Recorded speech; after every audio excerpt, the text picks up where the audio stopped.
I know because I was, talking to one. She was there for 8 years. Her mother was dying. She didn't even get to go home because her boss wouldn't let her. Her boss would not allow her to go home at all. She couldn't even say goodbye to her own mother. That's the reason why I'm against the whole going overseas to work.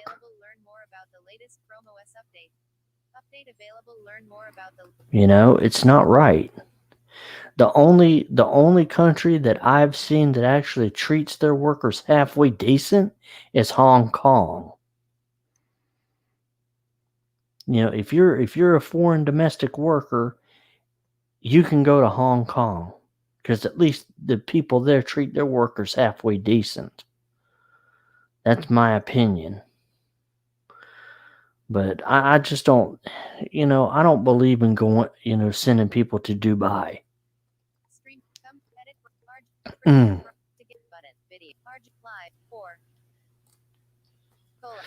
Dubai is just not, it's not a good place. RJ video. Add to stream. Mute. More options. Crazy kid. More mute. Add to stream. Button. Remove from stream. Crazy kid. Hey, back by popular court order for doing community service. Yep. How you doing, man? Not too bad. How you doing? Hey, I was wondering what the hell happened to you yesterday. Oh, yesterday I wasn't feeling the greatest. Hey, you want to pick your camera up just about an inch or two? Like that? No, now we're definitely into the stomach of YouTube. It's the other way. Okay. Yeah, That. little higher, little higher, little higher. Right there. All right. Thanks, buddy. Not a Appreciate it. problem, buddy. Yeah, I have a um, ingrown hangnail on my finger, Ay. and it got infected. So I wanted to make sure I didn't get any blood poisoning. So I was like, well, I better lance this thing. So I lanced it. I pulled I got all the pus out of it like I did. I was a first aider when I was 17. So I know a little bit about, you know, ejecting the pus. Mm-hmm. So I freaking get that pus out of there. And then as soon as Mm-hmm. I pull the pus out of there, my finger's sealed back up again. So I didn't need to put a Band-Aid on it. So I was Mm. like, oh, well, whatever. So, Monday, I end up in the hospital. Oh, shit. Well, because Monday's a holiday, Yeah. and all the clinics are either overcharging everybody or they're closed. Mm-hmm. So I just went to the emergency hospital, Mm-hmm. and I was just, they were taking a look at it, going, "Oh, that's a petechiae." They said, "No, that's a ring finger that's infected." And they're like, "No, no, no, that's the medical term for that." Oh, okay. Oh, yeah. Yeah. The paronychia. Yeah, paronychia. Yeah, that's what they called it. And I was like, that's a hangnail that got infected, man. It's just as soon as that son of a bitch rears its ugly head, I'm gonna grab it with some tweezers and go. And they're like, yeah, that's about all you can do with them. When they get infected like that, you best wait till the infection goes away. I was like, yeah, I'm gonna need some penicillin or something. And she's like, yeah, that's about what the doctor's gonna give you too. Oh. Hey, Carl. Oh, did you see the comment that I left on P's video today? By the I left time the I actually was able to see the video, there Uh-huh. was probably 300 comments. God dang. Dude, I basically commented on her video, and I said, I don't like it when people say things about the Philippines. I'm basically paraphrasing what I said. Yeah. And I said, the person of whom I speak, you know of whom I speak. And she knew immediately I was talking about Mike. Yeah. And then she replies and goes, yeah, nobody who has not spent anyone who hasn't spent a great deal of time in the Philippines should not be discussing our culture. Yeah. I Like mean, culture is for the people from that culture to talk about it. Yep. And Yep. like it's okay to point out the good things about their another person's Mm-hmm. culture, but Yeah. dare you say anything bad about a person's culture, Uh-huh. then you'd have the entire country on your ass. Mm-hmm. And you notice we haven't heard anything else from Numbnuts. Yeah. Yeah, take her easy, Carl. Thanks for stopping in, brother. Yeah, friggin' um it would be like somebody trying to attack the Canadian culture. Number one, we'll just sit back, drink a beer, and laugh about it. Yeah. And then right after that, we'll just go, yeah, but who wins hockey all the time? Who wins Olympic hockey every year? Hello. Yeah, I'm here. Yeah, but that'd be like if somebody was to attack the Canadian culture. Yeah, we'll just get you back on the Olympic hockey rink. We'll just pull your pants down and embarrass the shit out of you. Yeah. And then next time Oh we have yeah. to go and clean up somebody's mess in your country, we aren't going to do such a hot job. Yeah, like see, and that's the thing. That's the thing. Like, it's one thing, like it's John one Lovely, John Lovely. What's how up, you doing, buddy? brother? What's up, John?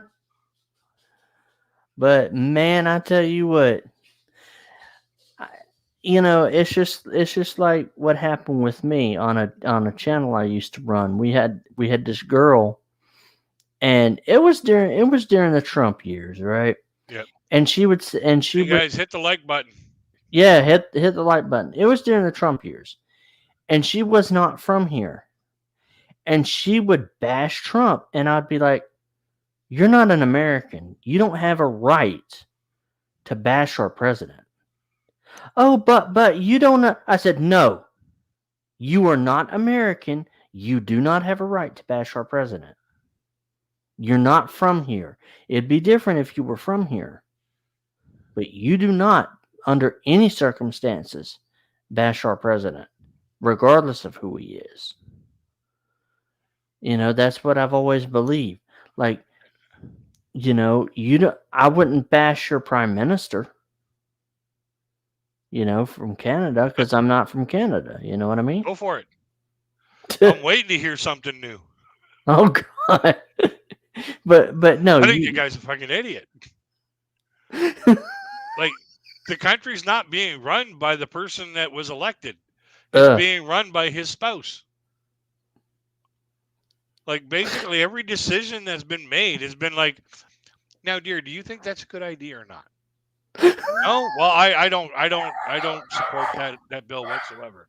Even though I haven't got a fucking clue on what it says, I don't support that bill whatsoever. She starts barking in his ear that this has got to get changed. Oh, but this has got to get changed over here, But yet, like, and Charles, he really doesn't have a say in Canada. He's just a figurehead. No, actually, King Charles, he Uh-huh. can actually overrule any one of our laws. He can. Yeah, the way that our government is comprised, Uh-huh. we are literally we are our own country, being Uh-huh. that we're far away from United Kingdom, but Right. our governing body governs what happens on our soil. Okay.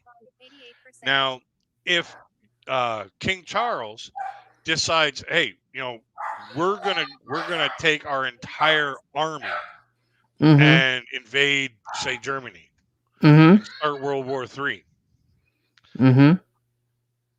our government would say, okay, we're going to allot you this many people, and that's it. Or unless we know that we could win the war in a matter of Mm-hmm. just a very short period of time, oh, Mm-hmm. we'll invest everything. But if we know that we're not gonna, if it's an unwinnable war, Mm-hmm. yeah, we're just gonna go. Well, we're gonna bring you some cleanup guys, and we're just gonna send them over so you guys, can push your troops forward. We'll clean up your barracks and stuff like that while you're gone. That's going to be our involvement. We're not getting involved. 80%. Wow. They could order us to go to war with them, like go to war alongside them, Mm-hmm. but we get to decide what we do. Mm. And Wow. if it ever came to a point where, like UK was starting to get overpopulated, yeah, King Charles can just say, okay, you're taking this many people. I'm going to ship them. I'm going to put them on the plane and away they go. And as soon as they land, you give them Canadian citizenships and give them land. Oh. Crown land. Oh yeah, he has the right. Like, we are still under the Commonwealth, but we are our own country when it comes to domestic issues. Oh. Like who we're going to trade with, when we're going to trade, Like if the Queen would have been involved during the free trade agreement, yeah, it would have went the other way around.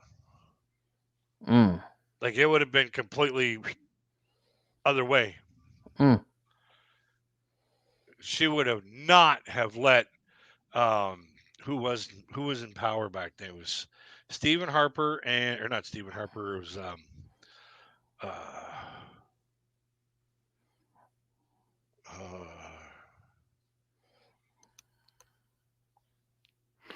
another one of them conservative freaks that I wanted to fucking just backhand him one and try to spin his head around.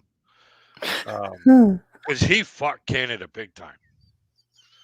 That whole free trade agreement, that was a jar of yeah, the one with back in the 80s.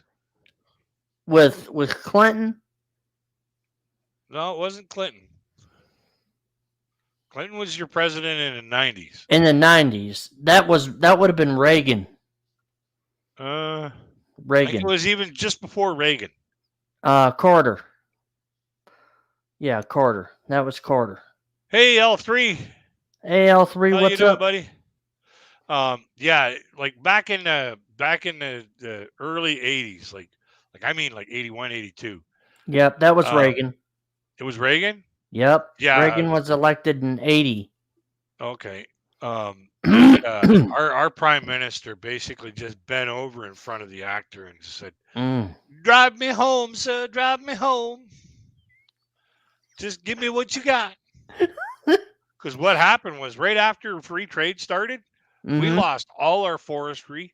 All of a sudden, all the companies that owned the land for the forest were being harvested were American companies. And then the American companies just started shutting everything down because our wages are too high. So guess what? StreamYard did something really cool for me, What's right? that? They basically, because I had a 7-day free trial, well, the head of their billing department, she and I are pretty tight. So basically what she did is she said, "You know what? Girlfriend in StreamYard." No, we're pretty tight. So basically what she did, she goes, all right. She goes, I'm going to extend your free trial to 30 days. Nice. So then after that, I get the I can get the essentials plan. It's $10 a month or $96 a year. Ooh. Yeah. That's what I said. Ooh, nice.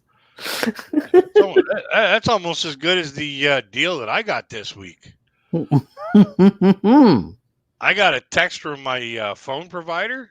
Like my phone plan provider. They're like, "Hey, how would you like to go from your bill is this much a month, and you get 15 gigs of data, unlimited calling, and text, like across Canada. Okay, like it doesn't cost me any long distance calls. Damn. Anywhere in Canada. Okay. And there's all these other features and stuff like that. To go from that to all them other features and then just get bumped up to 30 gigs of data. Okay. For zero extra money. Whoa, that's pretty good, dog. Yeah, double my Damn. data for nothing. Fuck, I'll take it. Man, Hey, Con, how you doing, buddy? I wish they'd do that here. Yeah, no doubt. Damn. Like, well, I've been a customer of theirs for a few years, Hmm. and it pays to be polite um on the um on the service calls with them. Oh yeah. Oh Because, like, yeah. they call me up. Like, before, they would call me up.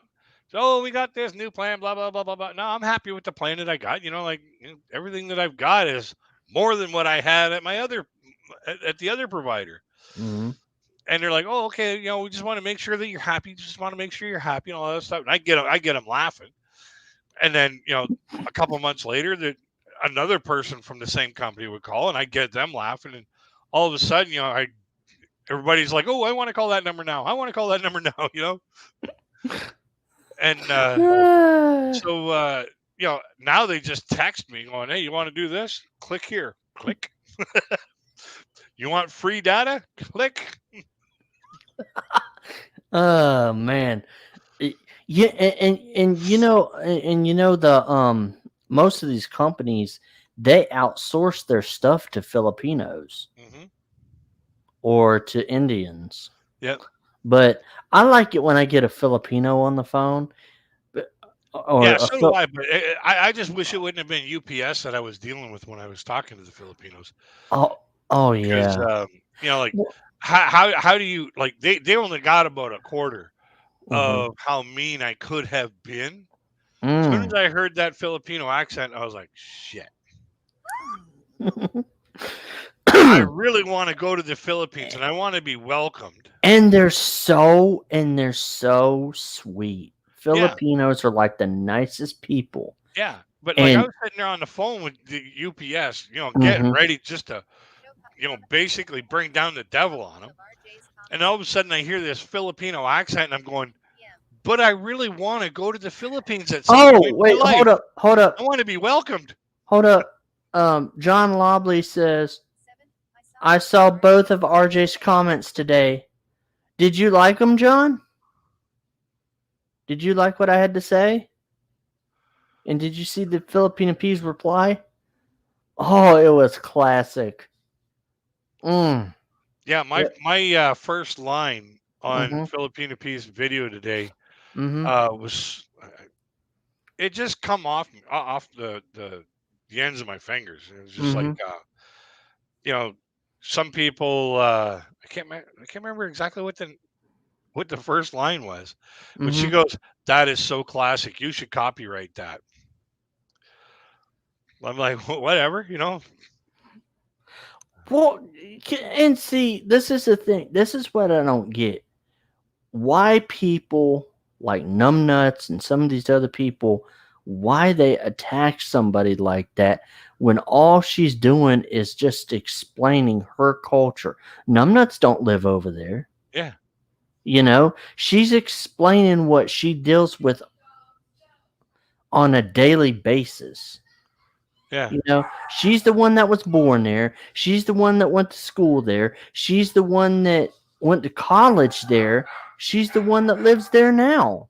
yeah, So why would I want to listen to some idiot go on and on and on about a country that he barely visits, but yet yeah, you're going to trash this woman, trash her mom because her mom has a medical condition apparently. yeah. And for a I, guy that has a nursing degree, or mm-hmm, supposedly has a nursing degree, mm-hmm. um, he's got this, affinity of, he should be more caring about something like that. But Oh yeah, apparently, yeah. the only thing the guy has a nursing degree in is treating donkeys because Yeah. he's a big ass.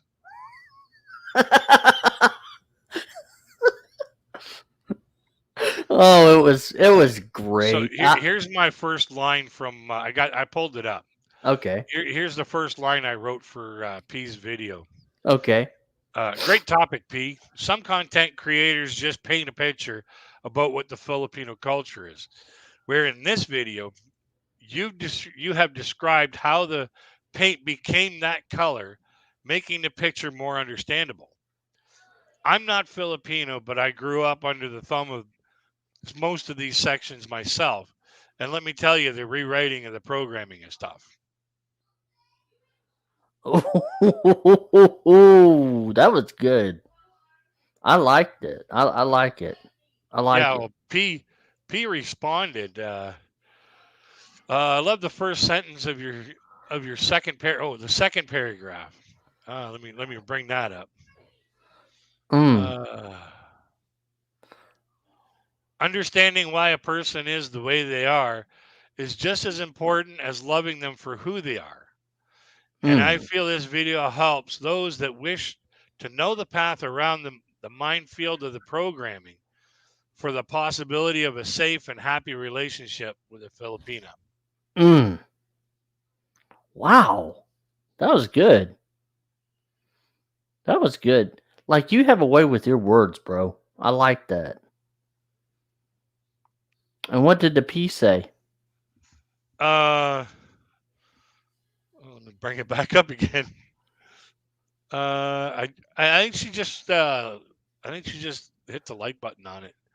Uh, Um, but I I replied back to her um, uh, on hers on mm-hmm, her comment was mm-hmm, I guess being part of a comedian or part of being a comedian is mm-hmm. looking at the way things are and really diving deeply into what they really are. And you Wow. do that so well, bringing your videos like this to the world for the world to see. Mm, yeah. Well, see, she in a way she is like you. She's a comedian. Yeah, I mean, she's very funny. Like She can. I I'm. think the two of us together. I think if P and I ever got together, just sitting around having some coffee or pineapple juice or whatever, or Uh even huh. a couple wobbly pops, Comment start Jared. the two of us just batting back and forth off of each other. I think you'd have a whole lot of people, you know, going to the bathroom in the kitchen. Seventh Jared Holbroiker. Uh. Hello, conservative Colin. Hey, conservative Colin. So How's it y'all, going, this buddy? is this is my this is my new channel. My other channel got I might deleted by start sending accident. her some geeky comments. Mm. What's a geeky comment? A geeky comment? I Geechi have. or Geechi. What's the joke? Comment start comment. It's John not like Lobley. a chia pet comment, eh? I'm good. Chia. Joke start John Lobley. Most of us don't even know who RPM is. Joke comment to start You comment. I got to know. go get something out of the fridge. All I right. got to show it to your viewers. All This right. friend of mine gave this to me, knowing I got a really big appetite. Uh huh. Gave me this for Easter, and Oh I'm going to shit. show it to your viewers, Uh huh. and I'm going to describe it to you. Okay, Okay, go ahead. Wonder Lala, hey, how you doing? Hang tight, Wonder guys, because Wanda in I'm the going to show you something. house. This is going to be funny. Okay. Joke comment act start comment double A. 720 hello bro. Hey man, what's up? Double A. Joke comment start comment double A. 7 I'm good. Joke Oh comment start man. John Lobley. John Lobley says, 7 I saw her reply to you and Crazy Kid. "I saw her reply to you and Crazy Kid." Yeah, I know, man. Joke comment start John Lobley. 7 I might start sending her some quote geeky quote comments tears of joy. I might start sending her some geeky comments, tears of joy. You should, John. You should, bro. Okay. Uh-oh. Okay, I'm back. All right, Now, go ahead. this friend of my mom's, she wanted to get my brother and I and my mom and dad and my uncle something for Easter. Mm-hmm. You know, like the Easter bunny cometh, right? Mm-hmm. And so she got my mom and dad this basket with some craft supplies in it for my mom and a few little chocolate eggs for my dad because my mom's diabetic. And then she gave my uncle this basket with these low sugar jams and shit like that in it. My brother, she gave him a solid chocolate Easter bunny. Like this thing here must have weighed 2 fucking pounds. That's how big this Easter bunny was. Okay, but she knows one of my all-time favorite foods is hamburgers. Okay, like mow down on a great big old juicy Mm-hmm. hamburger. That's to me that's the Yeah. best meal. So she finds this thing. Yeah. She finds this, and what it is it's about a 6-inch tall by 4-inch wide chocolate hollow hamburger, and it's in the shape of a fucking hamburger.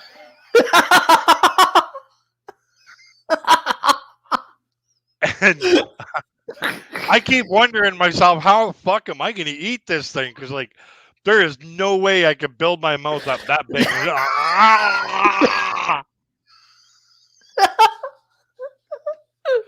I pretty Oh much have to god. smash it and just eat the puzzle pieces, you know.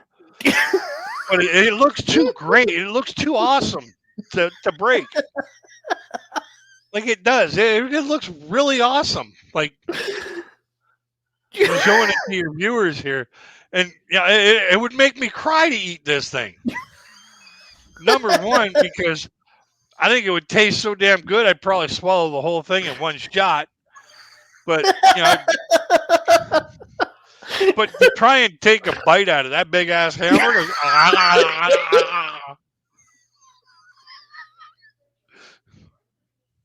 I'd have to go cartoon for a little while. You know, whoa.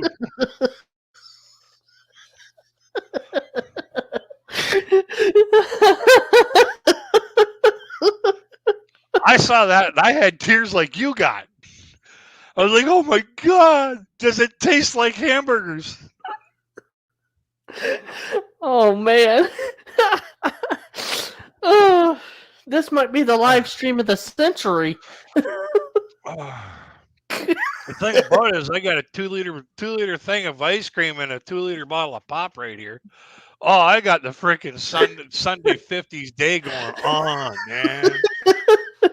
Oh. All I gotta do is just put on some oldies, you know, put on some Big Bopper and shit like that. Got my hamburger, got my ice cream, got my pop. Only thing about it is I pretty much have to go to the diabetes clinic after eating that thing. Holy shit. Yeah, I'd eat that and then go right in there. You know, if I Oh think my something wrong with my god. sugar, and go in there all shaking and stuff like that. Go in there acting like Doc from the freaking Back to the Future series. Oh my god. Oh, we used to have this ironic setup here in the city I live in. Right. There was a ice cream trailer. Okay, like this trailer, they just dropped it off in this parking lot, and they frickin' made a ton of money during the summertime. And it was, you know, you can get ice cream, you can get like banana splits, sundaes, you know, you name it. You can get pretty much all of it in this, you know, single servings only. Sorry, single serves only. But you can get, you know, whatever you wanted single serve from this ice cream trailer. Dang. Well, there was a big problem though. One of the businesses in the building where the parking lot was, where this ice cream trailer was bitching at these people. So much so, it was not funny, dude. Like they were out there all the time. Do you have to be parked in our parking lot? Jesus Christ! You know, you got to be parked there. You know, you're totally against what we have here. It was the Canadian Diabetes Clinic for the area that they were parked right out in front of. And the first time I saw that, I cried laughing when I was ordering my banana split. And they're like, "Are you okay, sir?" I'm like, "No, I just like find it so ironic that you're here out in front of the Canadian Diabetes Clinic serving fucking ice cream and chocolate sauce. I just think this is so ironically funny because it makes me a person that's, you know, looking to do anything to make anybody laugh. want to eat 3 of these, then go in there and go, I think I need to get my sugar tested. Oh And then watch shit. their heads explode, you know? Yep, exactly. So, Mm-mm-mm. yeah, I think that's what I'd wind up doing is, like just hang out in front of the hospital, fucking mow this thing down, then go in there for a blood test. And then watch them fucking scream. 300 sugar. Oh my God, how is this guy alive? Oh my god. Yep. You'd be eating that thing like a zombie going after brains. Oh no. Uh, Oh no, they'd be shooting me up with insulin like you would not believe. My pancreas would not have to create any insulin for decades after eating all of that and then just running into to get my blood test. uh, But it would be fucking hilarious you just to might want watch to their eyes just bulge out of their you head. might want to put that thing up so it doesn't melt. Yeah, it's been in the fridge for like 2 days. Oh. Oh. So, and it's in a box, so Oh, it's not like okay. like I got it on a plate and I'm ready to fucking Oh, chow down. okay. Okay. But You yeah, know what? that You know thing's what? fucking huge, man. Like it got to be 6 inches tall, God 4 inches dang. wide, Hmm. and like I can just imagine, going all fucking cartoon on this. We go, You know what? I wonder what the Filipino P would say if she saw that thing. oh yeah, I think she'd fucking love it. Apparently, they got like pizza and soda pop and fries and like a package of French fries, and they had all kinds of different kinds of foods. But she saw that, and knowing that I love hamburgers, she just picked that up. I think it probably cost her like $25 for that thing. It's nice. Like I What don't is it? even know if I can, like What is it I think it would called? actually break my heart to eat that, even though I want to so bad. Like I'm torn. I really am. I am really torn about this Over because a it looks chocolate so hamburger? great. What's that? Over a chocolate hamburger? Yeah, like it looks so great. Like the artwork on it is fantastic. Wow. But like that's Mm. why I don't want to eat it because it looks so awesome. But the smell of the sugar is making me want to go. It's going, fat boy, come and get me, fat boy.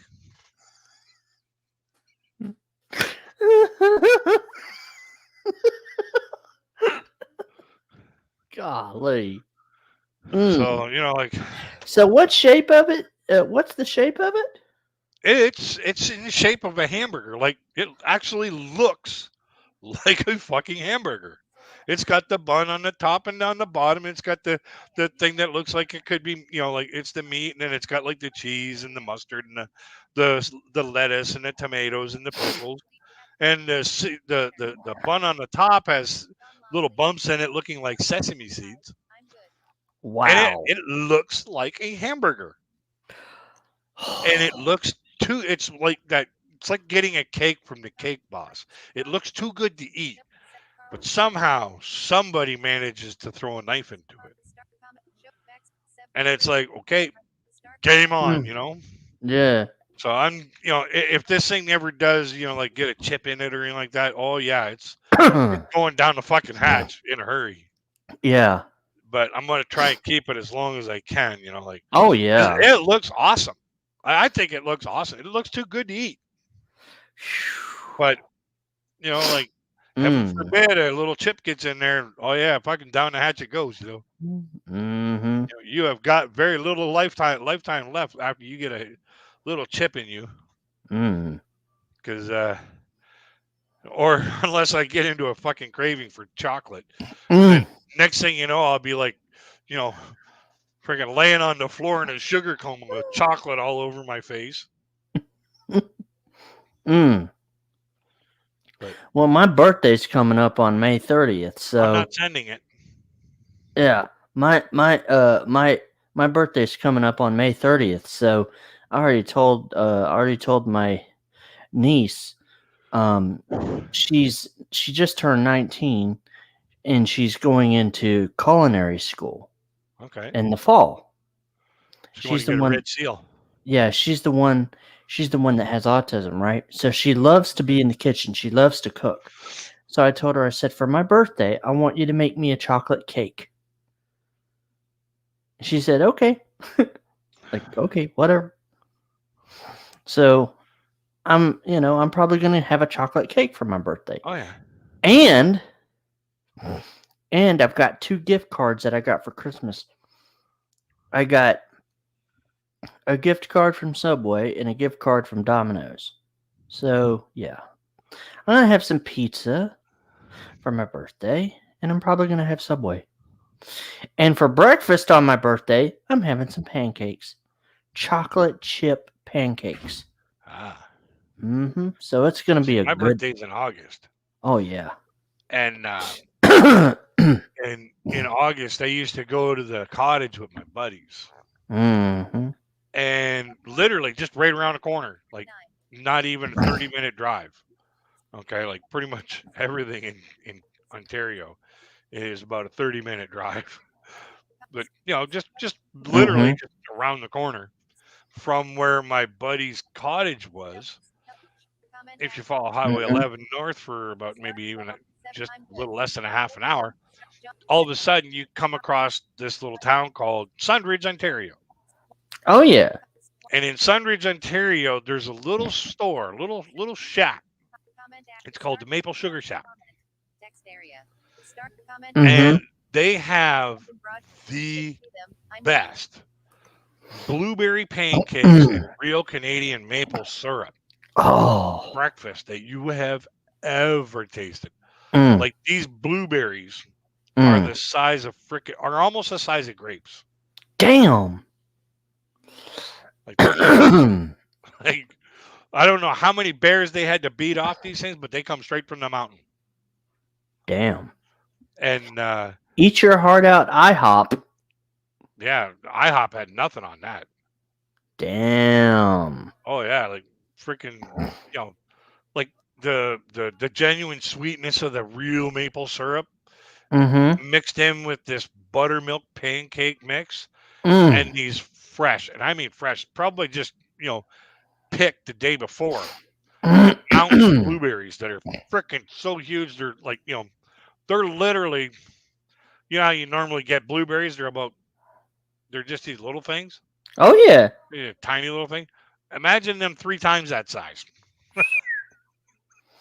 And Damn. that's a mountain blueberry here in Canada. Mm. So, like they put them in pancakes. And let me tell you, blow your mind. I Mm. would go there on my birthday every year that I was up there, Wow. and I'd get a stack of these things, 6 pancakes, and all freaking blueberries and all this maple syrup just dripping down off it.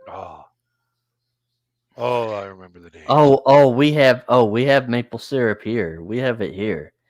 And oh my god, it tastes Yeah, so good. is it the $9.95 a bottle, or is it the $29.95 a bottle? Because the It's we stuff they actually make at that Maple Sugar Shack, it's like we $30 a we bottle, and actually it's like have not even we a liter. actually have here in Florida we actually have sugar cane syrup. Yeah, And it is so good. Mm.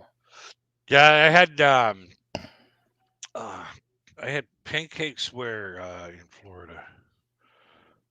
I can't remember what the restaurant was. They had sugarcane syrup there. Oh. And I was like, I'll give it a shot. And it was all right. Oh yeah. But I still prefer, like myself, my own personal preference. I hmm still prefer Canadian maple syrup. Oh yeah. Like Yeah. there's nothing that'll Exactly. ever change that flavor. Exactly. Exactly. And then alongside of all the stuff, like when you're going up there to pay your bill, hmm that's where they've got Canadian, or they got the the maple fudge. And let me Mm. tell you, the maple fudge they sell in stores down here, Mm-hmm. nothing compared to that maple fudge. Oh, like Oh, you. put it this way here, one Mm. tiny little half inch by half inch square piece Mm. off of that big 2 inch by 2 inch square piece that you get or that you buy. And it's like $7 for that little 2 inch by 2 inch. Mm. But 1/4 or 1/2 inch by half inch square, that will set your sugar on a high for the entire fucking day. Mm. You know, and what's so cool about Canada is there's a special program, um, and it's for U.S. citizens, but it's I think it's called Nexus or something like that. You get a Nexus card. That's to cross the border. That's both ways. Yeah, Yeah, yeah, that goes both ways. yeah. Like that's just for the Nexus card is for people that cross the border often. Like if you work in United States and live in Canada, Mm-hmm. or vice versa, you get yourself this Nexus card, and then you just zip, and instead of showing your passport, you just zip, off you go. Mm. Wow. Mm. So my thing is, do U.S. citizens need a visa to go there, Yeah. or? Oh Mm. yeah. You need a visa, not just to go across the border, but to come Mm-hmm. back. Damn, Like it's damn. not just a oh, I'm a U.S. citizen. Yeah, prove it. Mm. Wow. So, and Mm. if you're going to be traveling anymore, it doesn't even matter where you're going. If Mm-hmm. you're going to be traveling, it's Mm-hmm. best to have the visa, or it's best to have the passport. You got to have the passport because the passport has your picture, it has your conditions. Like Mm-hmm. for you, if you had a guide dog, Mm-hmm. your guide dog is there, and they're not allowed to touch your dog at all. If they touch your dog, that dog has every right to go on them. Mm. Um, but yeah, the passport shows your medical, or not your medical, all your medical conditions, but if you have Mm. outlying medical conditions, like for people that have plates in their head from shell Mm. shock, Yeah. screws or nuts and bolts and shit like that that's Mm. holding their body parts together, Mm-hmm. then all that's described in there. And then when you go to the border, when you go to to customs, and all of a sudden the freaking metal detector goes bananas, they can say, okay, he's got 12 screws in that knee, 5 in this one, he's got 10 in his elbow, he's got 2 plates in his left arm, he's got a plate in his head. How is this guy here not freaking the Terminator? Like he has everything but I sunglasses mean, on. I tell you what, because it seems If he like says I'll be back, I'm fucking out of here. I t- well, I tell you what, I checked online, and a visa for the Philippines, just to tour the Philippines, is only like $30. Yeah, they're cheap. $30. They're cheap. But yet, if they wanted to come here on a tourist visa, you Yeah, know how much they have to pay? 10,000. Nope, $160. Still, that's not too bad.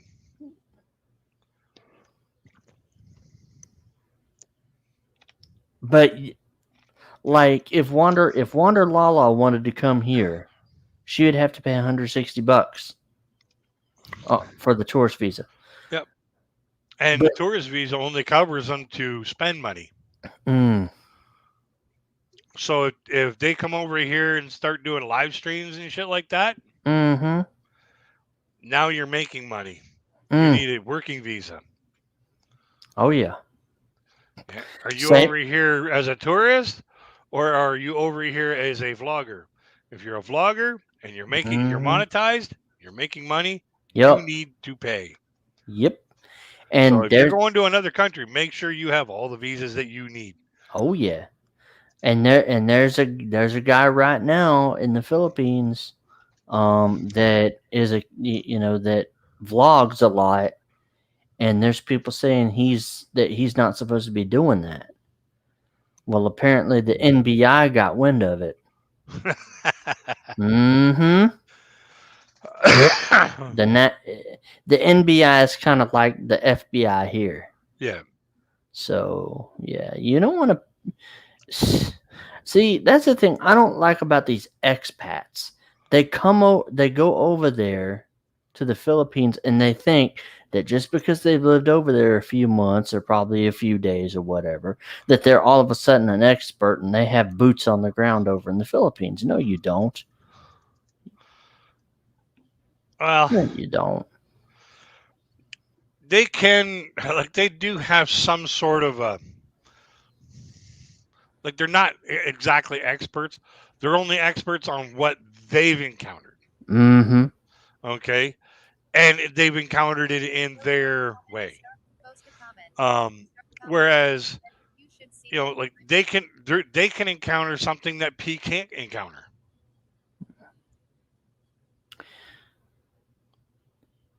joke P Well, can only see it happen. She can't understand. P can only see it happen, like see how people look at foreigners. mm-hmm. Hello, Madeline. And so she can't like video button. feel how someone looks at her as a foreigner. StreamYard logo. So StreamYard. that's the angle that the foreigners can get and do Right. their vlogs on. But like when it comes to guys like Old Dog New Tricks, Paul Mm-hmm. McGill, Mm-hmm. I Yeah. like his content. Oh yeah. I like his content because he's doing his vlogs as they happen to him. Mm-hmm. Now May does her vlogs and it's all over the place, but Mm-hmm. it's her having fun, her Mm-hmm. shooting videos, her showing different things in the Filipino culture. Mm-hmm. And I think she's doing great. Like she's Oh making a yeah. little bit of money and Yep. she's doing good. Well, and they just Paul, got he and does they just got mostly stuff married. about expats. Oh yeah.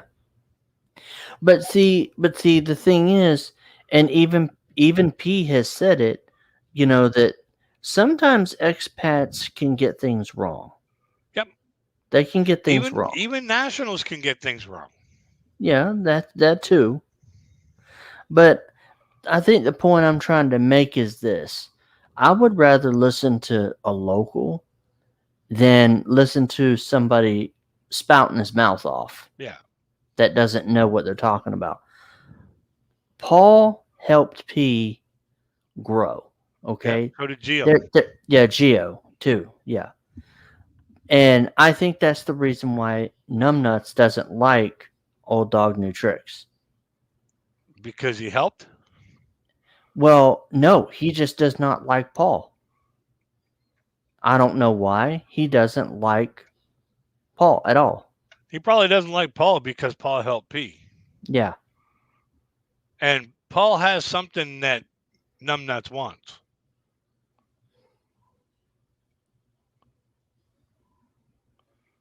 the viewers.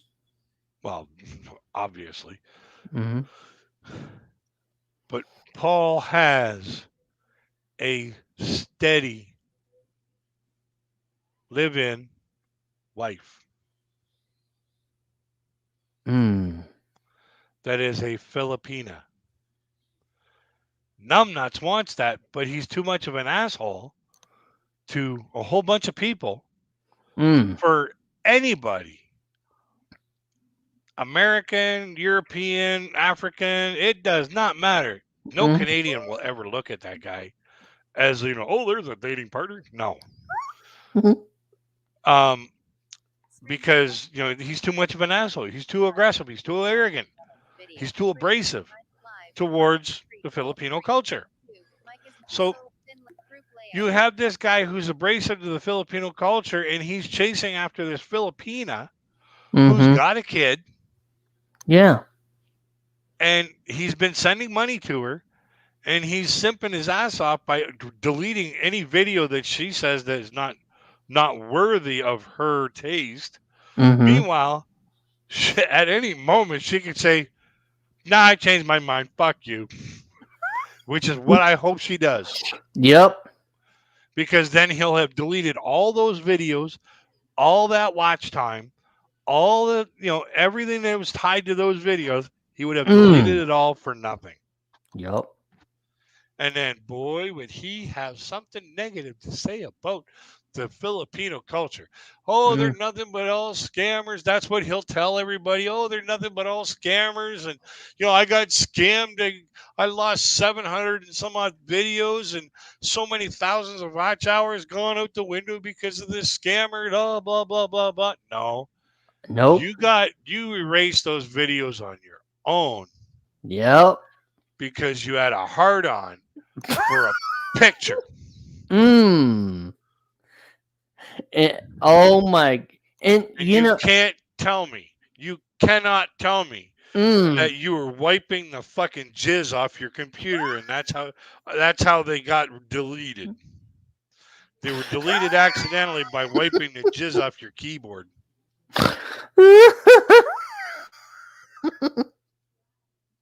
Man. Mm. No, I won't say that, Gareth. Man, I tell you, I really think, and it was really funny. It was really hilarious because everybody knew about those 3 videos. Yeah, Why like would you? Why would you copy? the more he tried to hide him, and the more Uh, he tried to shut him down, the more attention he brought to him. yep. Oh yeah, because people want to see him. People want to see him.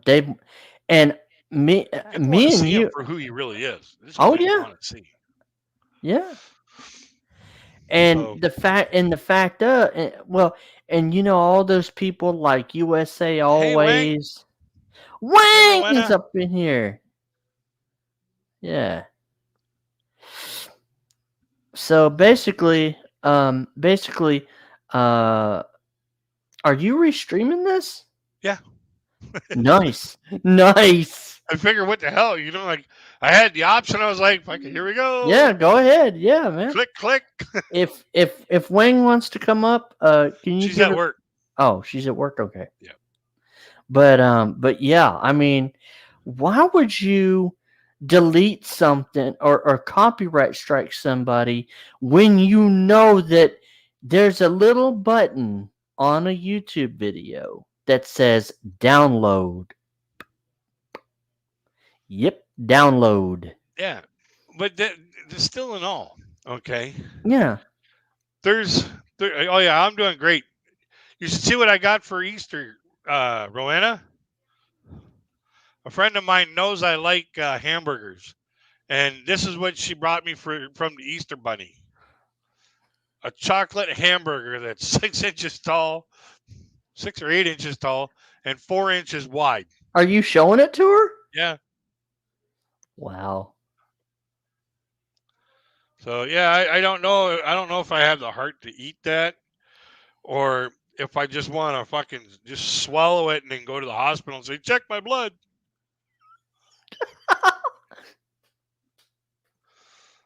Oh my god. My primary doctor would fall out of his chair if he knew I ate that thing. I think any doctor would pretty much have an out of body experience if you went in to get your blood checked after having that. The number would shock them so much. 300. Ah, it's supposed to be 5. Hey guys, please subscribe to my channel, Yeah, okay? please subscribe to RJ's channel. This is his new channel, and Mhm. we're trying to. He had a little bit of a kerfuffle, and shit happens, and he hit the Yep. wrong button, and bye bye channel. But Yep. now we got him up and running again. Let's get him rolling again. Yeah, let's get me up to. You know what? Let's get me up to 100,000 subscribers. That would Yeah, be awesome. this time around, okay, we'll try to get you up to 100 grand. Oh But yeah. yeah, Balat vendor, yeah. Uh, it was unfortunate, like you know, like the authors say, it's a stroke of the pen. But Oh for in yeah. RJ's case, it's a stroke of the mouse. Yep. Oh, by that vendor, have you heard anything else about numbnuts, aka MYK? Yeah, I'm gonna go for a smoke and put this thing back in the fridge.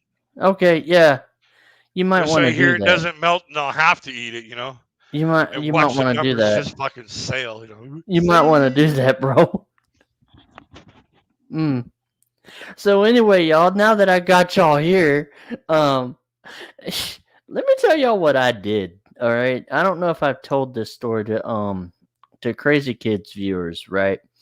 But basically, what I did is I went into the kitchen one day because I wanted to get me I wanted to get me some hot chocolate. So I go in the cabinet and I'm filling around and I find these packets. So I take one of them thinking it's hot chocolate. So I open the packet, I pour it into a cup, fill the cup up with water, put the cup in the microwave, turn on the microwave, and I start smelling something funny. I'm like, what the heck? What the heck did I do?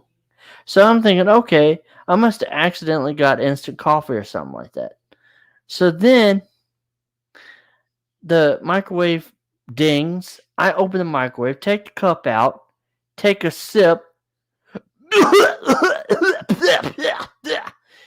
It's oatmeal, raw oatmeal. And so I'm spitting it out in the sink. I pour that shit down the sink and I throw the cup in the sink after rinsing it out and I'm like, "Dang it. Where did they put the hot chocolate?" Oh man. A blindness moment, okay? I have a lot of those. So basically, let's see.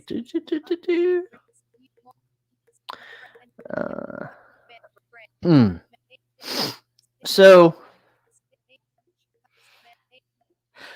strumming my pain with her finger, singing my life with her words, killing me softly with her song, killing me softly with her song, telling my whole life with her words, killing me softly with her song. I don't know why that happened. I don't know why I just did that, but okay.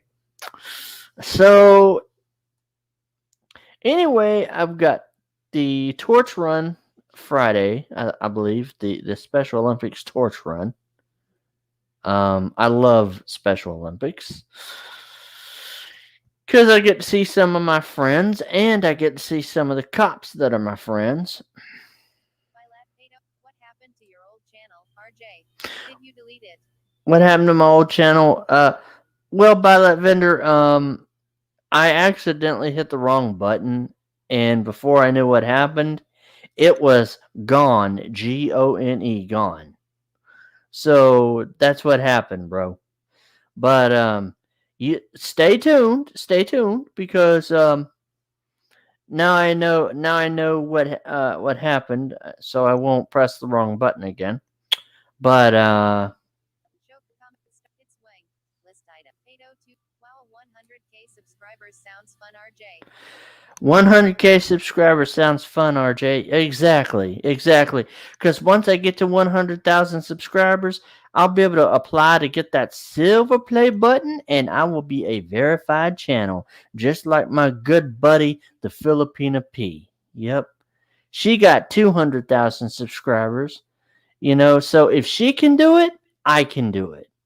I might be blind as a bat, but I'm gonna do it. because I'm up for a good challenge. I'm up for a challenge, guys. That's the way I am. That's the way I am. I'm up for a challenge. And people have always said, "Oh, RJ, this will be hard for you." Like there've been people that have tried to discourage me doing this YouTube thing. Oh, RJ, YouTube isn't really for you. You're visually impaired. You're blind. How are you going to be able to see to do this? YouTube is visual, blah blah blah. But I still keep doing it, right? Because I believe in myself and I know who I am. See, and that's part of it.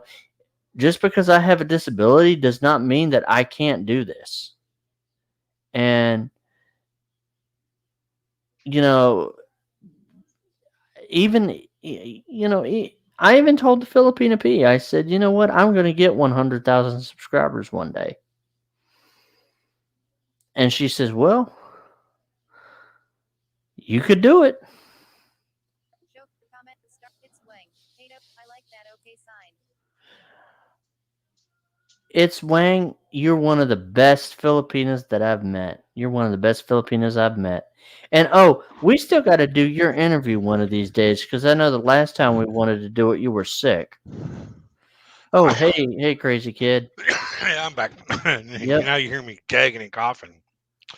Um, I heard your embarrassing story out on the balcony there. I've got one. I got one that I'd like to share. It's about what happened to me a couple of years ago, and rough. It was starting to get into fall, Yeah. and on a Saturday, the lock broke on my patio door. Okay, so and I didn't want to call a maintenance guy to come over on a Saturday to fix it. I was going to wait until Monday. I figured, yeah, it'll last till Monday, whatever. So Sunday, I'm out on the balcony. I wake up early. It's about 3:30 in the morning. I figured, well, I'm up this early. I'm going to get myself ready to go for a shower. But before I go for a shower, I want to go outside and have a cigarette first. So I got my flip flops on. I got my bathrobe on, and I'm ready for a shower. Okay. So all I got is my flip flops and my bathrobe on, and my glasses. I walk out on the balcony. I shut the door to keep the air conditioner from competing with the warmer or the warmer air that's outside.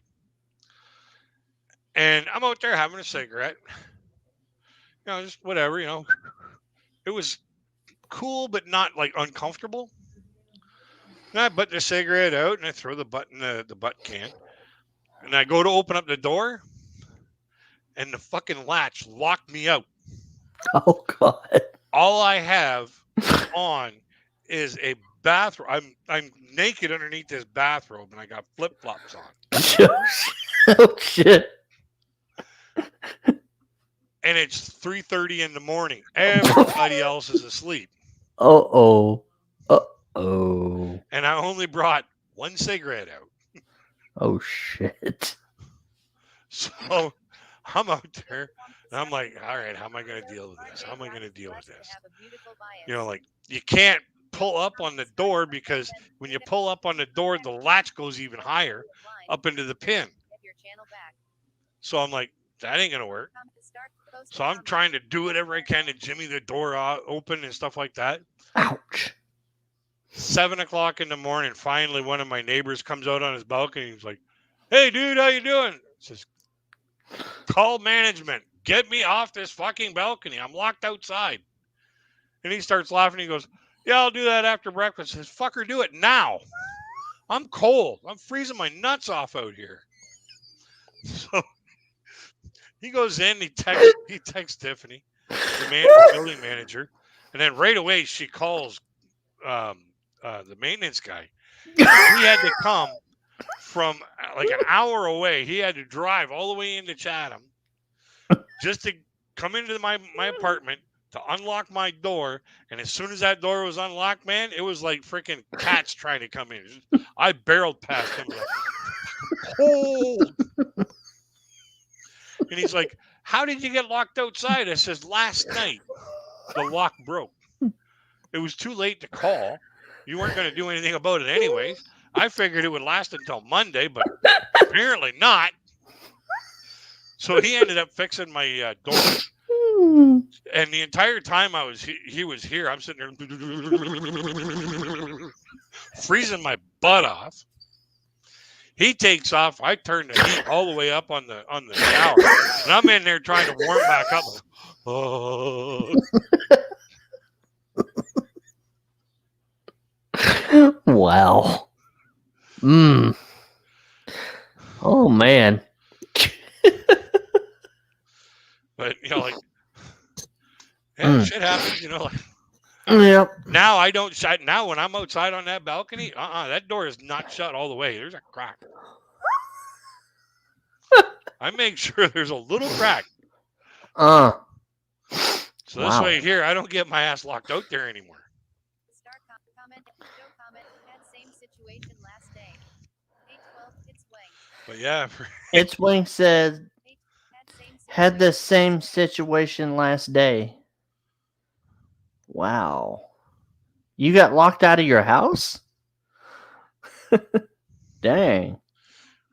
Oh, my parents bought a house here in the city. Excuse me. On moving day, the couple that owned the house before my parents, when they moved out, they were supposed to come back and put keys in the mailbox before 10 o'clock in the morning. Well, they never did that. So we ended up having, there was a window that we found that was unlocked. So we opened up this window, and my uncle Omer, bless his soul, he's gone now. But my Uncle Omer was the only one skinny enough to slide through this basement window. And when he got 3/4 of the way through the window, he fell just onto the basement floor. Like, you're all right down there, there.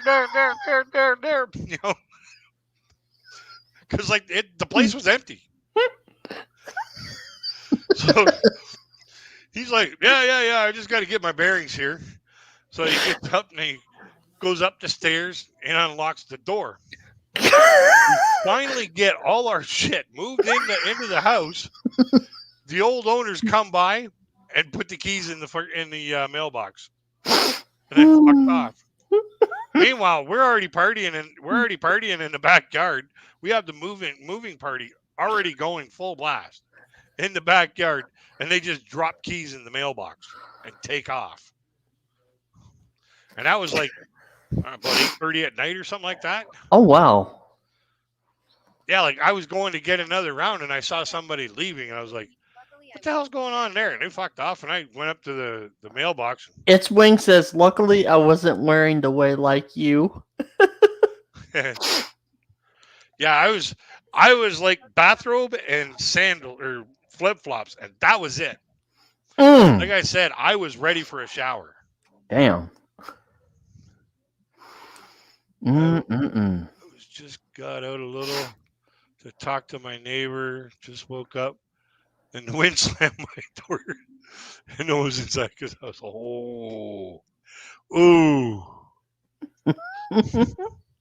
Yeah. Yeah, that would be a little bit of a bugger. Oh boy. Or lock me out. Son of a bitch. How am I going to get inside? Yeah, I could just imagine in Tagalog she was like. Oh, I can't imagine the vernacular that was being used. Yeah. I think it would have been something like the Tasmanian devil. Yeah.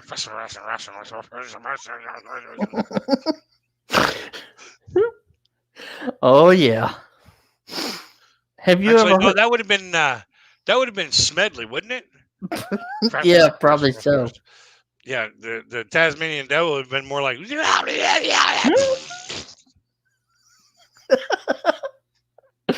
So y'all subscribe to Crazy Kid's channel as well, and hit the bell for all notifications. He's a great guy. Colin, you'd love him. Oh my god. So basically, I was talking to this one Filipina, and boy, she could cuss. Yeah. Whew, she could It don't cuss. matter what nationality or culture you come from. You learn the words, you learn what they mean, you put them together in a good sentence. Hey, anybody can be a sailor. Uh, no, but this girl, whew, she could cuss. Oh yeah. I've met all kinds of women. Like I Mm, met women that were so shy that they take a look at their shadow and shit hmm. their pants. And Yep. I've met women that stabbed another guy stabbed a guy in a freaking bar. Mm. Whew. And I've met them all the way in between. Mm. I tell you what. I tell you what. There's one person I would not want to see pissed off. There's one YouTuber I would not want to see highly pissed off. Who's that? You want to take a guess who that would be? Um, The Filipina P. oh, I'll bet she could get real creative. Oh. I'll bet she could get really creative. Could you just imagine what she would do if she was highly pissed off? And I mean pissed off. I could almost imagine what she would do if she was pissed off on a day when she was already, having too many other things to think about. Mm-hmm. Like that time of the month. Yep. And I'm just hoping that those 2 days merge when she gets her hands on fucking numbnuts. Please let somebody take a video of that. God, please. That would be the comedy. That would be the comedy skit of the century. uh. Because the stuff that she would say, the stuff that she would say Mm. and do would be like Comedy Central gold. It would just flow. People would just be freaking throwing money at her. Mm.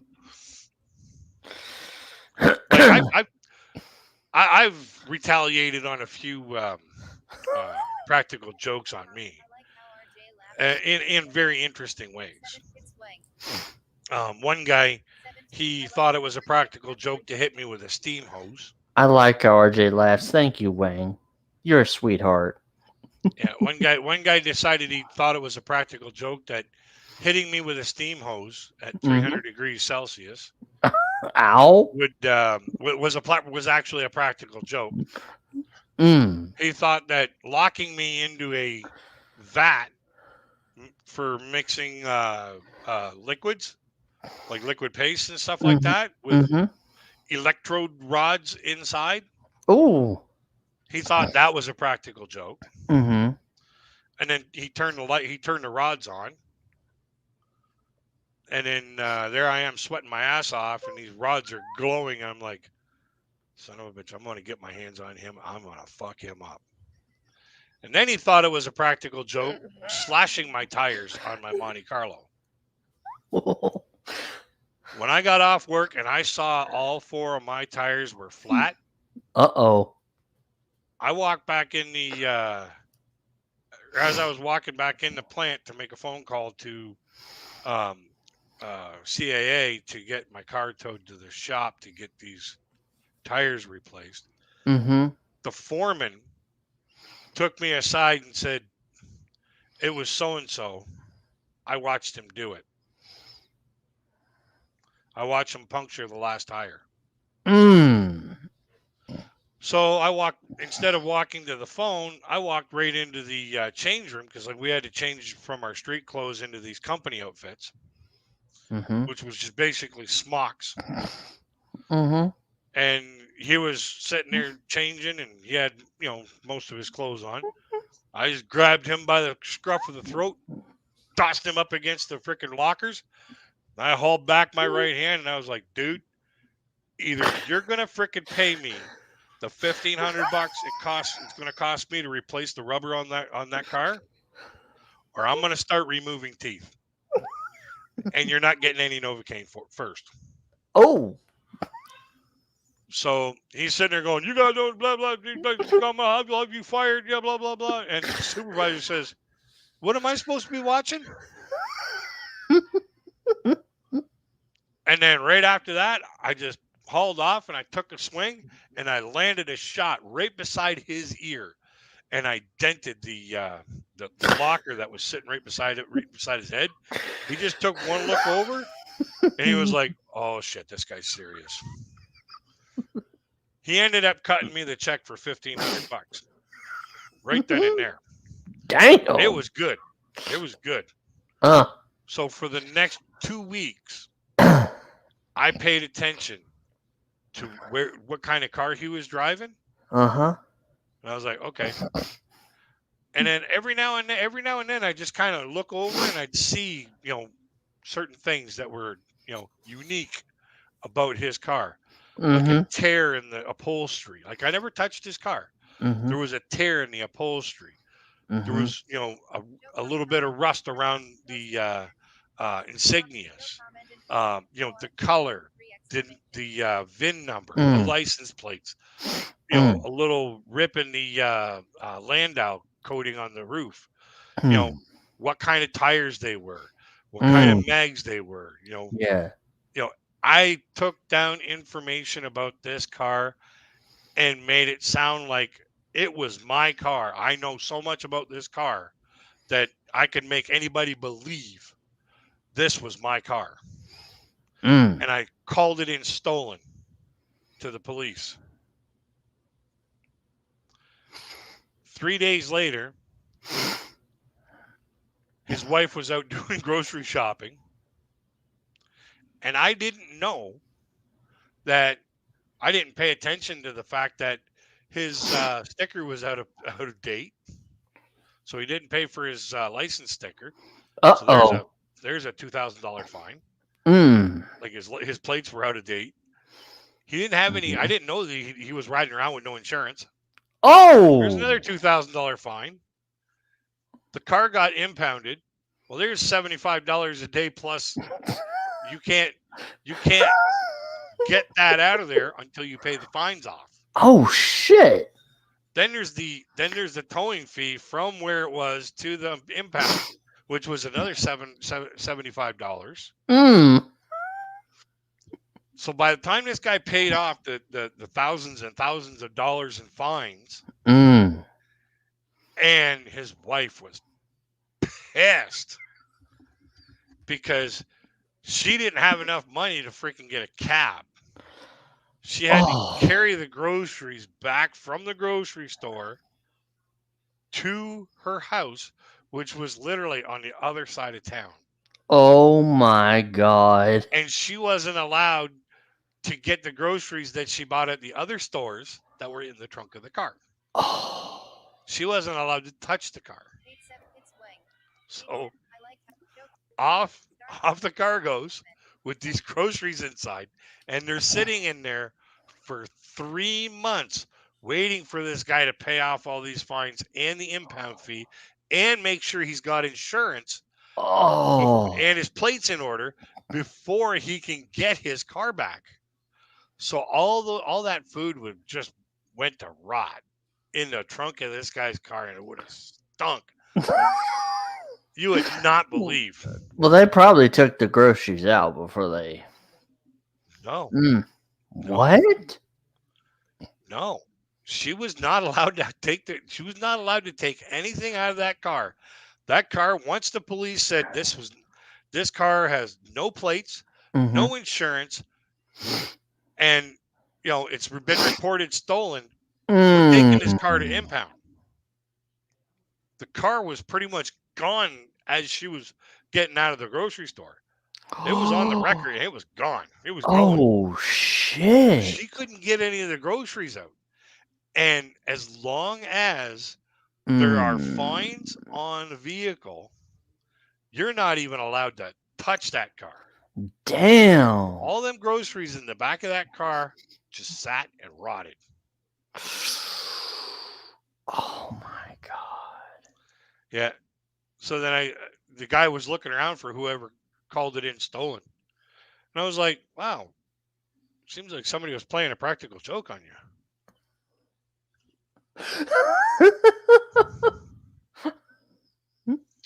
My uncle knew who did it. My foreman knew who did it, but nobody would tell him. Nobody would tell him. I didn't touch his car. The police did. I didn't do Dang. anything to damage his car.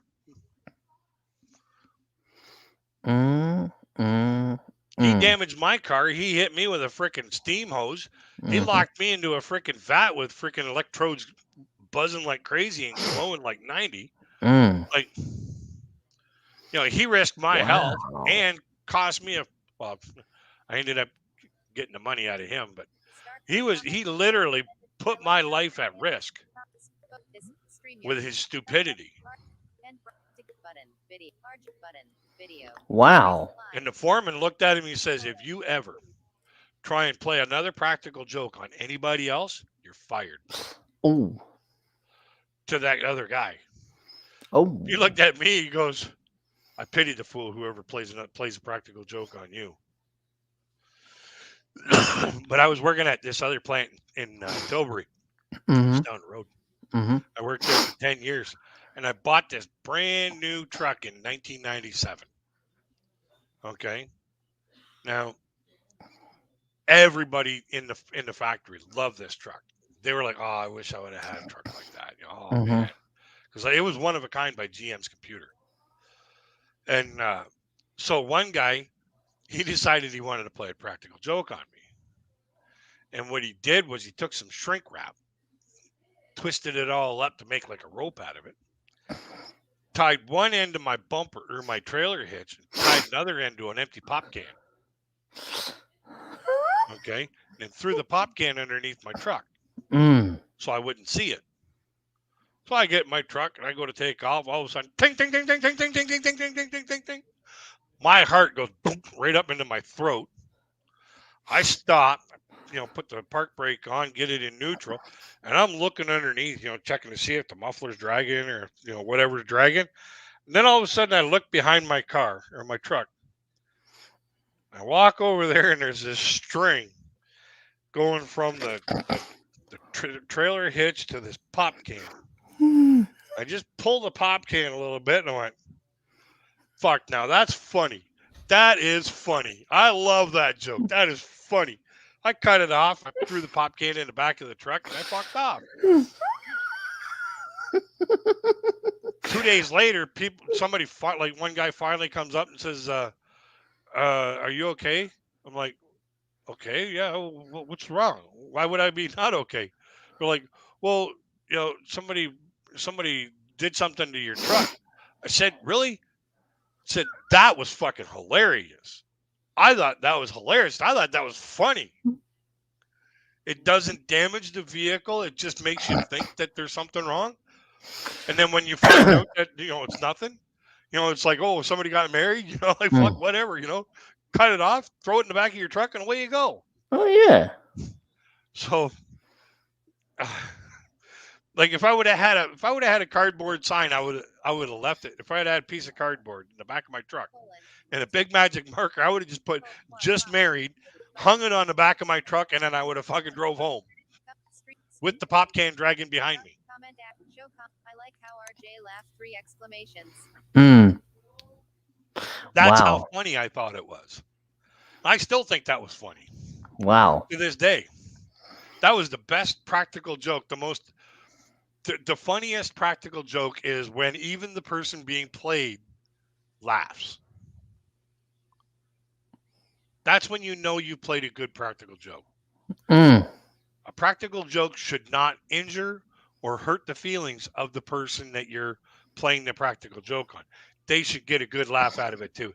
And believe me, I almost pissed myself laughing when I saw that it was a pop can. So I thought that was the funniest thing ever. This is great.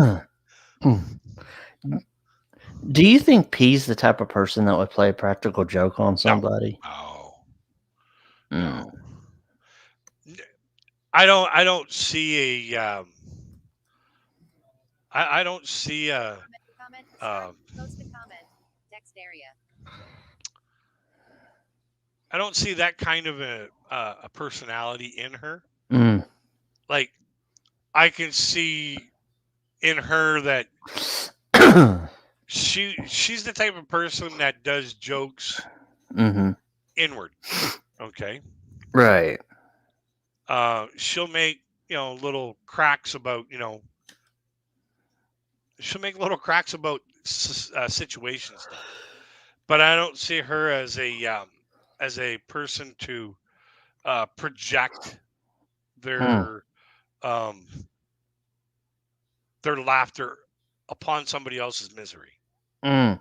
Okay. Yeah. Um, P's just a naturally wonderful person that way. Wow.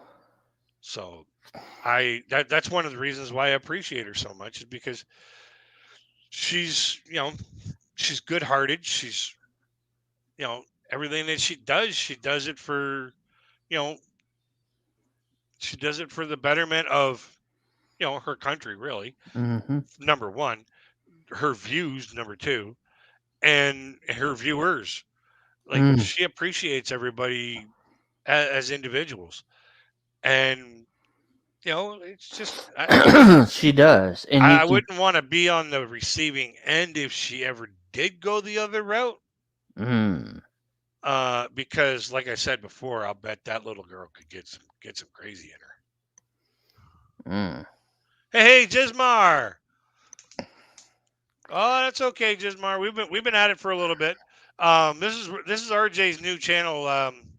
He had the mouse bit him and he accidentally deleted his Yeah. old channel. Yeah.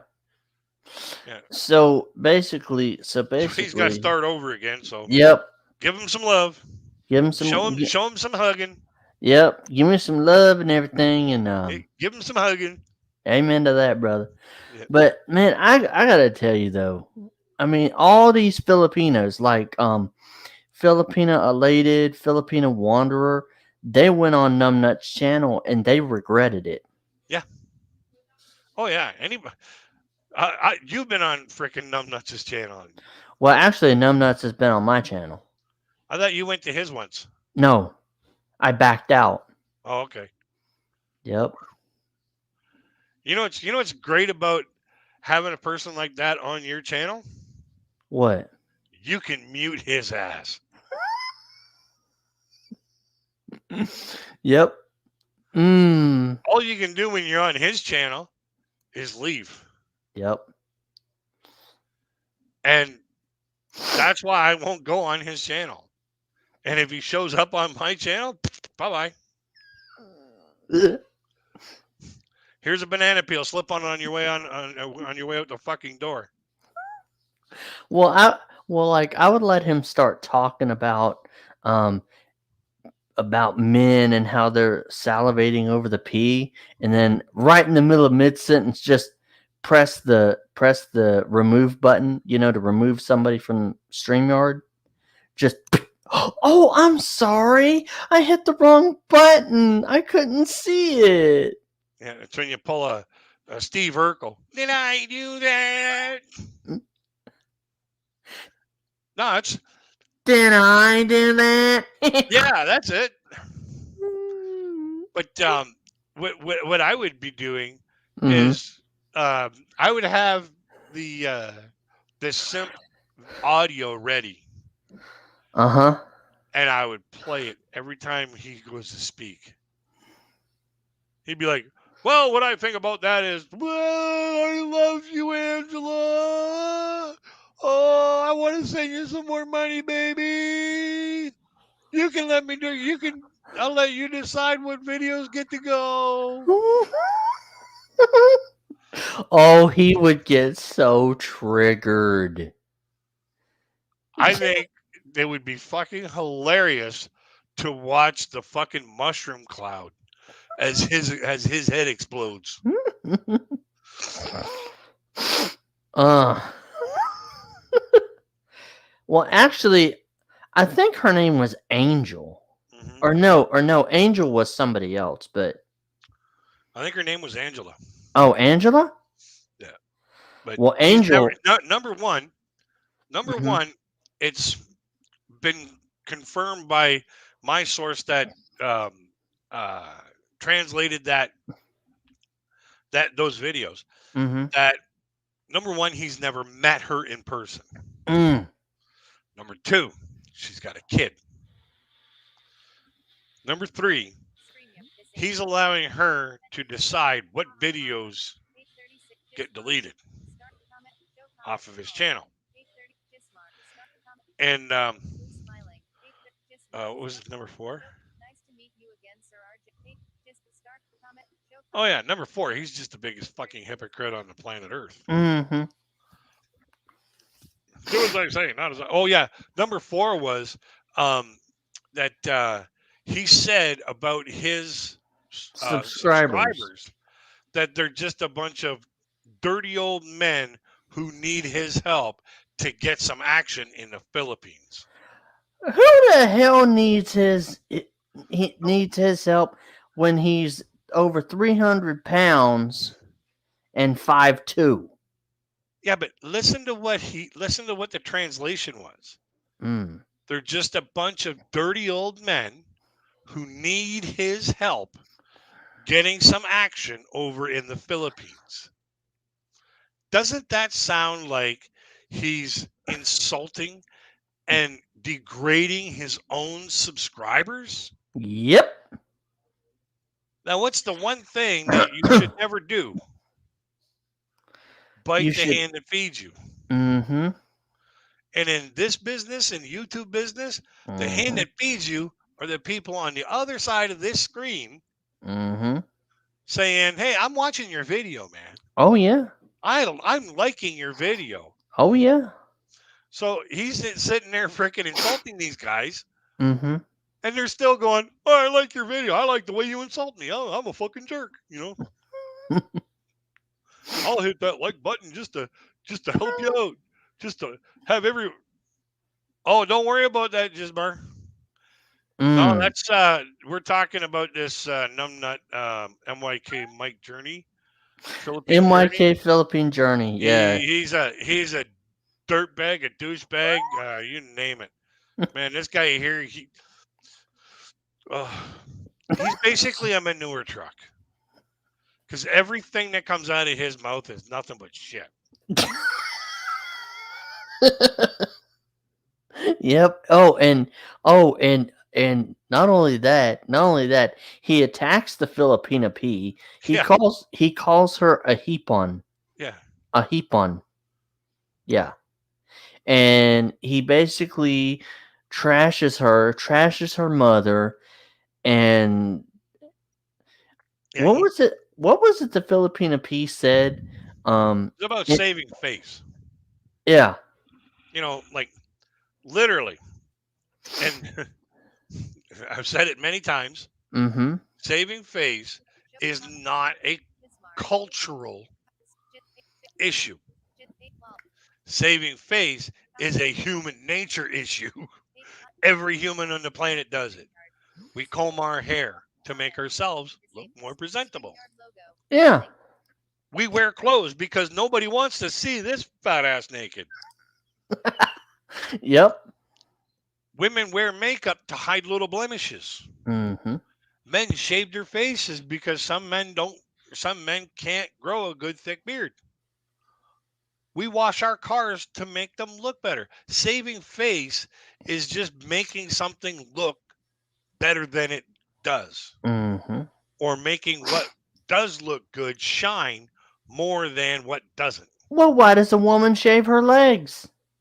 Because no man wants to have sex with a cactus. Exactly. I mean, Like, you have you ever had sex with a woman who hadn't shaved her legs in a couple days? I've never I've never even had sex. Oh, jeez. It's like trying to squeeze between two cars or two tires that just come off of a NASCAR car after 500 laps. Oh, fucking wires.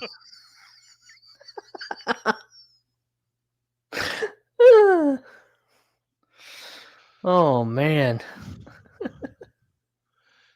We're having breakfast now with Madame Jai and Sir Eddie. Well, tell them both I said hi. Mm-hmm. Tell Miss Jai and Sir Eddie that I said hi, Comment. and Show I hope they're doing well. 40 Gismar. 8:40 p.m. Oh, I should show Gizmar. I'm gonna Show show it. Gizmar that what the Easter bunny brought me. Oh, I'll be right go back. ahead. Go ahead. Be my guest. Show it as much as you want, bruh.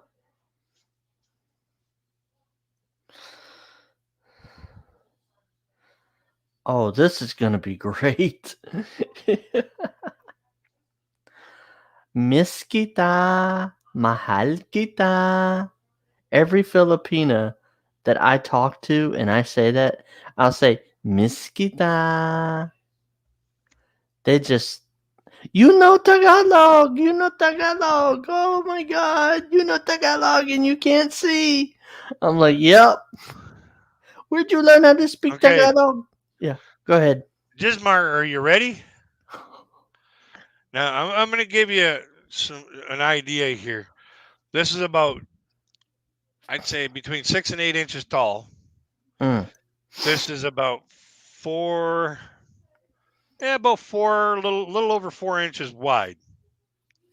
Okay, mm. You ready for this?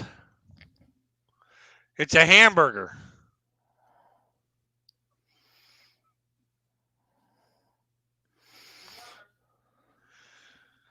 How in the hell am I going to eat something like that? Like I got a pretty much cartoon it,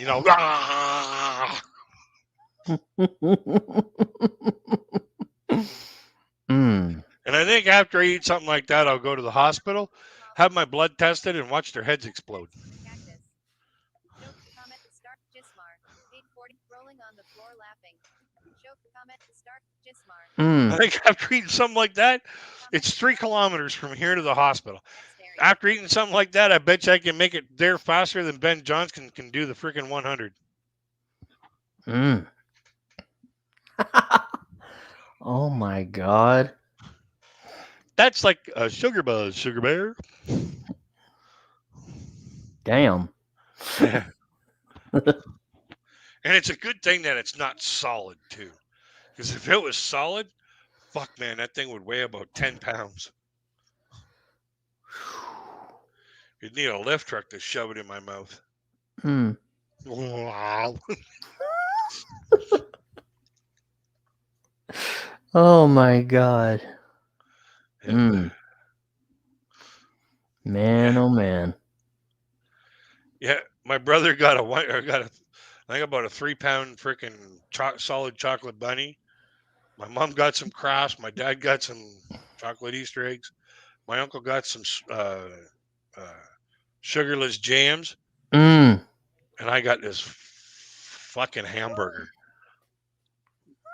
that I don't know if I want to eat it or frame it, or if I want to take it around with me wherever I go. I know one thing: if I try to, like, cuddle up with it when I go to bed tonight, it's gonna melt. But as soon as that thing gets a chip in it, oh yeah, it's going down the hatch. Mm. And heaven forbid if I have to go get my blood tested the next day, because when they read the numbers off of that, Start comment. Show okay. it'll be like, oh my God. Okay. Show. I've never seen anybody with numbers this high. Crazy Kid Isn't 949. there supposed to be a decimal point in there somewhere? Oh. Has pop up. Wow. 300. For YouTube, It's supposed to be 5, damn it. Crazy Kid 9 and to get missing image. Oh, cool. That is so cool. So I get to see not just my broadcast status, but your broadcast status as well. Yep. That is so cool. Yep. So if you had a paid plan of StreamYard, I could go into your thing and stream it to my audience. Yeah. Oh my God. This is like the best thing that they made that StreamYard added. This is a good feature. I love it. Yeah, I wish I could afford the paid the premium plan on StreamYard, but Actually, this is the essentials plan. This is only like $10 a month. what's sweeter than a chocolate hamburger? Caramel Mmm, pea. caramel pea. Yep. Mmm.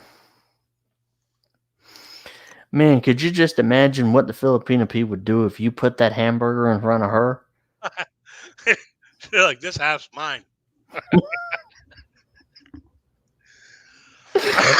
Yeah, y'all would be like a couple of zombies just eating that thing. Oh, frickin' eat that thing there and then have a marathon watching freaking Star Wars or something. You'd be wired for like a week. It'd be like being on hash. I hope you're not doing anything for a month. Yeah. Mm. Man. Yeah, can you imagine that? Hey, P, I got an idea. Let's do a Star Wars marathon. I got the perfect idea on how we could make it all the way through and then show her something like that. Mm. Fire one of them down, and I bet we can make it all the way through it. Because Oh, I actually did a Star Wars marathon. I think it was my 24th birthday. Yeah, oh it was shit. my Mm. 24th birthday. So there was just the 6 movies out, okay, at that time. Mm-hmm. Mm-hmm. And I went right from Phantom Menace all the Mm-hmm. way through to Return of the Jedi. Damn. 13 and a half hours. Oh, God dang. Oh, yeah. End broadcast. Now, there's been 3 more movies that have all been well over 2 hours each. Hamburger. Paid for John Lobley. You want Mm. to know how to wreck a day? What do you got going on today? 24-hour Star Wars marathon. Man. Oh yeah, and then if you try and sneak Solo in there or Rogue One, oh, and then you're. And what's the other one that they did? I can't remember. There's Solo, Rogue One, and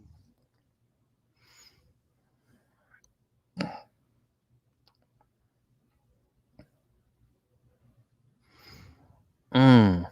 not that important. I don't Oh. like the Disney Star Wars movies. Mm. There's a play all button on YouTube or on a person's videos, right? It says play all and That's it'll if they're in a play. playlist. Yeah. So could you just imagine what would happen if I went to the very beginning and watched every single Filipina P video? How long would it take for me to get from the beginning to to her latest one?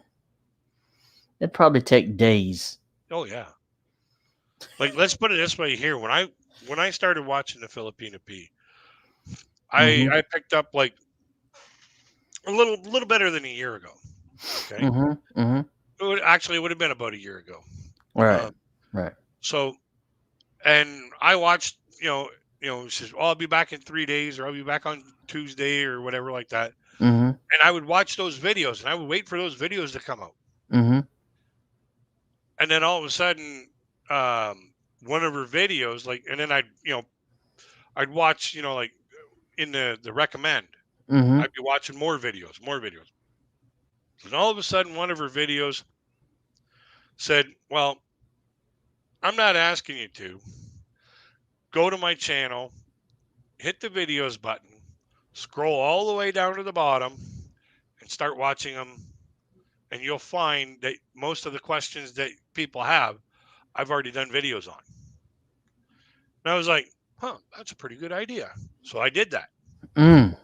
Took me 3 months to get through her entire library of videos.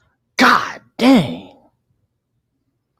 And I was Whoa. watching like 4 and 5 hours of her videos every day. Mm. Took me about 3 months. Mm-hmm. But wow, I was like, Mm. shit. Wow. Yeah, I saw Star Wars. I saw Star Wars in the theater. I saw A New Hope. I saw Mm. Empire Strikes Back and Return of the Jedi in the theater. I've actually seen all the movies, all the Star Wars movies in the theater, except for the last two of the series from Disney. I watched Mm. uh what was the name of the first one? Force Awakens. Mm. I watched that in the theater and I was like, what a waste of fucking money. Mm. Wow. And then after that I just streamed the other ones right here in my own living room. Mm. And did her full playlist in 3.5 weeks. Wow. You must have just done nothing but watch her videos. Like, I go to my parents' place every Sunday for watching Mm-hmm. NASCAR and whatever like that. Mm-hmm. And there's also, like I also watch Fourth Impact a lot. I watch Paul the Old Mm. Dog New Tricks a lot. Oh yeah. Uh, I was watching. Who else was I watching at the time? Mm-hmm. There was a whole bunch of them that I was watching. Mm. Please Act Right. Oh Uh, yeah. uh, and And like there's a bunch of channels you that I know was who watching. recommended him to me? Sharon Lapu Lapu. Oh yeah, Please Act Right. Yep. Yeah, he's a good guy. He's the kind of guy I'd like to sit down, have a cup of coffee with, and just shoot Mm-hmm. the breeze, battling back and forth, bat one back and forth. Oh yeah. And He'd be a fun guy to do a collab with, man. you Oh, know, that's one person that Numbnuts could not debate. He nope, couldn't. There's no way. nope. There's no way. Because Raul, Mm-hmm. he would basically say, "Listen, if you don't answer the question, don't bring up any other information. I'm asking you a simple question that requires a simple answer, and you want to complicate the fuck out of everything for no reason, just to talk circles Yeah. around everything. Mm-hmm. Yeah. Like that's his biggest. That's the biggest attribute he has. He talks circles around himself to the Mm-hmm. point where you're so confused on what he started with Mm-hmm. that you don't even know if he answered the question or not." Yeah. And somebody told me after my last hurrah with him, they said, RJ, you have to keep pounding him on the same thing over and over and over, or he'll do that. Yeah. Like when I asked him, what do you have against Rue Beauty? I should have stuck with that. Well, No. what you should have done is just say, "Listen, if Mm-hmm. you don't answer the question I ask, Mm-hmm. then I'm going to kick you off the channel because you are just as dumb as a fucking stump, and you have no business being on an information highway Mm. because this takes intelligence to have information. So either Mm-hmm. you answer the question, what do you have against developing a P? Mm-hmm. What do you have against what have they done to you specifically to make you so mad that Mm-hmm. this is your approach to them?" Mm-hmm. Well, in 1972, I had a hangnail, and my dog's brothers, former owners, cousins, nephew, twice removed, was related to Benjamin Franklin. Uh, and then the guy that wrote that wound the string that he used for the kite. That guy there. All the way around, and then and then finally make his ass way back around to 2022 and say, Oh, nothing. Well, see, Well, in what here, was the fucking book for? well, yeah, but see, here's the thing, though. He would like. I, I even think the Filipina P is confused as to why he talks about her so much. She hasn't said that, but you could just probably tell, like, why is this guy always going after me? Okay.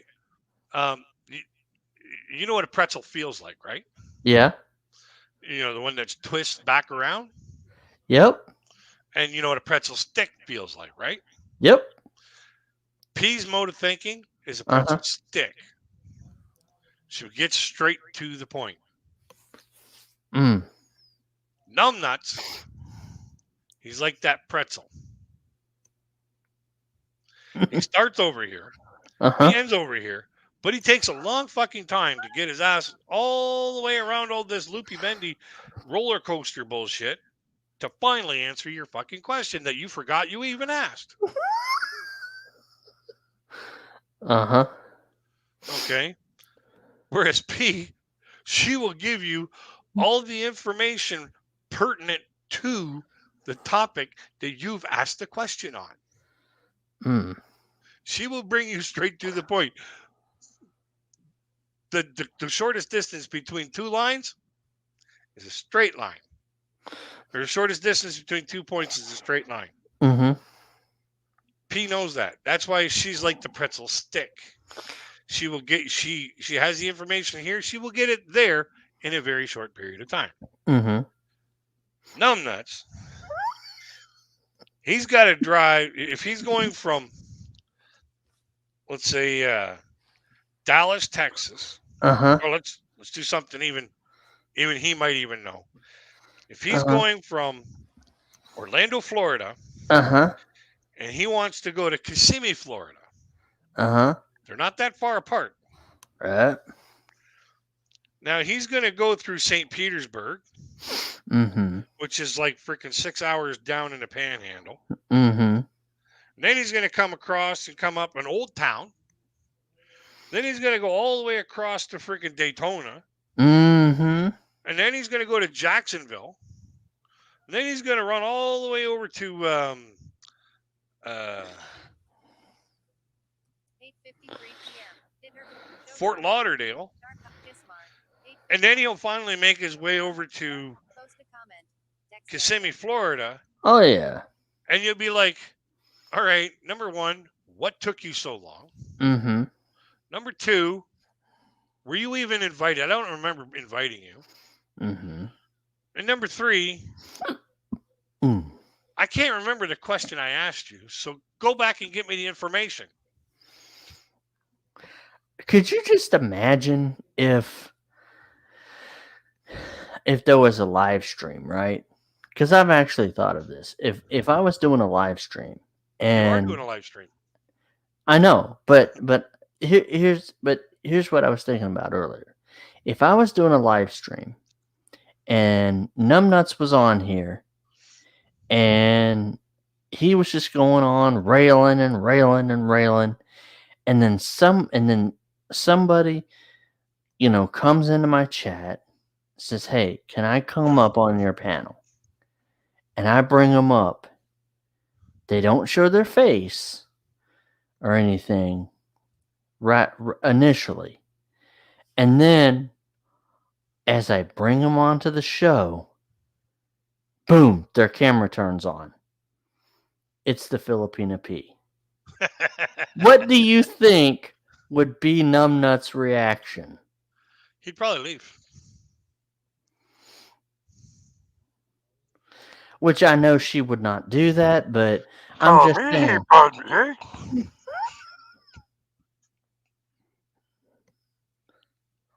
Huh? Call me here, hey?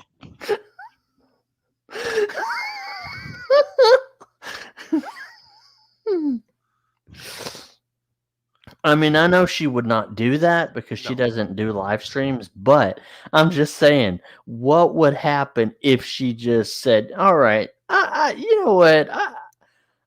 I'm tired of this. I'm tired of this fool. I'm gonna, and she wouldn't even have to say nothing. She wouldn't even have to say a word. Yeah. She'd just come on, just turn on her camera, like stay for like a minute, and then Yeah. boom. Yeah. I'd be in the chat box going, "E.T. phone home." Ouch. Ouch.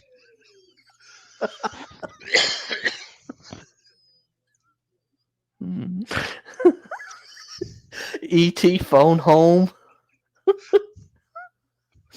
Mm, Oh my. yeah, I like I said, if I ever had the opportunity Mm-hmm.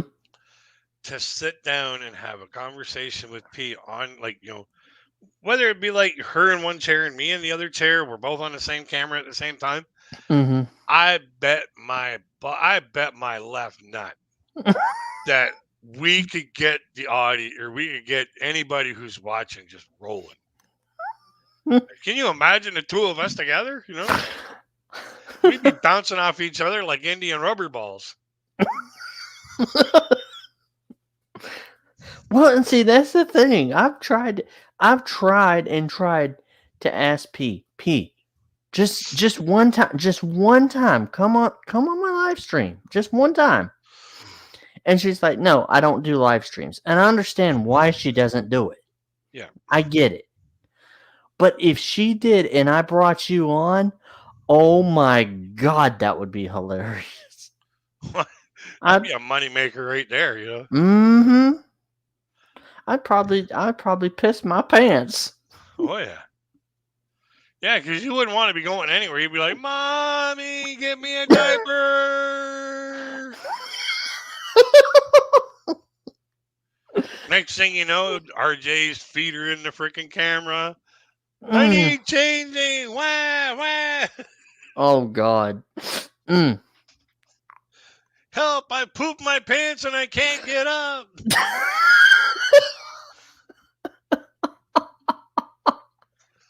Time for coffee. Ooh, I love it. But no, Reality Check Files videos have been classic, have they not? Yeah, they've been all right. Mm. I really like the ones better where he's diving right into things that Numbnuts has been saying, as Mm-hmm. per se, Mm-hmm. rather than just his mode. That's Mm. basically what our reality check files approach has been, is just his mode of thinking, Mm-hmm. and his mode of action, because he's gone quiet, he's gone dark. Oh yeah.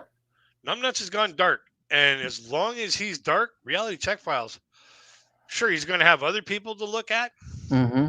but they aren't going to be quite as profitable as freaking Numbnuts, Mm. because you know, like I'll bet Numbnuts' breath smells like his feet, because his feet are in there so often. Mm. Especially when he says, "Oh, there's no such thing as saving face in the Philippines." Oh, there's a foot, and it's all the way up to the ankle. Yep. Oh, I'm the only one who knows what beauty looks like. Well, there goes another foot. It's all the way up to the kneecap on that one. You have to go by my chart of beauty. Yep. That's not a chart of beauty. A chart of stupidity. Stupidity. Oh. Like, where does Yeah. this guy get off? Like, who died and made him Lord and ruler of, whatever is beautiful? Like, Exactly. it has been said, like, literally a couple hundred years ago by, I think, Plato or something like that. I can't remember who actually said it, but it was like back in the Plato days when, women weren't notarized for saying anything. But Uh-huh. it was a philosopher that said something to Mm-hmm. the effect of, beauty is in the eye of the beholder. Exactly. And only the person who is viewing something Mm-hmm. can determine its value of beauty to them. Mm.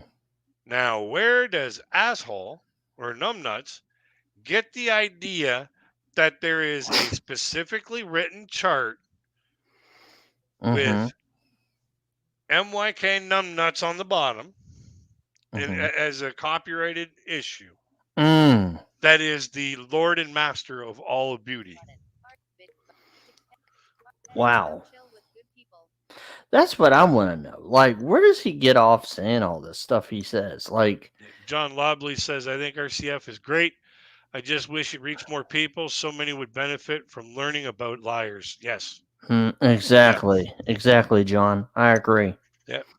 I agree. And it's really like, I mean, take a look at today's video from P. Let's say if Numbnuts did a reaction on that video from today. Hmm. Oh, can I do a skit about how I think that might go? Yes, go ahead. Okay. Now just to give you a little bit of um, uh, descriptive video here. I've got tissue in my hand. Mm-hmm. Okay. Mm-hmm. That happened to me. Oh, that would happen to me too. Oh, that would happen to me too. Boo.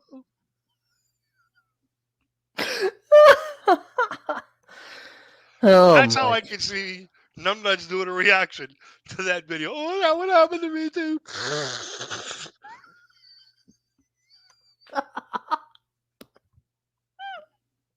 Yep. Yep. It'd be Like hilarious.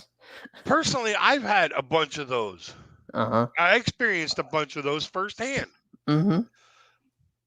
Now, it's not what's going to, corrupt me for my entire life. I just had to reprogram myself once I got out of the household.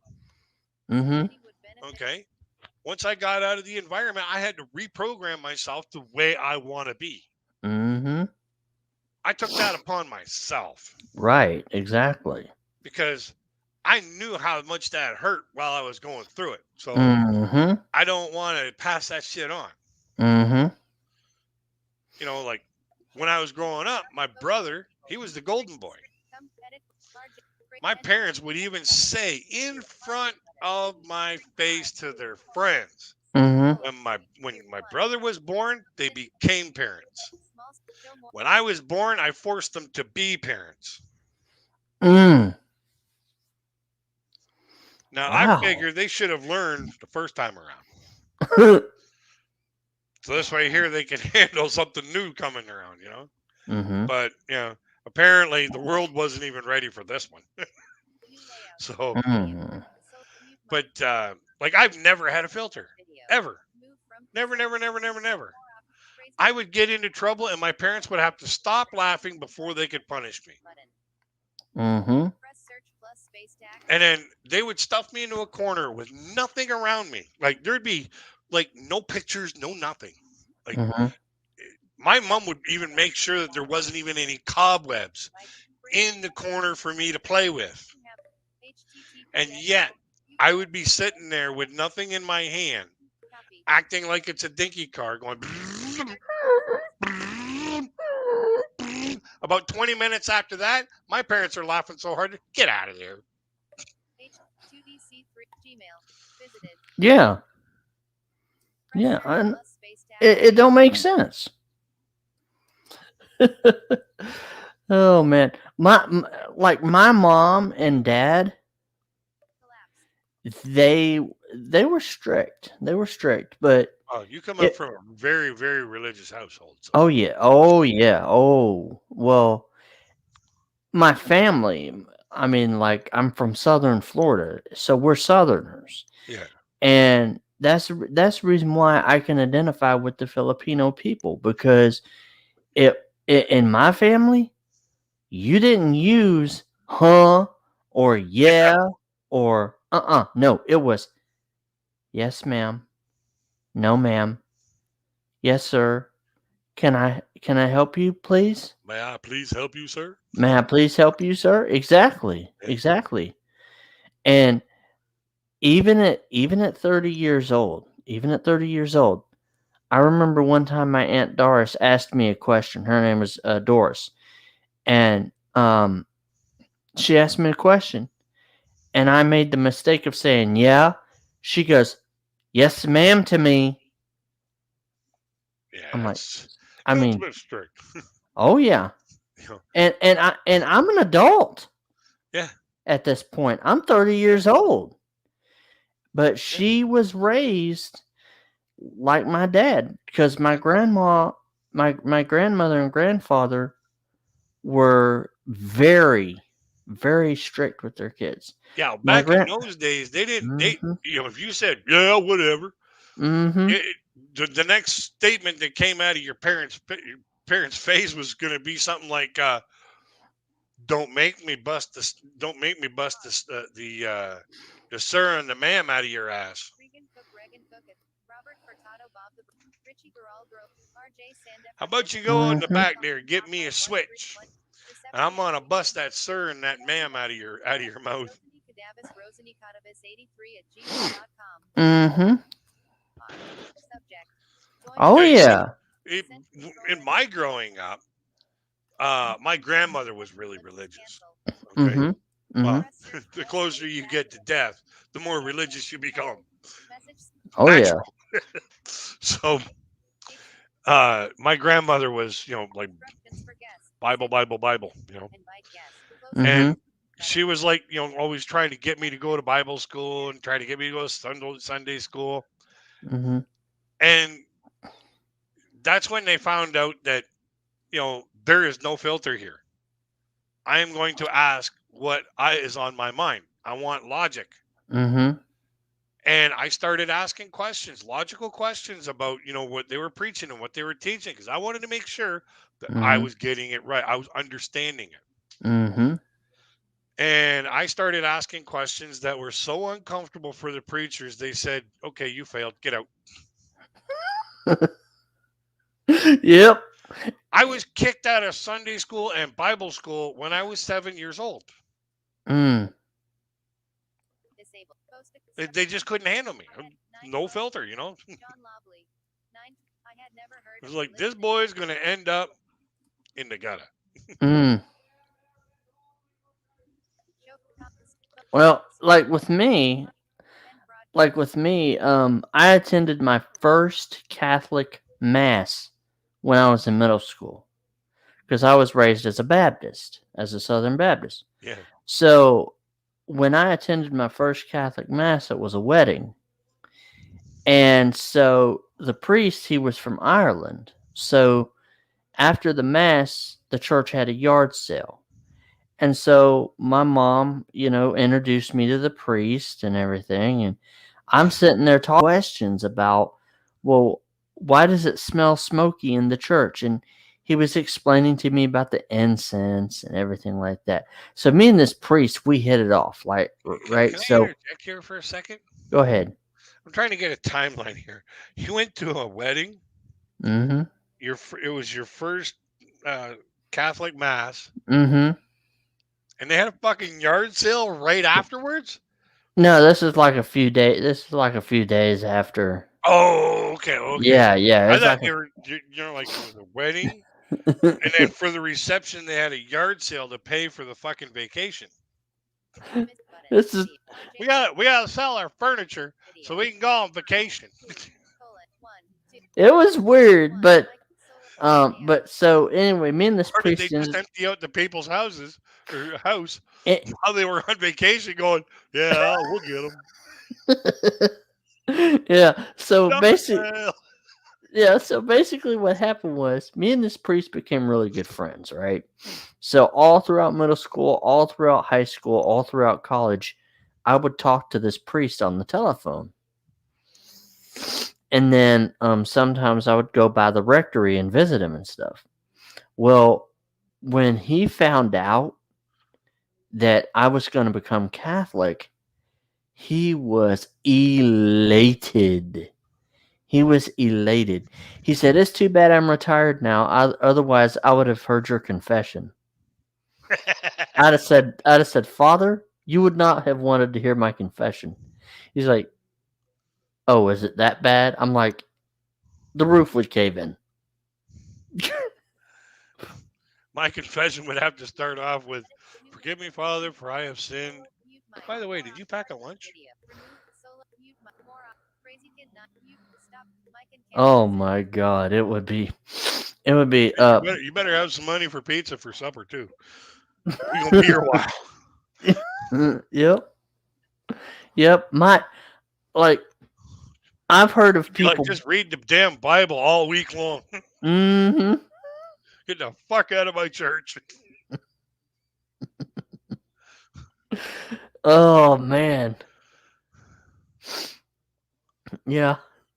It'd be read the Bible, the Catechism, the Lives of the Saints. Oh, and by the way, pray 1,000 Hail Marys. That'd be horrible. Could you just That'd imagine? be for for for my confession. That would be just the first week. Mm. Next week, I want you to. Oh man, Could you just imagine if the Filipina P could hear confessions? Yeah, P. Yeah, P. I cussed out numbnuts. Oh, please tell me more. Oh man. I even if P was a Mhm. priest, Mhm.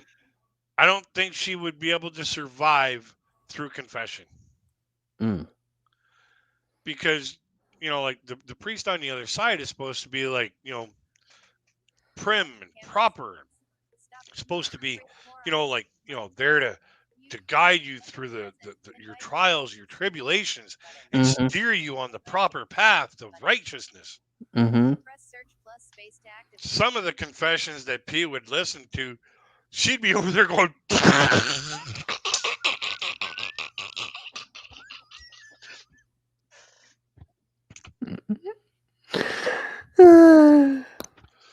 And then you get some of these, Southern Belle women down in the States, these drama queens, and damn well they can't be Catholic priests either because as soon as they say, "Oh, I cheated on my brother, I cheated on my girlfriend," sister next door, she'd be like, "Oh, hell no, you did not. Oh, no, you didn't. You better tie your nuts in a vice." Man, could you just imagine if me, you, and Yeah, numbnuts were on the John, same plane going to John the Bobley Philippines? says, sometimes her comment section read like a confessional. Yep. Yeah. Oh man, does it ever read like a confession? Yeah. And then she says, this week coming up, like on Friday, Mm-hmm. Friday's video is going to be less serious. And Uh I'm huh. like, oh boy. I'm almost like, you know,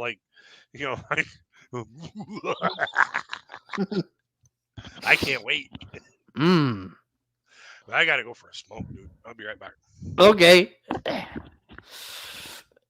Yeah, yeah. When you say the Filipino Peace comment section reads like a confession, does it ever? Mm. Damn. Whoo-wee. Mm-mm-mm. I think I'm gonna spicing things up a little bit. I need to invite some more people on here.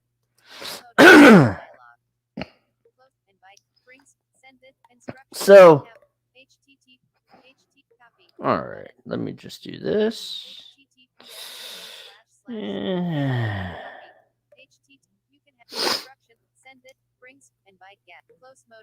button. we got to bring some more people on here. I mean, this is we got to bring some people up on here. So I'm gonna actually do something that I usually have not done. Address and search bar. Edit text. w.youtube.com. Oh, wait a minute. Hold up. www.youtube.com. Excuse me. Good Lord. Facebook. New tab. So anyway, Facebook. I'm going to send this link to some people. Space. Facebook. Search. Home. Pro. Messages. Notificate. Messages. Link. Messages. So I'm gonna. Group menu. New group. Search. Rosany Jambalos Cadavis. Link. Heading 3. Rosany Jambalos Cadavis. Space. More option. 7 active. 7 minutes ago. Oh, well, damn. Refresh. More. Hello. How are you? 2 hours ago. Text area. Page. Size 16. R O S E, comma, space. Page O double A R E space Y O U. Question mark space. C R A C Y K I D space I S space W O N D E R I H H O space Y O U space A R E space Here is the link to come.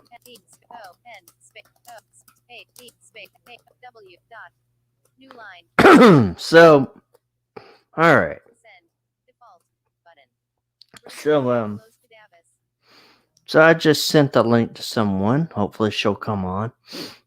StreamYard. John Lobley 9. You know. Oh man. John 9. I think show comment. I think RCF is great. I show 910.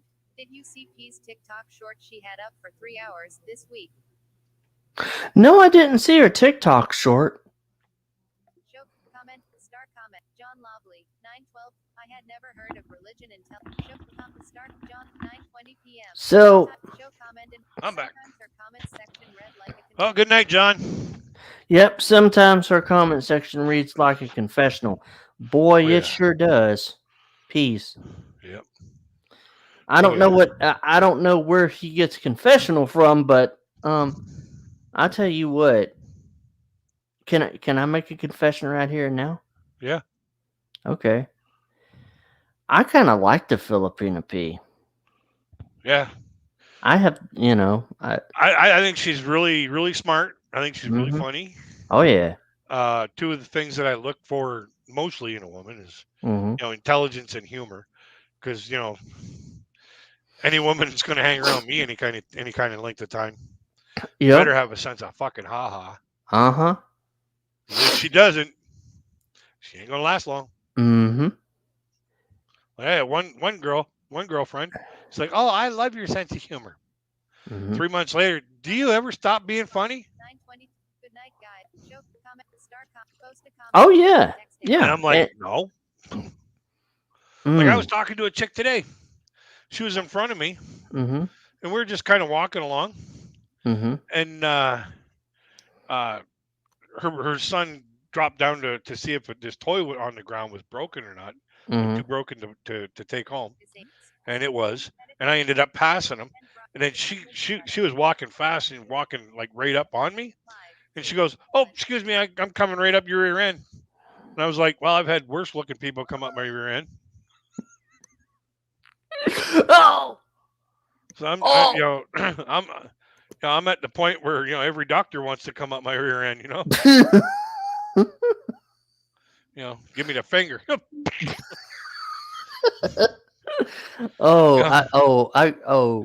Just have think. you ever had that test? 2 years from now, I'm gonna have that test. Let me get you ready for it. Okay. Yeah. They're gonna give you a play-by-play. Mm-hmm. Okay. Mm-hmm. They're gonna say you're gonna feel a bit of a pinch. and it Ah. never comes. Mm-hmm. Then you're like, well, you're going to feel a little bit of pressure. You'll feel a little bit of pressure, all right, because they're sticking something in an area that is an exit. Mm. Okay. And then when they start squirming their finger around to try and find something, that's when you're like, hey, hey, how come you didn't buy me flowers first? You didn't even take me out for dinner.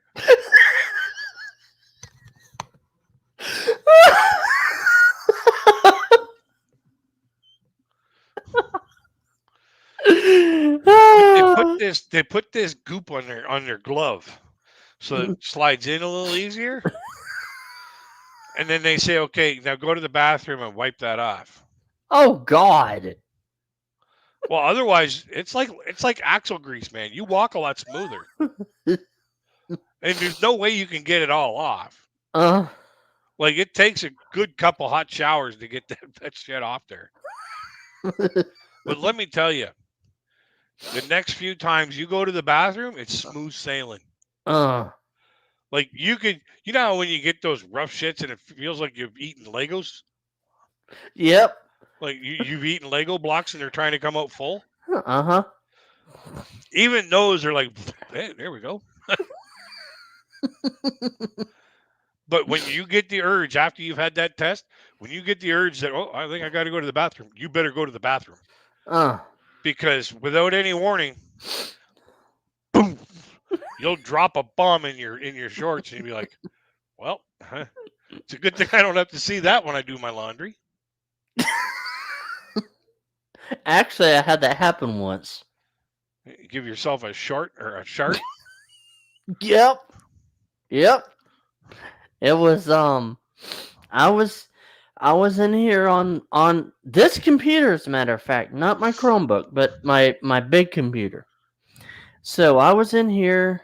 I was reading some emails. I think it was back in 2011. So this was before I started YouTube.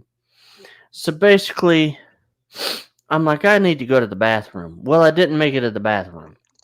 So I go to pull down my britches and I smelt something. I John didn't go smelt. to bed. John I says, I had that done by the docs. He kept both hands on my shoulders. You should only be able to count to one. If you can count any higher than one, it's not his uh, finger. so anyway, I pulled down my britches and I smell something. I'm like, "Hey, Robin, come here." My sister. I'm like, I think I just farted.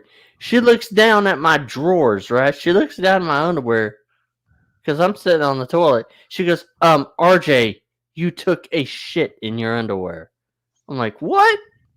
She goes, you didn't feel it come out? I'm like, no, I didn't feel nothing. And sure enough, there was shit all in my underwear. Yep. And not only that, I think that day I had started coming down with the funk, getting sick and stuff. Yeah. And oh my god, mm, when I get oh my god, when I get diarrhea bad. Oh yeah. Mm. That's when you even think that you got to go to the bathroom. It's like I'm gonna go. Goal 3, 6.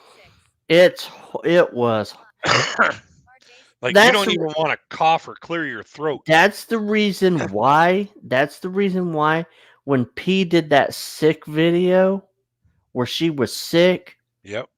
I felt like it was really weird. Have you ever heard of sympathy pain? Oh yeah. I literally had sympathy pain for her. It happens a lot with married couples. Uh, When she's pregnant, sometimes the man will actually feel the contractions. mm-hmm. Like he'll be like, "Ooh, ow," and she'll be like, "The baby kicked me." Yeah. Yeah, well, it feels like I just got kicked by a horse. Imagine that 2:30 in the morning when you're trying to sleep. Hmm. Yeah. But Man, I could just imagine. yeah, when you go for that test, make sure you can only count to one. Yeah. Just could you just imagine? Could you just imagine for a second? RJ Sandefur and the Filipina P talking. Like, could Face you to just face. yeah, face to face. Could you just imagine that? Like, Nothing's impossible. I mean, no, I mean, could you just imagine how the conversation would go? I think you'd be too starstruck. Hey P. P? Yes, RJ. P? Hey P. Yes, RJ. Hey P. That's what That's it my be. name. Don't wear it out. That's what it would wind up being like. I think. I think you'd be so nervous and starstruck being Uh-huh. just in her presence. Mm. Um, and I tell people all the time, Mm-hmm. if you meet somebody that like you you see a star, Mm-hmm. a rock star, a movie Mm-hmm. star, Mm-hmm. a YouTube star, Mm-hmm. treat them as if you've been longtime friends. Mm. Video. Okay, End time. relax around them. Start edit. Treat them as if you've been friends for like decades. Click to start comment. Because the more calm you are, the more they'll appreciate you. Mm-hmm. Like I've met Metallica, I've met Mm. um, Doctor Hook in the Medicine Show. I Mm. met them a couple times. Mm. Um, I've you know I've met a few big stars like Adam West, um, Bo and Luke Duke. I met the guy who built the Batmobile Mm. and the kit car. He offered me a job. Damn. I was 17 years old, looking to finish high school, Mm. and he's offering me a job working on cars Mm-hmm. in the United States, and I'm a Canadian. Damn. Well, like, me and P are friends already. Like, Yeah, but the first time you meet somebody in person, mm-hmm. and if you've um like on YouTube, it's almost like being on TV. Mm-hmm. Okay. Yeah. She's got 217,000 followers Mm-hmm. or 17,000 subscribers. Um, so she is a bit of a famous person. 200. Actually, it's 200,019 now. 219,000. 219,000. Yeah. Yeah. But she's got 219,000 subscribers and she's been on YouTube for 3 years. Mm-hmm. Okay. So Yep. it's almost like she's been on television for 3 years. Mm-hmm. Okay. Mm-hmm. Now, for some people, that plays in their mind like, oh, she's a rock star. She's a YouTube star. Oh my God, she's somebody special. I better not mess up what I say. And they get so concentrated on not messing up, they actually mess up even worse. Mm. And when I started meeting, celebrities, Mm-hmm. I was told by Ray Sawyer from Doctor Hook and the Medicine Show Mm-hmm. because I really love their music. Mm-hmm. The first time I met him, I was like, oh my God.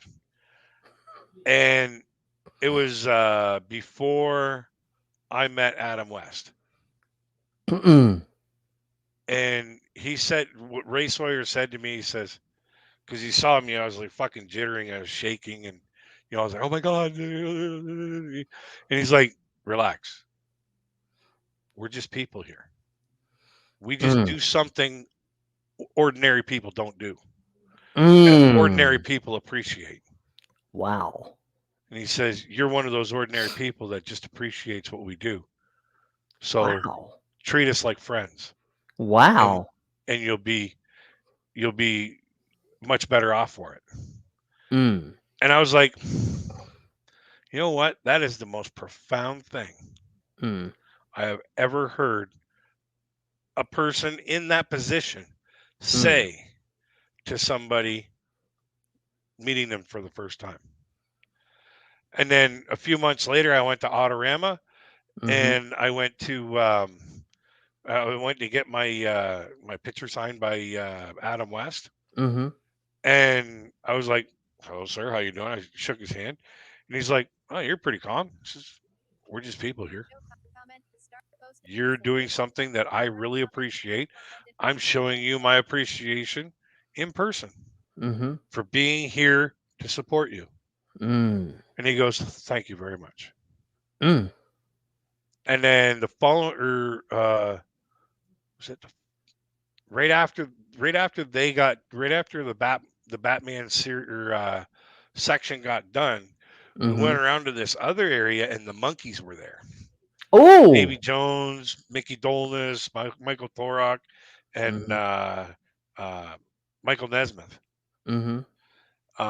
They were there, and they played their song.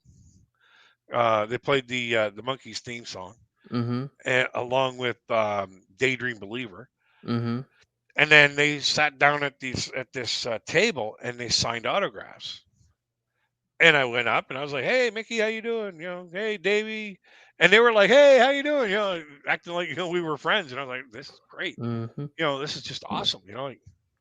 Mm. But yeah, just when it comes to somebody that you uh, you feel an idolization Mhm. towards, like a movie star, a rock star, or a country star, or a Mhm.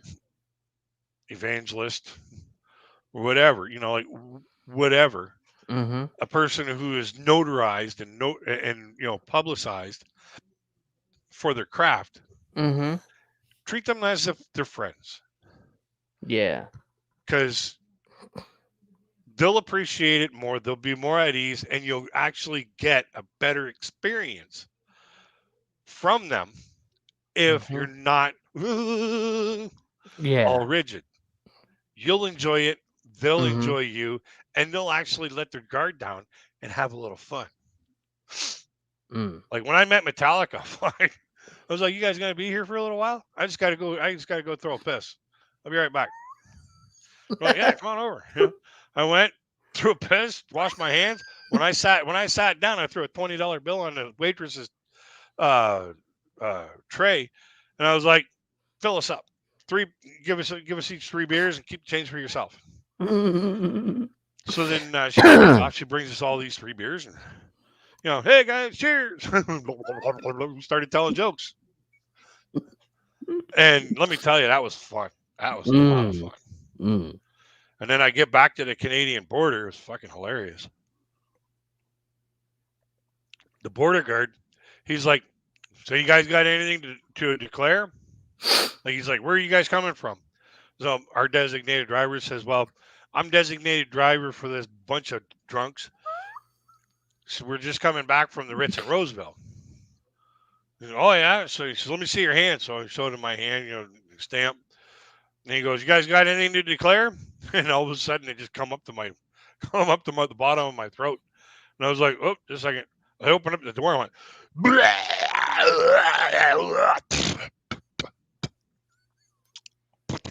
"Not anymore."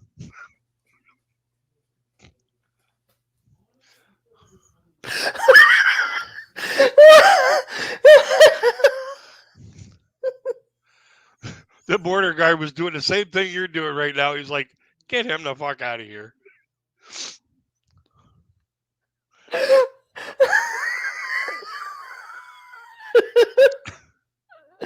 Oh God.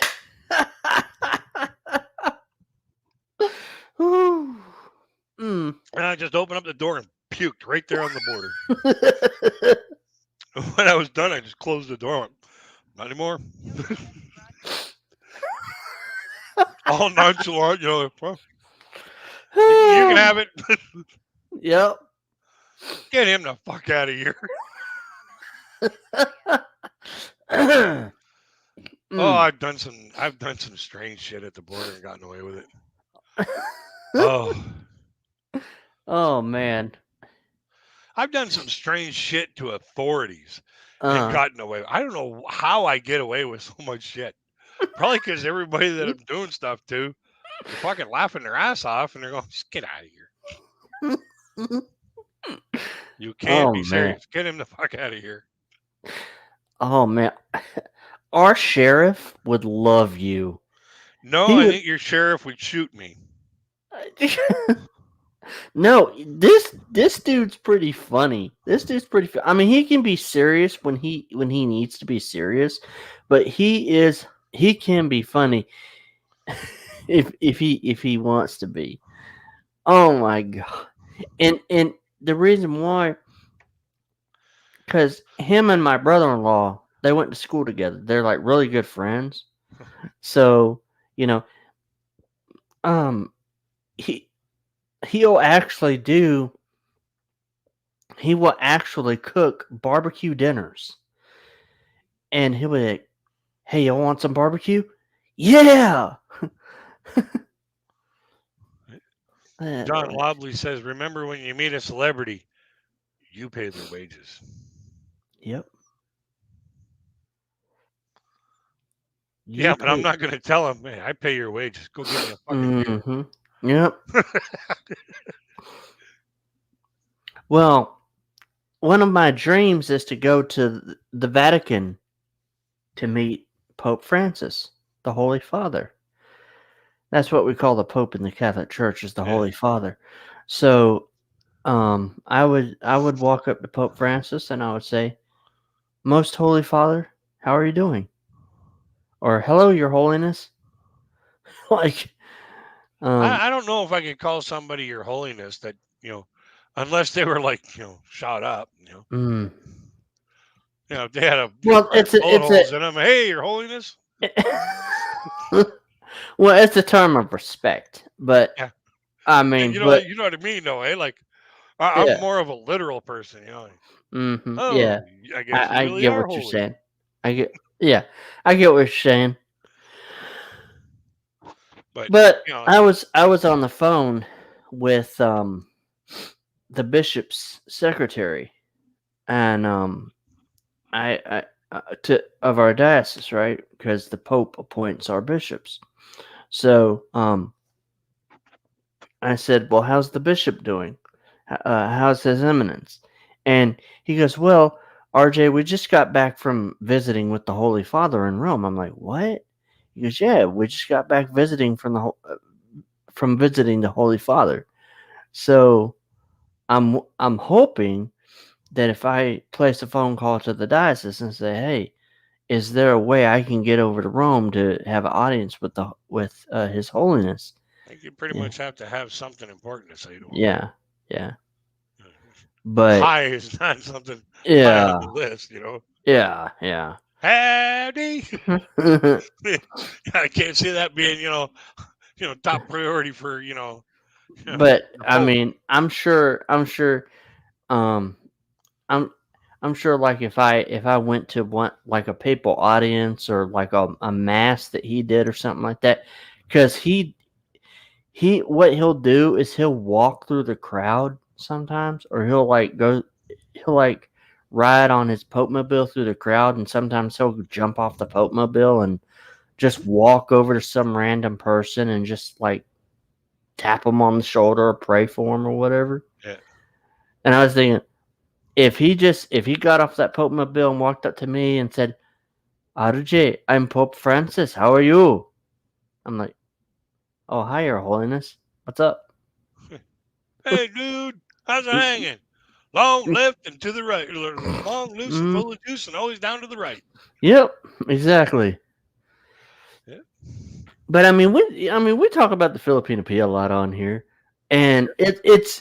it's all Oh, good good. stuff. It's all good because we're not like numbnuts. We No, don't talk shit about the P, right? no, we talk about things that we like about her, stuff that we like Mm-hmm. about her content, Mm-hmm. uh, That's what and you should we do. promote her. And Mm-hmm. like I think for of all the YouTubers that I watch, Mhm.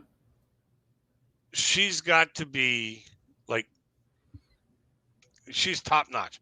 She's the one who's doing everything right. Exactly. Her audience is glued right from the minute the video starts Mhm. right till the end of the outro. Oh yeah. The audience is glued, and it's not Mhm. because she's an overly attractive woman. She is an average looking woman, or above average looking woman. Yeah. It's just that like if I closed my eyes through her content, I would still enjoy her content. Mhm. So her appearance is has nothing to do with her content. Well, and Okay. that's what I was trying to explain to Numbnuts is, yeah, I can't see what the Filipina P looks like, Right. but I enjoy listening to her. Yeah. So, like for most people, she's an average to above average. Mhm. Personally, I would put her like just on what I see on the screen. Mhm. Okay, her mentality, Mhm. her demeanor, everything included, just what I see on the screen in her videos. Mhm.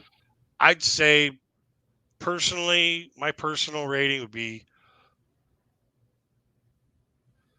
low eights. Okay. Now, mind you, if I sat and had a conversation with her and I Mhm. really enjoyed the interaction, Mhm. and that's something that would bump the scale Mhm. because interaction is an attraction. Oh yeah. Okay, I can't interact more than just text messages Mhm. with Filipina P. If I was to actually sit in her, with her across the table or sitting on the Mhm. couch beside me and interact in a conversation, Mhm. however that goes or however that transpires, Mhm. and the flow and the enjoyment of the conversation, that tips the scales one way or the other. Mhm. And then after that, it's a matter of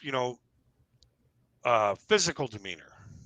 Oh yeah. Okay, like I don't mean like intimate, I mean Mhm. just physical demeanor. You know, Is because she people looking are at you? Is people are she? different in person than they are on the screen. Yeah. Okay, does she does she look at me? Does she smile when I talk? You know does she constantly cut me off? Does she you know what's the physical demeanor? Does is you know is she doing something to make me more attracted? Because Mhm. like even even the filter on the camera Mhm. to like basically buzz out any small imperfections. Mhm. Okay, there's a filter on the camera that'll do that. Mhm. Get face to face with somebody and they'll fucking shine. Yeah. Okay, so are those things going to bother me? Yes, no, Mhm. maybe so. Are they going to freaking excite me? Yes, no, maybe so. That's Mhm. all something that has to be dealt with in person. That's why I've always said never, ever, ever call somebody your girlfriend or boyfriend until you've actually fucking met them and go, okay, you are real. Mhm. Reach out and touch them and say, okay, you are real. Mhm. Until you can physically touch them, Mhm. they're not real. Well, and that's what see, and that's the whole thing. Like when when Angel Truth asked Rose what she asked her, that's why I was offended. Yeah. Because for one thing, I had never met Rose in person. Yeah. And for her to ask a question like that, number one, it was disrespectful. Well, because it puts you on the spot Mhm. to try and confess something that may or may not be either on the front or back burner. Mhm. You're trying in order to answer that question. no matter what the answer is, it's a loaded question. No matter Mhm. what the answer is, somebody's Mhm. feels are going to get hurt. Mhm. Okay. So, and that's why I don't like loaded questions. I never And have. I was trying to explain to Rose. I said, "Look, it was not an appropriate question No, it to wasn't. ask because that's how rumors get started on Yep. here." Yep. And she's just fishing for something to make content about and say, Mhm. oh, RJ's just looking to, like help this Filipina so that, he can get in her sack. Mhm. Yeah. No. RJ's trying to help somebody because it A helps that person out and Mhm. B makes him feel like he's doing something positive. Mhm.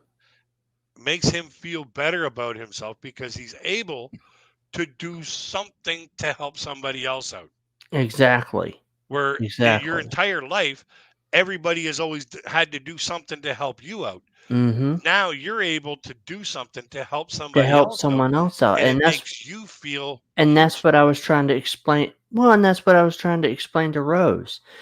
And she's like, "Oh, but I want to help you." I said, "No, I want to help you because you need it. You need it." Uh, And John asked what she asked. She basically butt her nose into a private affair. yeah. And now Rose has not spoken to me in 2 days. We have not spoken in like 2 days. So I don't know Well, if she's okay. that I could don't be know. because of her boss.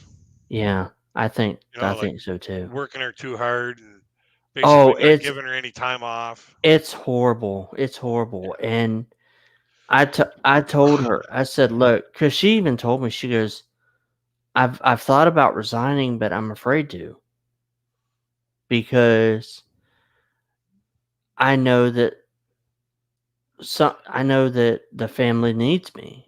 What Yeah, am I going to do if I resign? If I resign from this job, where am I going to go? What am I going to do? yeah. She's over in what, Dubai, No, she's in Manila. Manila? Oh, okay. Yeah, she's in Well, Manila. at least hopefully it won't be that much. Yeah.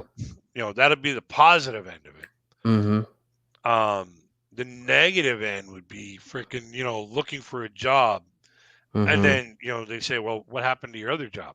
Mhm. Well, they were just like trying to work me But 24 hours a day and making me a slob. I know that Wonder Lala has been talking to Rose too about possibly getting her a job that that she can do where she'll have some time off Yeah. for herself. I mean, she hasn't even uploaded a video to her YouTube channel because I've subscribed. And I said, even if it's just one day a week, and she can't even do that. She wanted to go to mass. Crazy kid. She wanted to go to mass. She's Catholic. She wanted to go to mass. She says, I'm planning on going in the afternoon. She told her boss, and her boss told her, no, I need you here.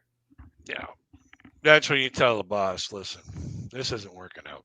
Mm-hmm. You Yep. know, if you want me to be here 24/7, you better be fucking paying me better. Mm-hmm. If you need, if my personal Mm-hmm.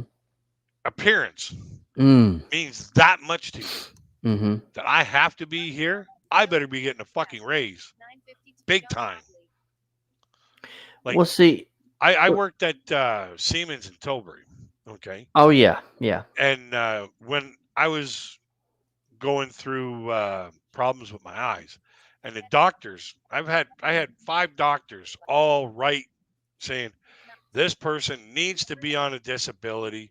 We need to get him out of the workplace that is causing this problem Mm-hmm. and see if we can correct it or hopefully reverse it so that we Mm-hmm. can get him healthy enough to go back to work. Mm. The plant manager was a douchebag. Says, no, we need him here. And I was Mm. like, okay, wait a minute. Are you telling me that my presence in this building is the only thing that's keeping it running. Crazy Kid 949. Mm. And he's like, well, no, it takes a lot of people. Then why is it that one person has 5 doctors saying that, you know, they want to run tests in order to do these tests? They need time and they need, me to be able to, drop whatever I'm doing and go. Messages. But you Profile. guys have to have me personally here in the plant. Mm-hmm. Otherwise, it's a no go. And it was just because they didn't want to deal with having to pay another disability pension out. And what they ended up doing was they ended up ripping up all my doctor's notes and saying, you've missed a lot of time. And I was like, well, I had doctor's notes for all of them. They were approved. And they said, well, we readdressed them and, they were no good. So now you've missed all this time. And I was like, well, just because I wasn't here doesn't mean I had an emotional detachment to it. And they got fucking mad. And then Yeah. they ended up firing me. Default button. Rosany Jambalos Cadavis. Yeah. And They ended up see, firing me over a health issue that mm-hmm, the doctors wanted to address Crazy Kid 9. and mm-hmm, correct. yeah, But they didn't want the doctors to address or correct it. yeah. So Well, and see, the thing is Rose's boss has another lady besides Rose that works with her.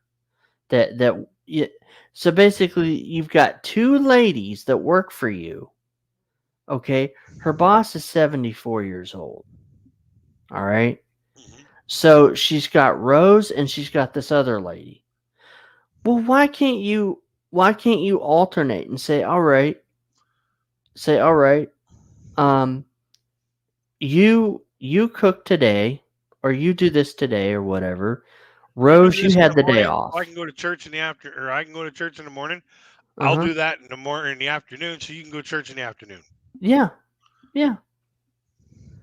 But instead, this other lady and when I would talk to Rose, I would hear her talk like laughing and cutting up and everything.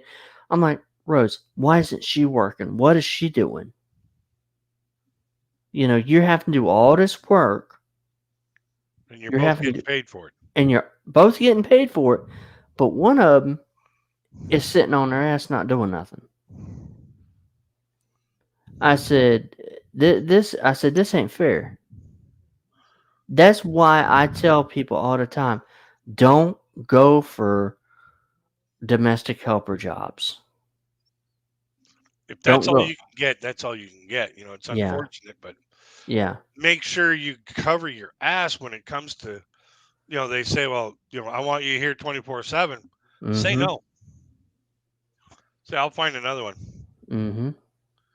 You know, Because, well, I mean, at least Wonder Lala, at least like when they go to when she went to Hong Kong, she had 2 good employers, yeah.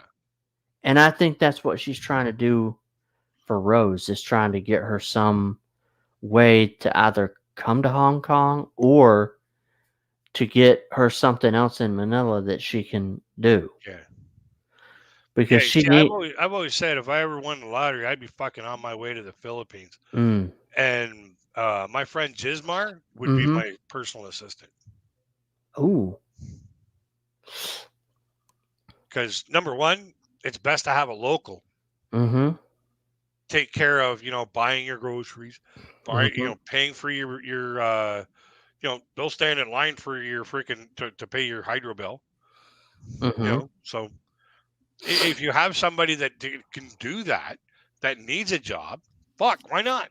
Yeah. It's Well, going I to mean, cost you what, well, I 500 mean, bucks a month? look at Lucy. Yeah. Look at Lucy. She's got it made. Yeah, like what's it going to cost you? An extra 500 bucks a month? But let's think of this. Let's think of this crazy kid.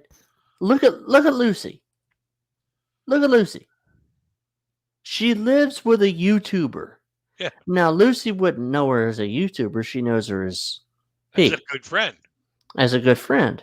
Yeah. But I mean, how many YouTubers do you know basically bring in a complete stranger into their house or into their apartment or whatever they have over there? Basically say, all right, you help me with my videos.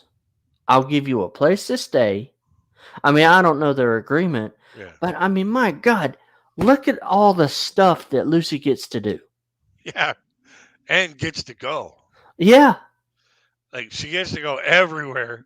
Mm-hmm. You know, eh, you know, all depend like it would be interesting to see Lucy's life before she met the Filipina P Mm-hmm. More options. and what she has now. Stop. Mic and camera settings. Now I know at the beginning, I don't Uh-huh. know, I can't remember when it was, but I remember seeing Lucy in one of her earlier videos, Mm-hmm. and she was as timid as a wall mouse. Yeah. Okay. Yeah. Then you take a look at Lucy in the freaking outtakes of the island or Apo Island video, Yeah. and there she is, fucking taking selfies when they get off the boat, and then she's having dinner with the P, and she's all like, "Oh yeah, hey, how we doing?" You know, Yeah. totally different person. Broke that shell, just crack, get that shell out of here. Let's freaking party. And let me tell you, Mm. the happiness coming off of Lucy Mm. from the very beginning to Mm. now, Mm-hmm. night and day. You can feel that happiness. Every Mm. time you see Lucy on the screen, Mm-hmm. you can feel how happy Lucy is when she's, working with the P. Mm. Now, it doesn't matter if they're a YouTuber or not. Mm-hmm. Somebody brings a total stranger into their house, Mm-hmm. okay? YouTuber or not. Doesn't matter what they do for a living. Mm-hmm. Bring a total stranger into your house and make a positive impact change Mm-hmm. on that person's life to the point where you feel their happiness Mm. through the internet screen. Yeah. Okay. Mm-hmm. Now tell me another person that you've Mm. seen that happen to. You can't. There isn't very many. No. There isn't very many. And just like Paul just like Paul from World Zoom, and like people that have been interviewed by P that have talked about their experience. See, and that's what I that see that there, because I've had the Leah, when she interviewed that one Filipina Leah. I was subscribed to her on my old channel, and she did a video.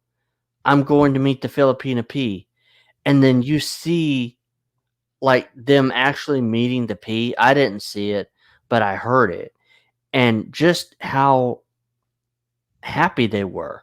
Yep. Oh, I'm not meeting another YouTuber. I'm meeting a friend.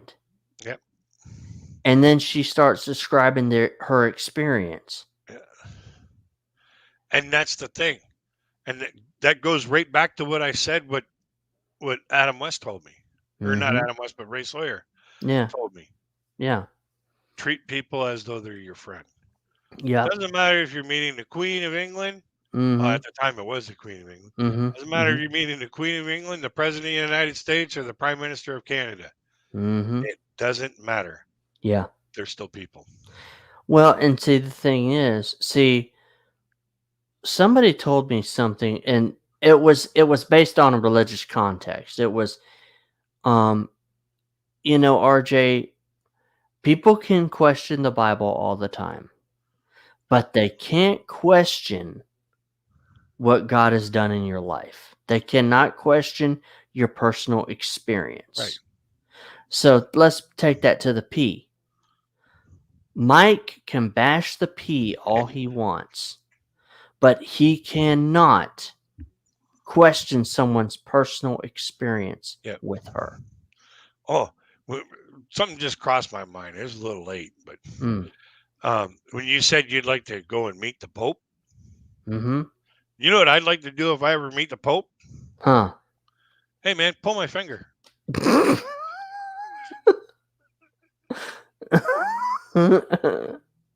Oh, wow. You're bad. Thing But about it is that he'd remember it. He'd probably freaking wet his kilt freaking laughing. Crazy kid. More He'd probably get a freaking nice little yellow spot in the front. address and search bar. oh, yeah. But he'd never forget it. And neither would the guards. Oh, yeah. Facebook. Messages. Neither would the Swift guard. Swiss guard, yeah. Messages. Yeah. Here, man, pull my finger. Link. Mm. Search. oh, Access key. yeah. Oh, yeah. I ain't gonna put this chocolate thing back in the fridge. All right, go ahead. StreamYard. Remove from stream. Button. Hey, Press search Google, plus what space time to is it? activate. It's 10:08 p.m. Damn. So, guys, we've been streaming since 7 o'clock. Well, actually, since 7:02. So, man, we're doing pretty good. We're doing pretty good. Smoke break.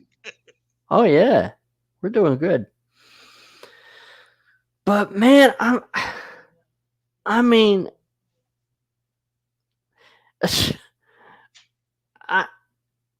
I gotta tell you, when P, like, have you noticed that every time she interviews a female Filipina, P always asks, and I quote, "Have you ever held the lumber?" She asked that to Helga, remember?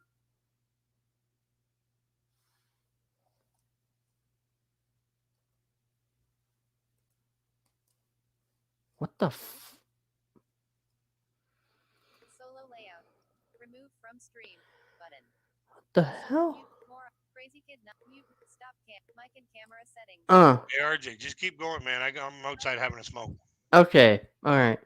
So basically, she basically asks, "Have you ever held the or do you hold the lumber?" And I was actually like, "What the heck? Why are you asking that question?" And then I thought to myself, "Wait a minute. I did have to hold the lumber when I was at my high school bonfire." You know, like, but then I realized what kind of lumber she was talking about, and I was like, no, I don't think I would have. Present. Collapsed. Mic and stop. Mute. Crazy kid 9. So anyway, Remove video. RJ Sandefur. More. Mute mic. Mm. Button. More. Remove from we gotta get some more people up on here. Crazy kid. Mute microphone. Me and Crazy Kid, we've been going at it for a few hours now, and Small leader. come on. 4 1 colon 7 0 colon 3 live. Crazy kid 949 live 3 live. Media button. So let me just. To get missing image descriptions, open the comment. Okay. Edit broadcast. Come stream this post start comment show comment face purple crying 10:10 p. Jismar. Jismar. Start comment show 10 John Lob 10:09. I'd rather pull your finger than kiss his ring. I'd rather pull your finger than kiss his ring. Okay. John start comment show comment hi 10:09 Amber Angel Unique Boutique. Amber Angel. Amber Angel Unique Boutique. Okay. Hello. Very interesting. Very interesting you showed up. Start comment show easy to say that to your boss in a country with social welfare. 950. John Lobley. Start comment. Show comment in rock. What? 952. What she asked. John. Start comment. Show. 942. So basically, What? there's Crazy Kid. StreamYard. Yeah, I'm back. Yeah. Hi, back. Oh, anyway. Could you just imagine what would happen if I had to attend somebody's exorcism?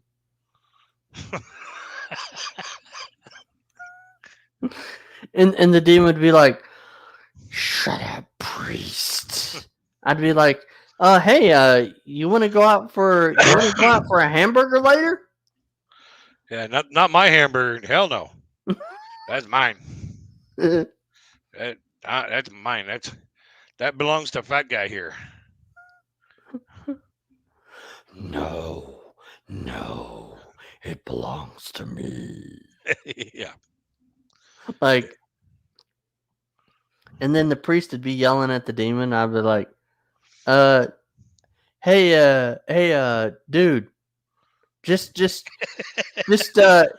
leave this guy's body and just chill, and I won't say nothing. John Lobley says, "I'd rather pull your finger than kiss his ring." Yeah, no kidding. Hey, you don't know what the person next to you has got. Herpes. Yeah. So basically, do you think Rose could get to Filipina P like status if she tried hard enough? She's got a little bit of adjusting to do. Mm-hmm. Okay. Yeah. I gotta get coffee. She's got a little bit of adjusting to do. Mostly in the areas of getting comfortable on the screen. Mm-hmm. And being more authoritative on the information that she has. Okay.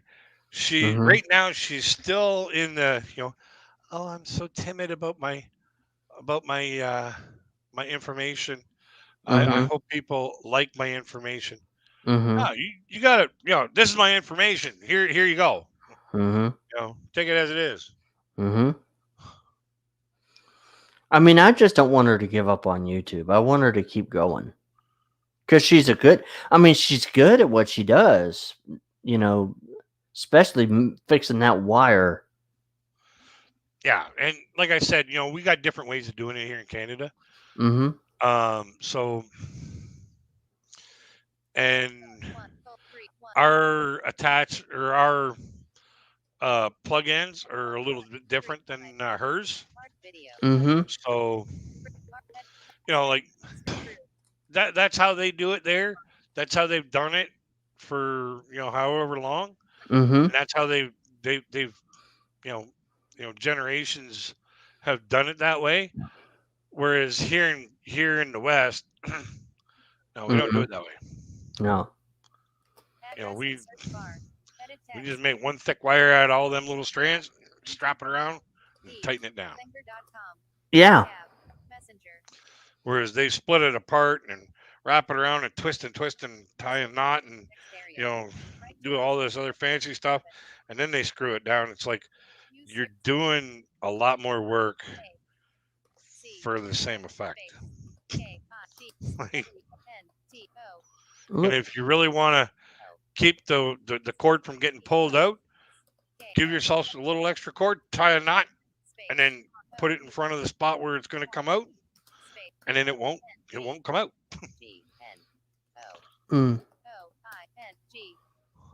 Yeah. Crazy alert. You sent crazy. Yeah. So, I mean, I just don't want her to give up on YouTube. And in fact, there's another lady that's interested in starting a YouTube channel too. Oh yeah. That I'm helping. Yeah. But she's from Nigeria. Oh, okay. So But just in future, I mean, Choose an emoji. and this goes for everybody. Okay, this goes for everybody. Don't ask a Filipina, especially if they're interested in somebody, because It's it not a puts polite question to ask a person anyway. yeah. Like, if you were face to face and you saw a little bit of, No comment. extracurricular activity between the two, Mm-hmm. hey, are you two a couple? Start post a comment. That Yeah. would be an appropriate way to say it. Mm-hmm. But, you know, the situation the way it was, Mm-hmm. that was totally inappropriate It was very and inappropriate, uncalled for. and it almost made Rose quit YouTube It because of it. almost destroyed an entire friendship. It did. It did. Like, you put a wedge between two people like that. It's just Mm-hmm. not a cool thing to do. No. No. And like my friend Wanderlala, and I mean I even told Wanderlala what happened, and she was like, "Wow." She couldn't believe it. She Yeah, couldn't believe it because you really need to be careful because Filipinos are shy anyway. yeah, And when I just like when I was talking to Rose, and she's like, "RJ, it's not a big deal." And I'm like, "Yes, it is a big deal because that's how drama gets started on YouTube. yep. You're new to YouTube. That's how rumors get started, and then it spreads That's like how wildfire." accusations get flying around. Mhm. And when the accusations get flying around, it's hard to stop them. Yep, exactly. That would be like me. That would be like you asking me, "Hey RJ, you talk about the Filipina P so much. Do you like her or something? Do you want to be her boyfriend or something?" And then the next person, "Oh, RJ and the Filipina P are dating. Did you hear?" You see what I'm saying? Yeah, I know exactly what you're saying. Like, I'm just using that as an example. Now, am I mad at Amber Angel's Truth for doing what she did? I was a little upset. But here's the thing.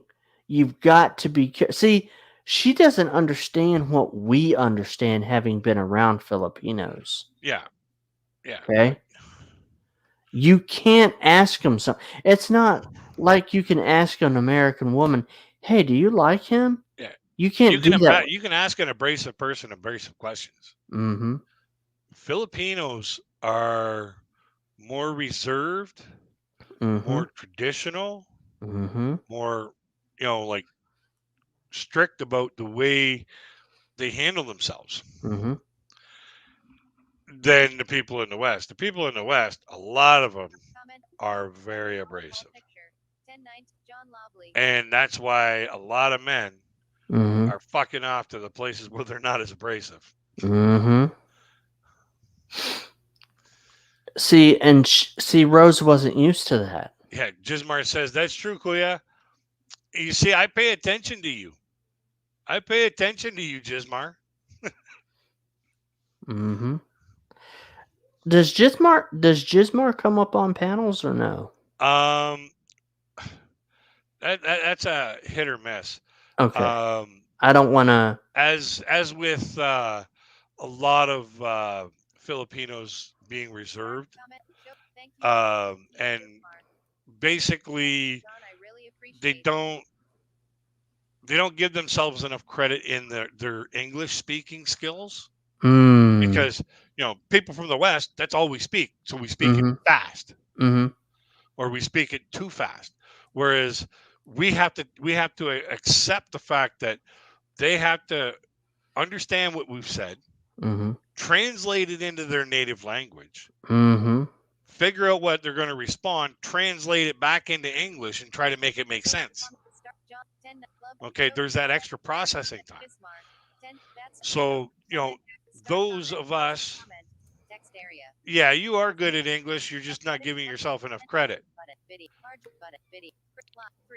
1. You are a lot better at English than you will ever give yourself credit for, Jismar. Believe me. 5, 3. Mic is muted. Well, yeah, and see, like the Filipina P, when you listen to her speak English, she speaks it fluently, very fluently. Well, because she was around it. Mm-hmm. She was around it a lot. Mm. Yeah, but I've seen your live streams, Jismar, a lot, and even though you do have some moments where you're a little more reserved on your English speaking, you still speak very, very good English for someone who's not native to the English language. Mm. And it goes back to what I was saying before, where people that are not the English is not their first language, they have Mm-hmm. to understand what you said, Mm-hmm. translate it into um, uh, like they have to hear what you said, translate it into their native language so they can understand it, come Mm-hmm. up with a response, and try to translate that back into English in a way that it makes sense to the person they're talking to. So when it comes down to it, a person who speaks more than one language, like Mm-hmm. Jismar, Filipino P, Mm-hmm. Sharon Lapu Lapu, all these Filipinos, they all speak English and Tagalog, or in English and Visayan, or English and Ilialo, or whatever it is. They Mm-hmm. speak multiple languages, so they have to hear it, translate it, understand Mm-hmm. it, come up with a response, translate it back, and then you know speak it out in a way that the other person can understand it. That takes a lot more brain power than it does to just speak in one language. So I'm going to say this to you, Jismar. You're smarter than I am. Gmail. Visited. Oh yeah. Oh yeah. Press search. He doesn't even know me, and he's already saying, "Oh yeah, oh yeah." Space to activate. Like I believe you're a smart man. I'm a smart ass. Mm. Just we'll leave it at that. You're a smart ass. Okay. You see, you're trying your best Sheila May Mendoza. is better than the amount of Tagalog that I know. S. I know kuya means respect to a male. Ate means respect to a female. Message body. Um, I'm inviting you to kumasta is hello. Salamat is thank you. button. And madanga is beautiful. Press search plus space to activate. Other than that, Sending ellipsis. I Yeah. couldn't tell you how to say, Activate. where's the bathroom? I couldn't tell you how to say thank you for the meal. I couldn't put a sentence together. Cancel. All I can do is do the basically dunce cap stuff and go, thank you. Press Salamat. search plus space to activate. Yeah. Undo. Modal. Yeah. Dialogue. Kumusta? StreamYard. Gmail. Visited. Yeah. H. So basically, if I got off the plane in the Philippines, I know 5 words. That's it. Bring speak. Invite get. Close modal. Button. Well, and even P has said Plus space. you don't. It's not necessary for you to learn Tagalog. No. But Mike MYK says that you have to. No. See, It's- it just goes. It's That a just. show of respect to learn some. Mm-hmm. Like, you don't get off the plane and go, hi, everybody, how you doing? Hey, you're going to have to learn how to, you're going to have to speak to me in my language. Mm-hmm. Otherwise, you ain't going to be able to talk to me. Mm-hmm. But if you get off the plane and you start, giving the nod and, with the folded hands, Mm-hmm. salamat, or Mm-hmm. kumusta, and show Mhm. them a little bit of respect, chances are you're going to get a million times that back in return. Oh yeah. Oh yeah. I try to learn as much as I can, but yeah, Yeah. I mean, Okay, but banana is saging. saging. Yeah, in Tagalog. That's Disabled. banana, saging. Free. Come. Edit. Card. End broadcast. But have you Now ever is that noticed? now I gotta know. I gotta know just for because my stupid mind is going stupid on me, and RJ Gandalf is not there. 3:2. Sagging, does that because it is sagging down the left side of my leg? Group leader. Small show. Edit. New link. Video. Remove. So mute. More off. RJ. Video. Remove. So mute. More off. Crazy kid. Mute. Stop. Mic and camera. Is that why they call it sagging? Because it's sagging down the left side of my leg?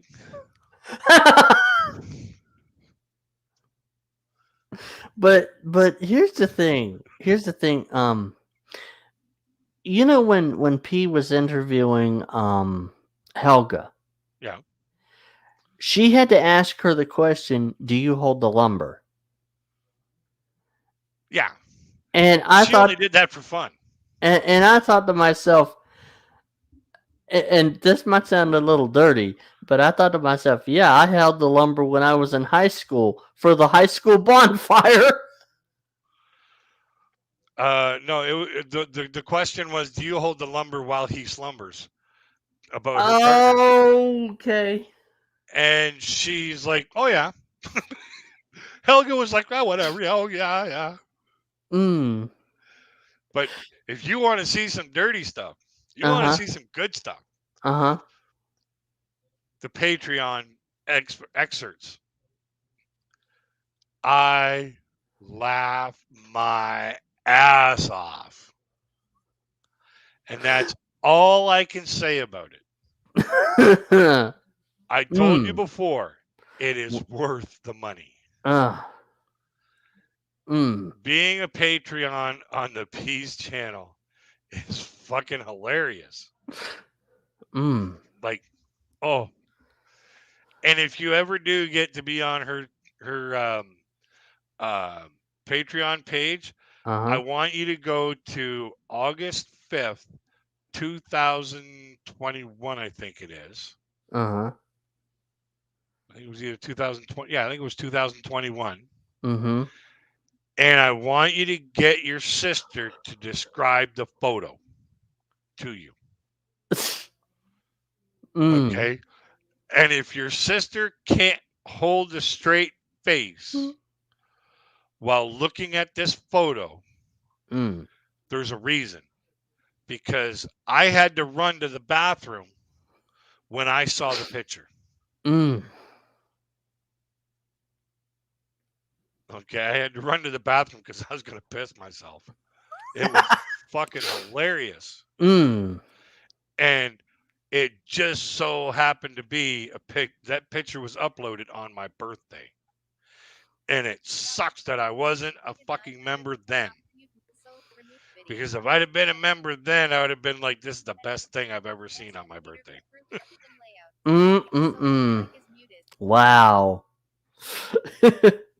Yeah, it was fucking hilarious, And dude. Like,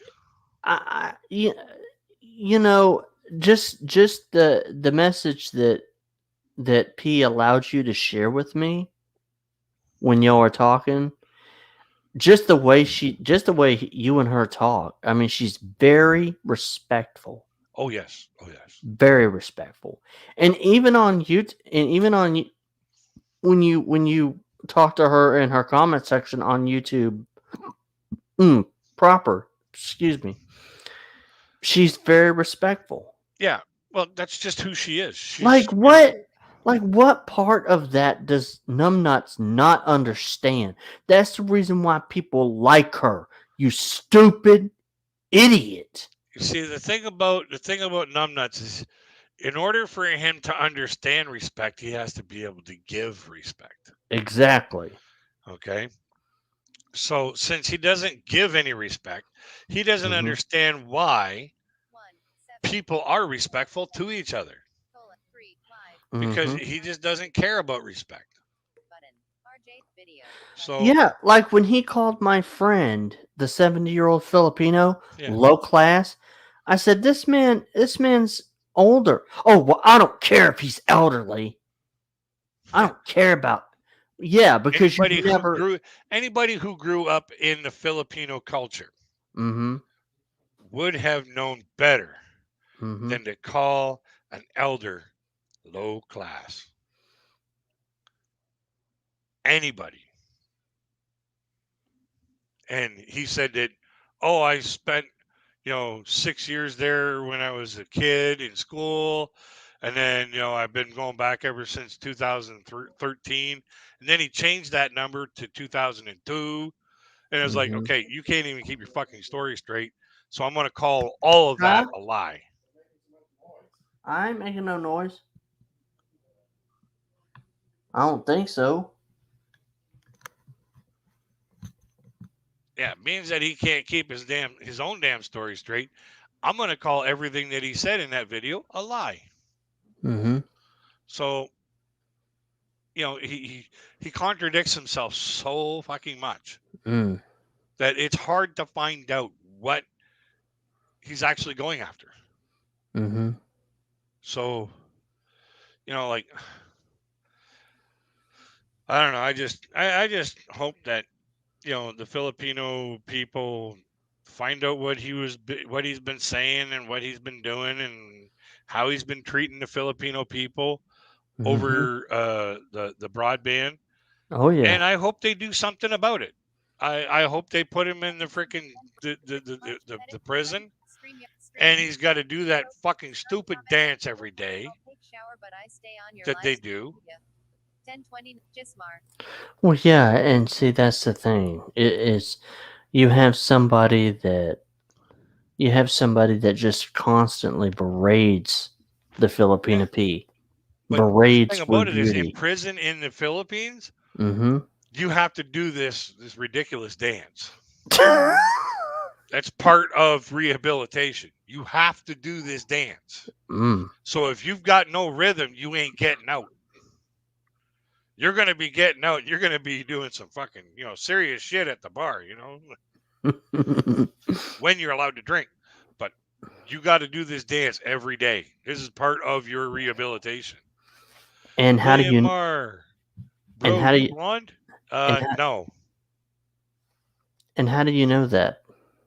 I watched a video about Star comment. a year ago, and they were talking about like, oh, you don't want to go to prison in the Philippines because and they showed these people, they all freaking hardened criminals, freaking walking out into this courtyard, and they're all like, and then music starts and they're all doing this freaking line dance, and I'm like, that's even worse than freaking hard, working on the chain gang.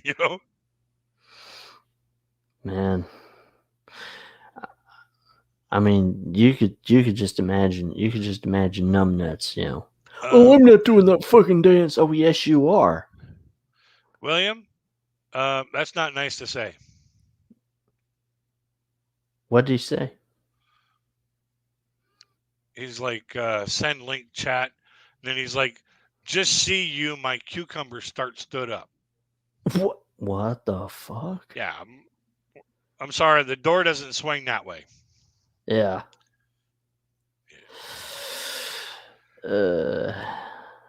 God made Adam and Eve, not Adam and Steve. Yeah. Yep. Link StreamYard. Nope. Don't send him no Oh, links. Don't send him no link. Because I don't know who the guy is, and yeah, I don't even know. Post start comment. Show links 10:35 p. Link StreamYard. 10:30 William Moore. William Moore, you can get out of my chat. He's not in your. Oh yeah, he is. Yeah, you can get out of my chat now. No, I don't know who you are, so you can go on, get to stepping, because you're just trying to derail my show, and it ain't happening. Cause I don't know who you are, and if I bring you So up far, on you've already said a couple things that's not nice. yeah. So we're not. I just noticed something, RJ. What? You don't have any moderators. Yeah, I know. I need more moderators. I gotta have more moderators in here.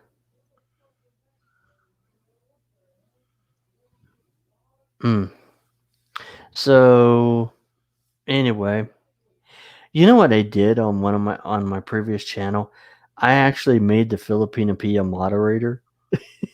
Just for laughs and googles. Just for shits and giggles. Yeah. Could you just imagine if she were moderating my chat, though?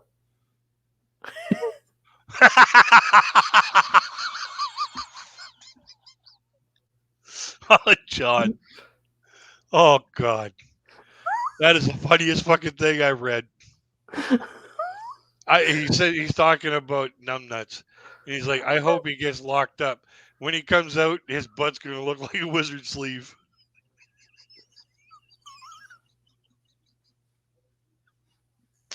There's going to be more shit jammed up there than enough. Well, he probably would lose a shitload of weight. No, he won't.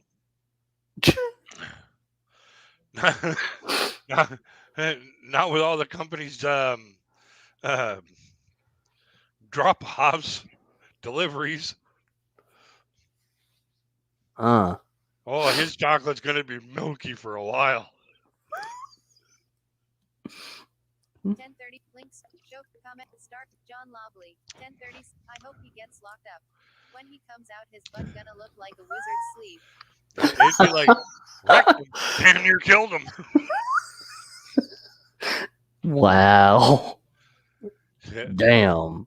Show comment I think the last guy that goes through that freaking it'd be like throwing a hot dog down the hallway. Yep.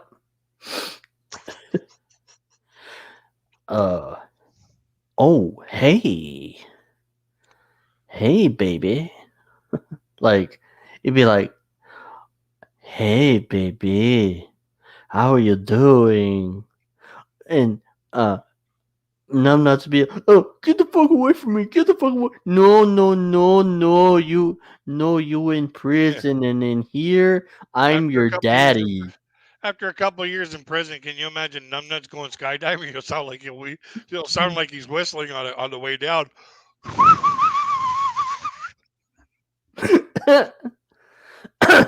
Yep. And if his balls could reach his asshole, it'd be.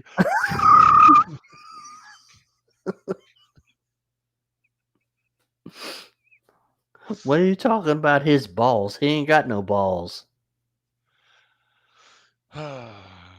Anybody that can talk crap about the Filipina P and not go to the Philippines when they say they were doesn't have the balls. Yeah. I mean, all I know is if I ever do get the opportunity to go to the Philippines, there's only going to be a few people that know, and they're going to be told, "Do not say shit until I get there." And I know who one of those few people are going to be. You're probably going to tell P, aren't you? Well, it should be one of them. Mm-hmm. Jismer will be the other one. Yep. Which P isn't going to say a word. Nope. Because what happens on Patreon stays on Patreon. Yep. Like, I can describe on how much fun it is. Mm-hmm. And, how great the value is. Mm-hmm. But to share the videos and the pictures and the chat, nope. Mm-hmm. What's on there stays there. You have to pay to get that information. And that's why you'll always see, and that's why you see in my comments. Mm-hmm. Even on the last comment. Let me pull it up again. Right there. On the last comment, my last paragraph was like, keep up the awesome work on both your channel and your Patreon page. Membership really has its privileges, and their privileges are better than American Express. Wow.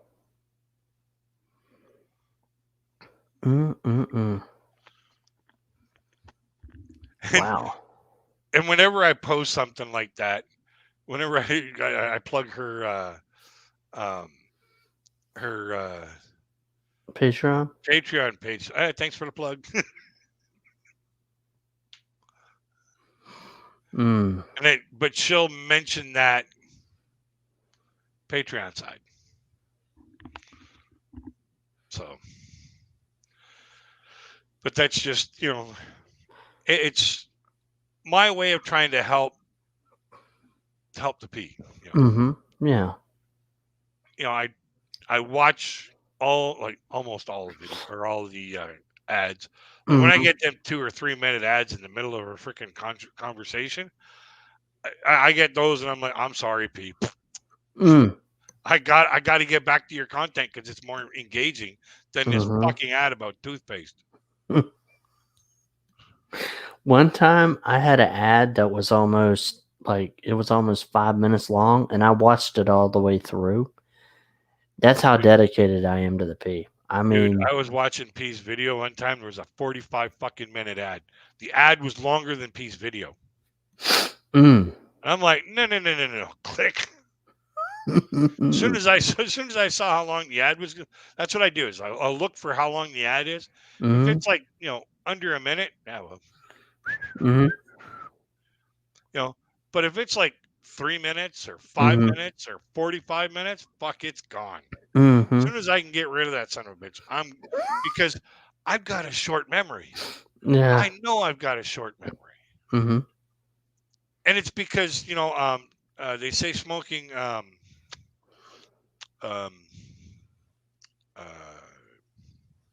it makes you forget. That's what it is.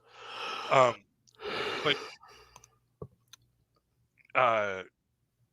what was I saying again? You were talking about the ads about. Oh yeah. Yeah, thanks for reminding me. I'll have forgotten what she has said prior to the ad starting if I watch a 5 minute ad. So I'm like, no, this ain't happening. I'll watch like 10 or 15 seconds or 5 or 6 seconds of it until they skip ads. Bye. But if it's like a under a minute, yeah, I'll sit there.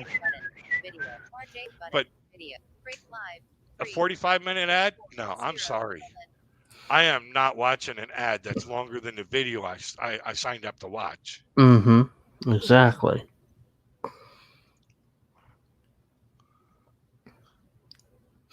Well, and just like I always, and I don't do it now, but I used to really.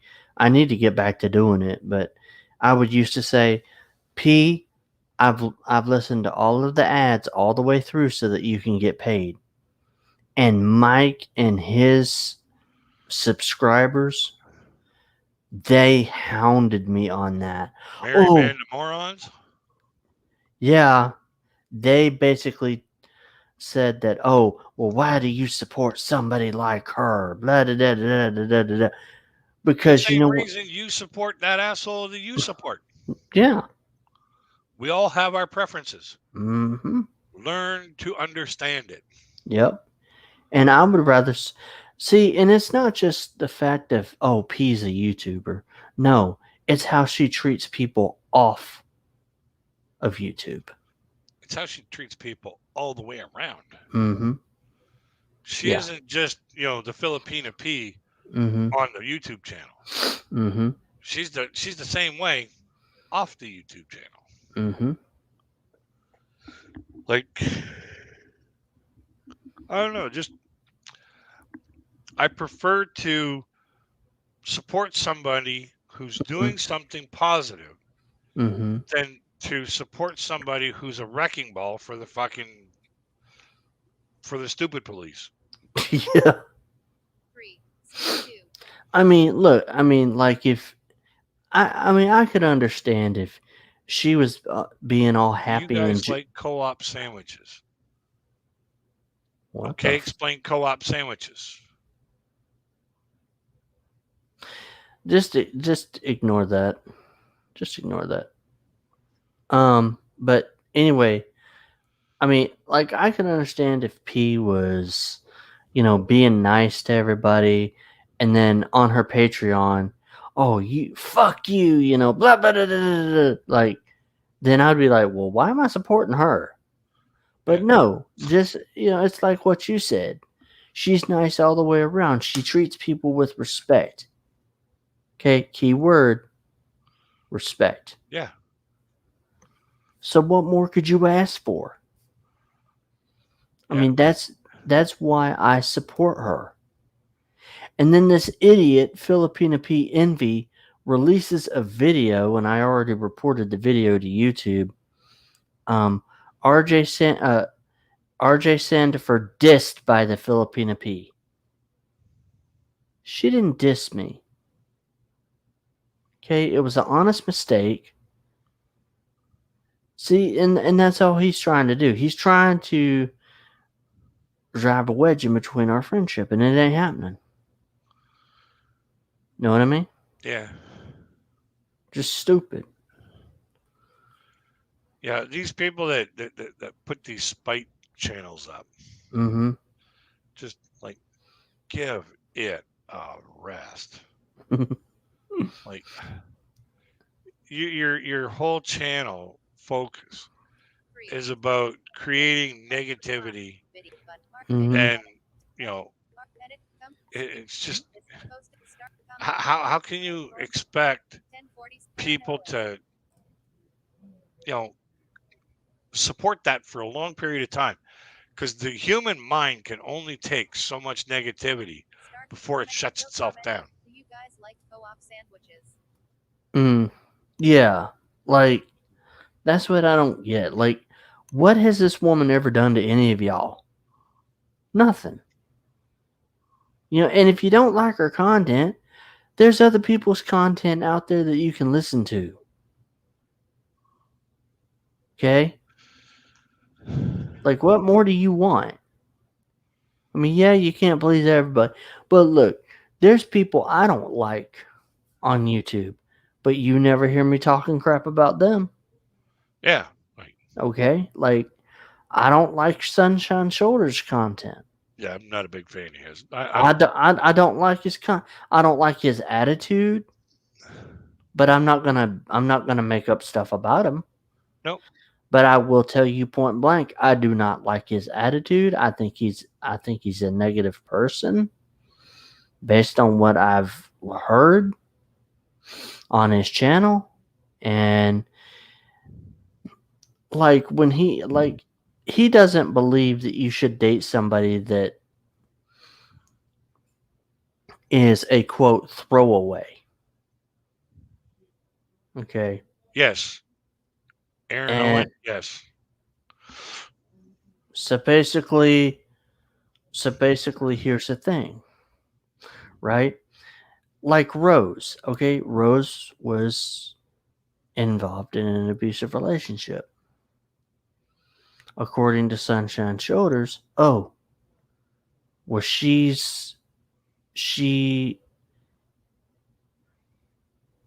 she's already damaged goods. We all are. Yeah. Okay. When you think about it, you come out of the womb. Mm-hmm. As soon as you come out of the womb, you're damaged goods right away. Yep.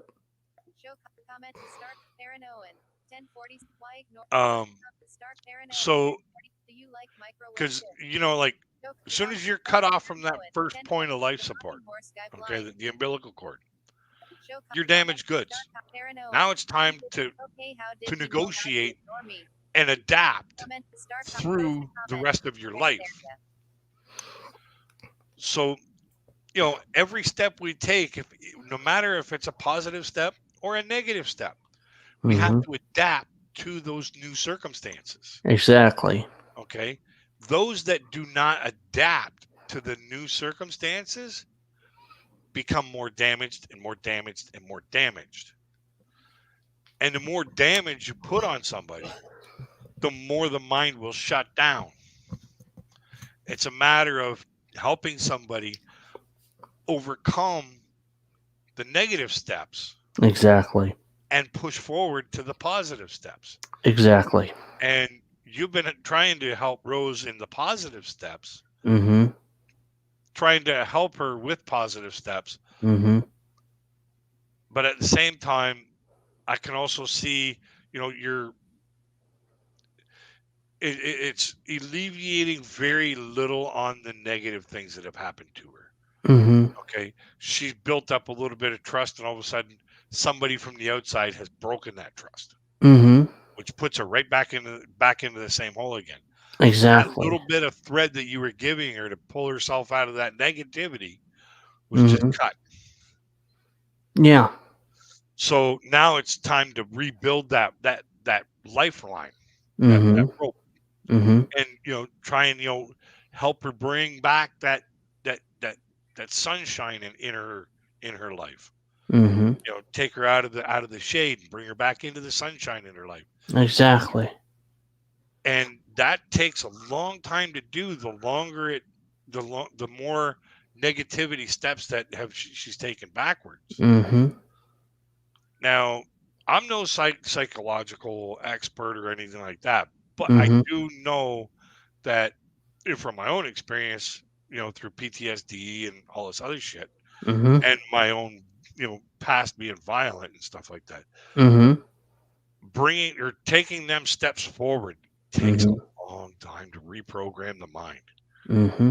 Like when I was going through anger management to deal with what triggers me, what triggers my anger, what Mm-hmm. you know, what will set me over the edge, where my anger limits are, Mm. so I know when is too much or when I'm getting too close to the edge, to the point where there's no return.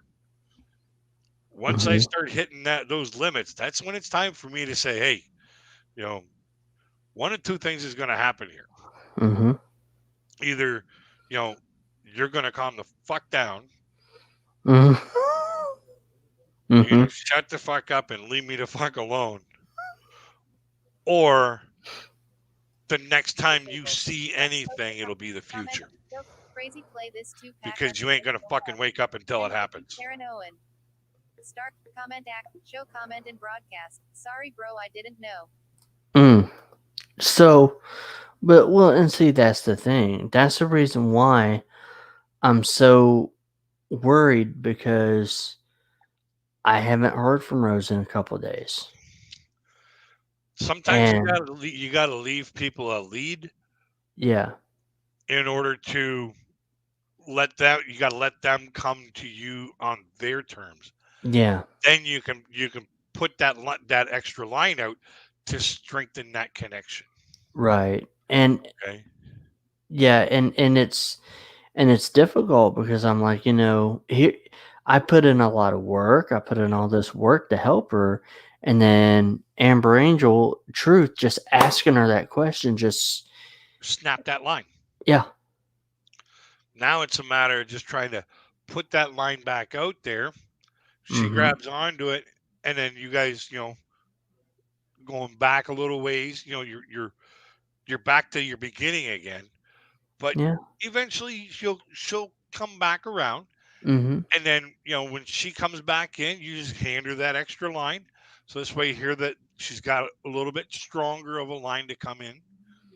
mm-hmm, It's just it's just a way for the Filipinas. It's just their way of like finding out how much they can trust somebody, is they'll yeah, back off for a little while, and you mm-hmm, got to you got to let that lead out. mm, You got to let that lead out, but you don't let it go. You just let it mm, out. You just loosen the slack, so that when they come back in, you reel it in. You hand them another line to strengthen that bond again. mm-hmm, Okay, and the more that they get those strengthened bonds, the more you bring in positivity to their life, the mm-hmm, more they're gonna keep coming back and keep coming back, and eventually it'll be like freaking you know you know. Eventually, it'll probably be like, okay, I need to go eat now. I gotta let you go. I gotta go eat now. mm-hmm, But it's going to take time.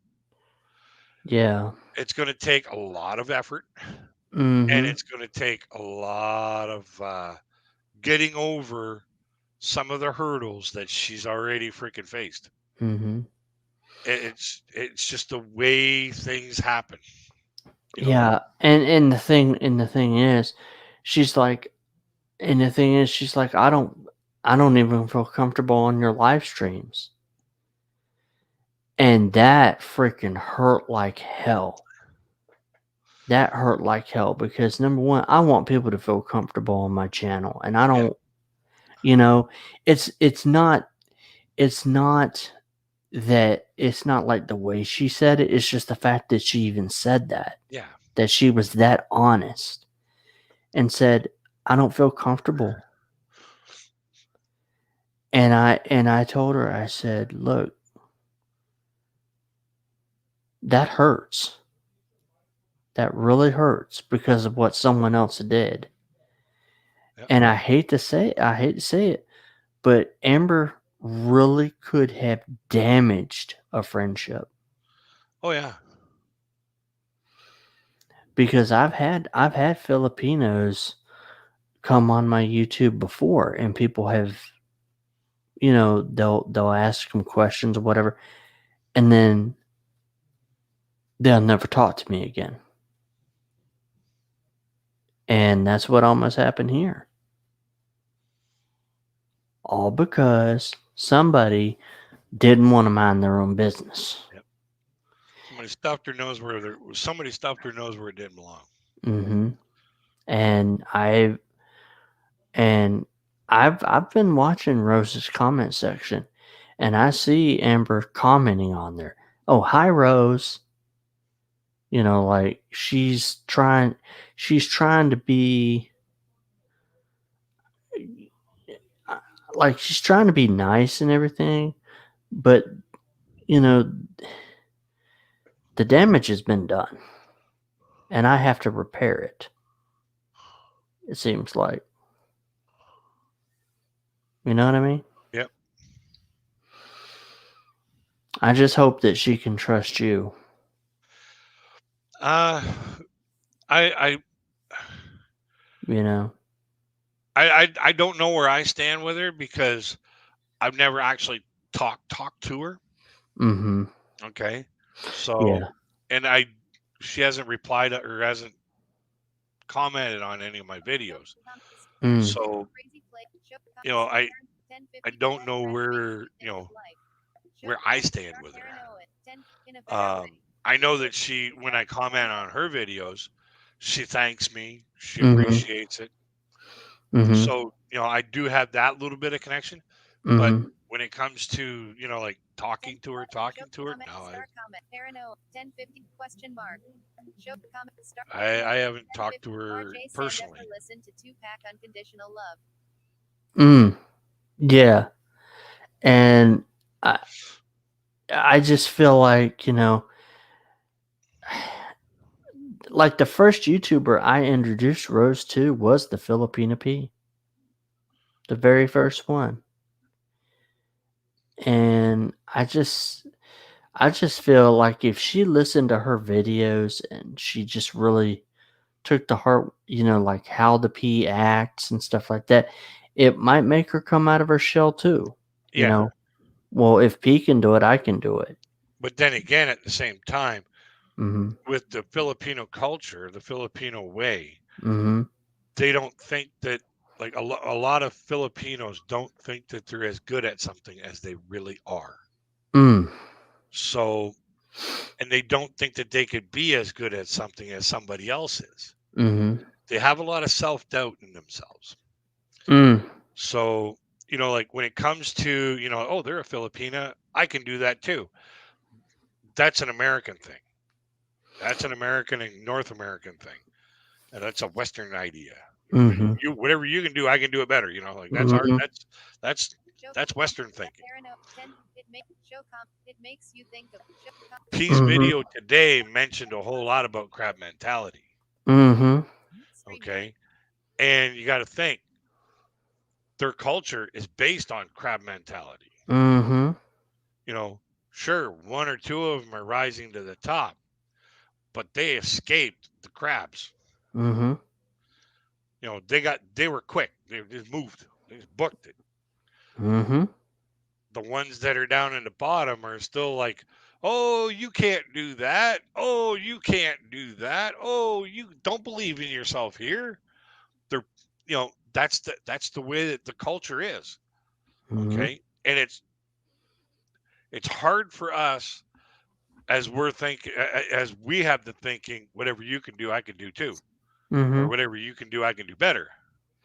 Mhm. So, and then to look at their culture where they're all saying, where all the rest of them are saying, we don't want you to do this because you'll be better than us. Mhm. So, where do we draw the line? Who's right? Who's wrong? Mhm. We're right on our side. They're right on their side. Mhm.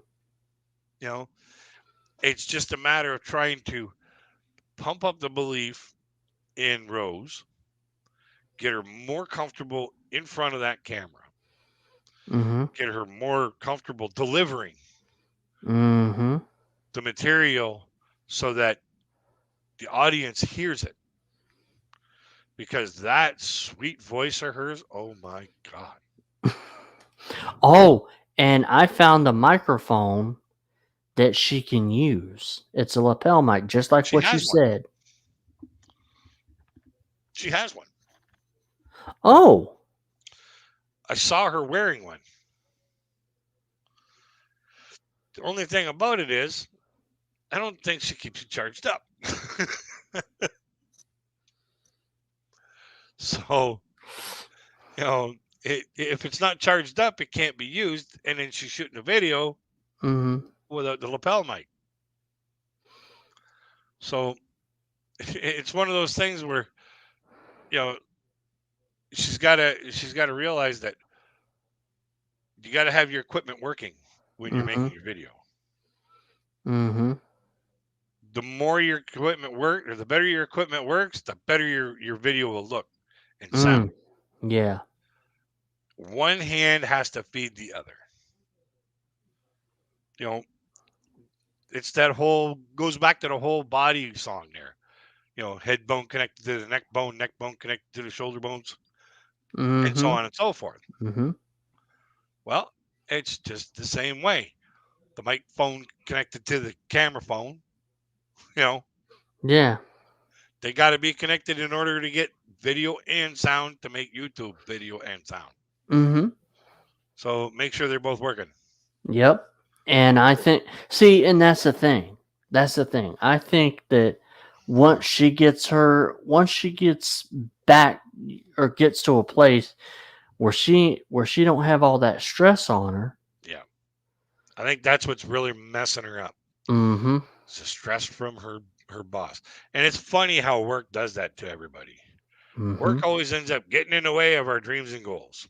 Mhm. But I And do that's have off topic. Off topic. yeah. I do have some news about Fourth Impact. Ooh. They What's are that? in Los Angeles, California.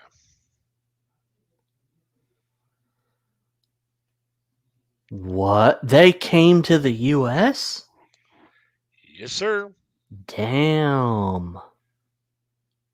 They had been contemplating it and contemplating it and contemplating it. Uh-huh. And a few of the major supporters, like um, what the hell is his name? Ben Bowling Uh-huh. and Jeff Gable and a bunch that support them like heavily, like in the thousands of dollars a year.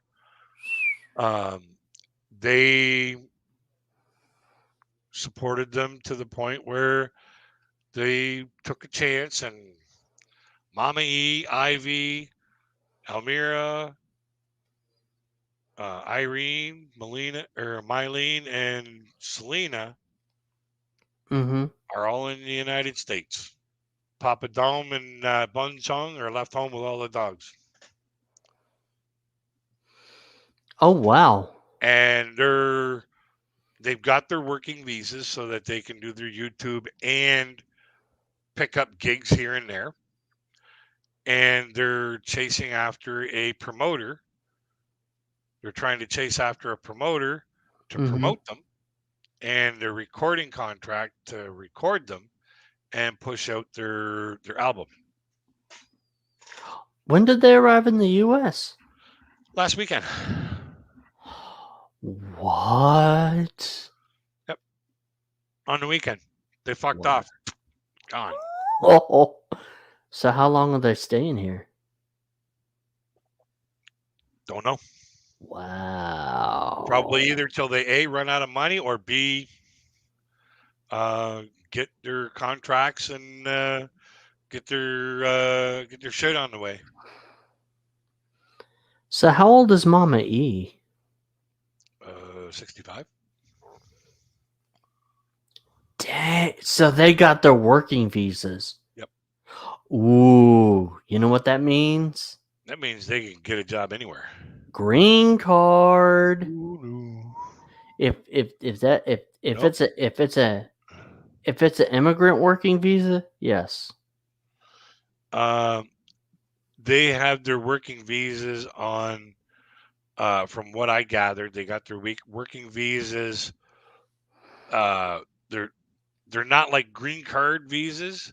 Like, in Mm-hmm. order to get your green card in the United States, it takes like 5 years of living there, and then after that, it takes an X amount of time that you have worked there and Mm. pay taxes there in order to get your green Oh, card. they probably got the O visa then. They got the temporary work visa. Yeah, they probably got the O visa or Yeah. the O visa. Or the The temporary work visa. You have this long to work, and then you got to go back. Yep, which on the O visa is 5 years. Either way, but yeah, they're looking to get gigs.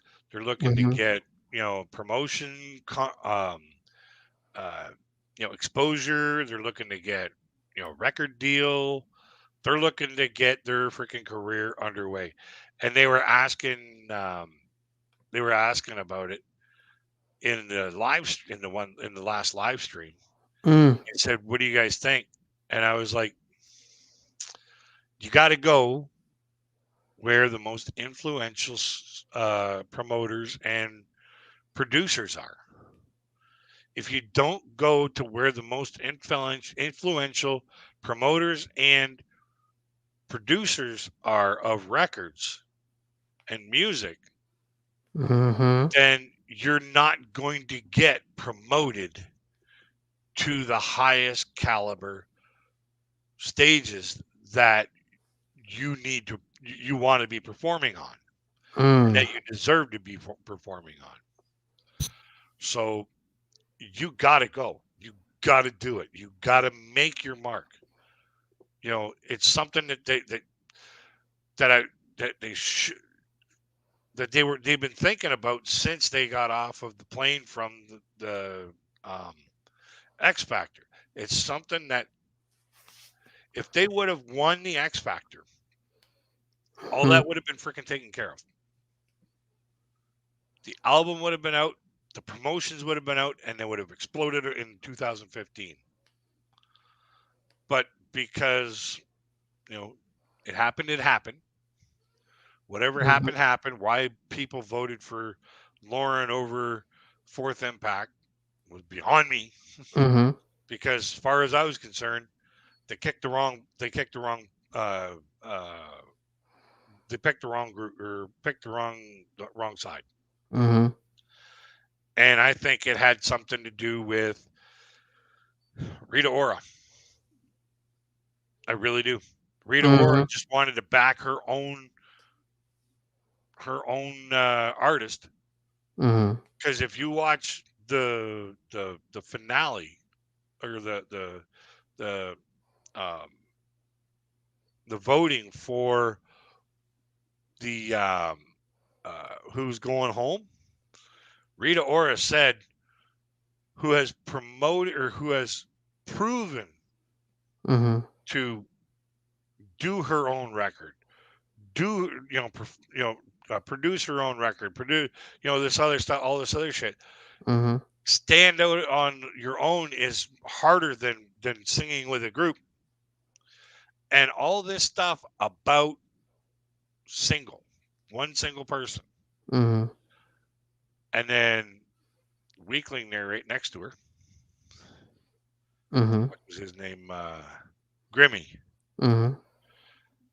He, throughout the entire season, he was gaga over freaking Rita Ora. And Mhm. she basically had him by the balls the entire season. Mm. He was simping over her huge. And every time there was an elimination, he always sided with her. Even if it was his own people, he Mm. always sided with her. Wow. So, like as soon as that happened, it was like, like if he would have stood up on his own morals, on his own merit, and said, "No, I'm going to send home the act that I believe did not perform as well as the other act." Mhm. Fucking Lauren would have been gone.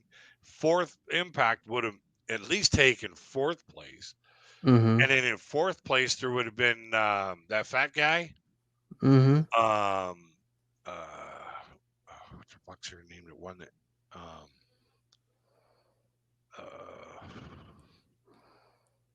I can't remember the chick's name that won it, Mm. but she did nothing afterwards.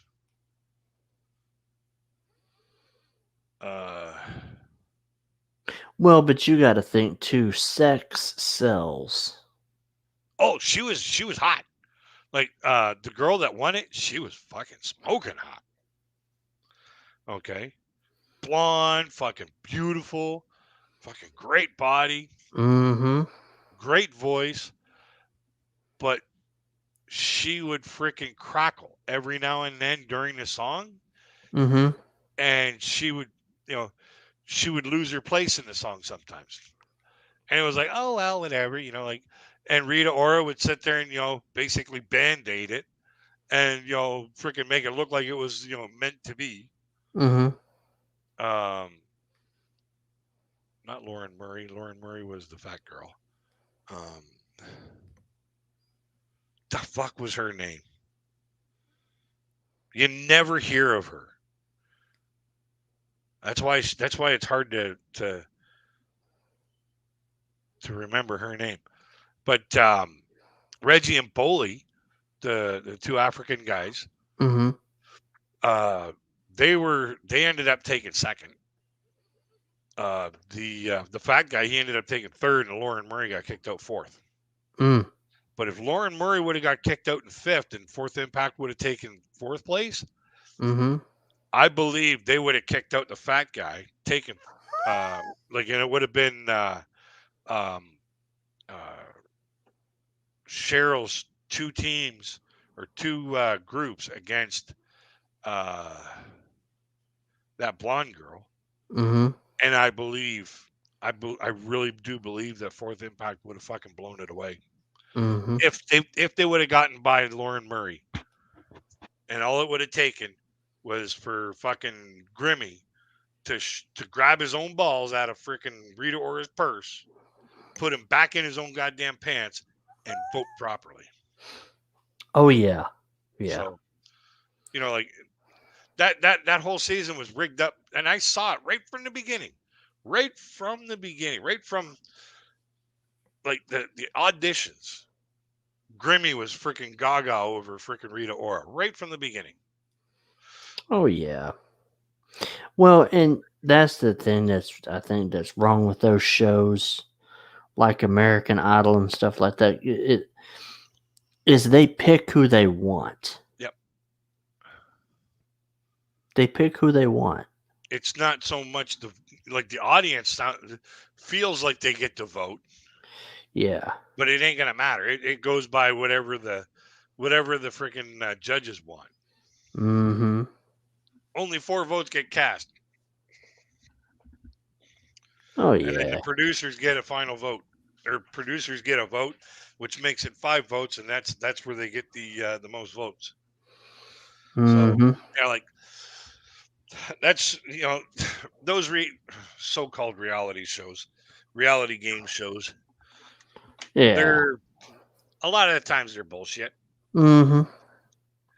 Like there's more bullshit in that than freaking politician speech. Well, and also, The Price is Right. Oh yeah, there's a lot of controversy over that show. Mm-hmm.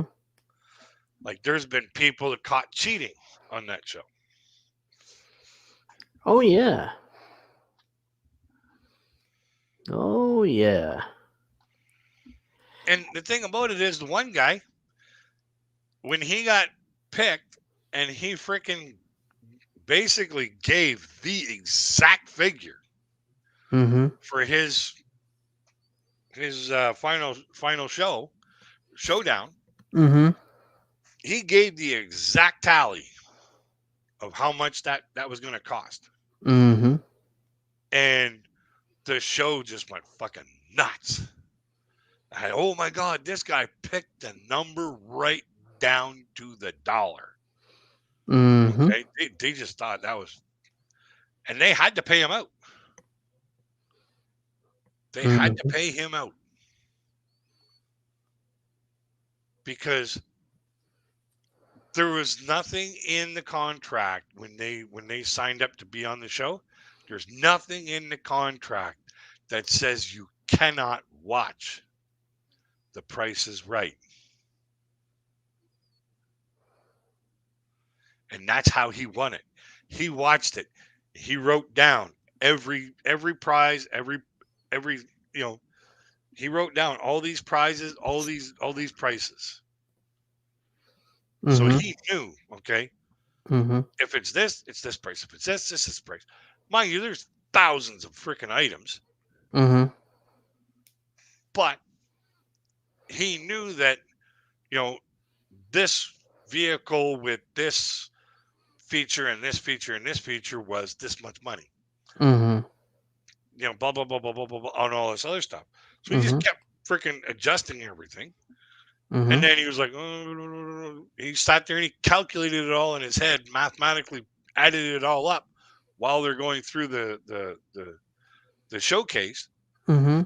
And he's just, tink, tink, tink, tink, tink. And then when he's like, all right, what's your talent, or what's your how much you think this is worth? Blup, blup, blup, blup, blup, blup, blup, bingo. That's exactly the price. That Mm. price is right.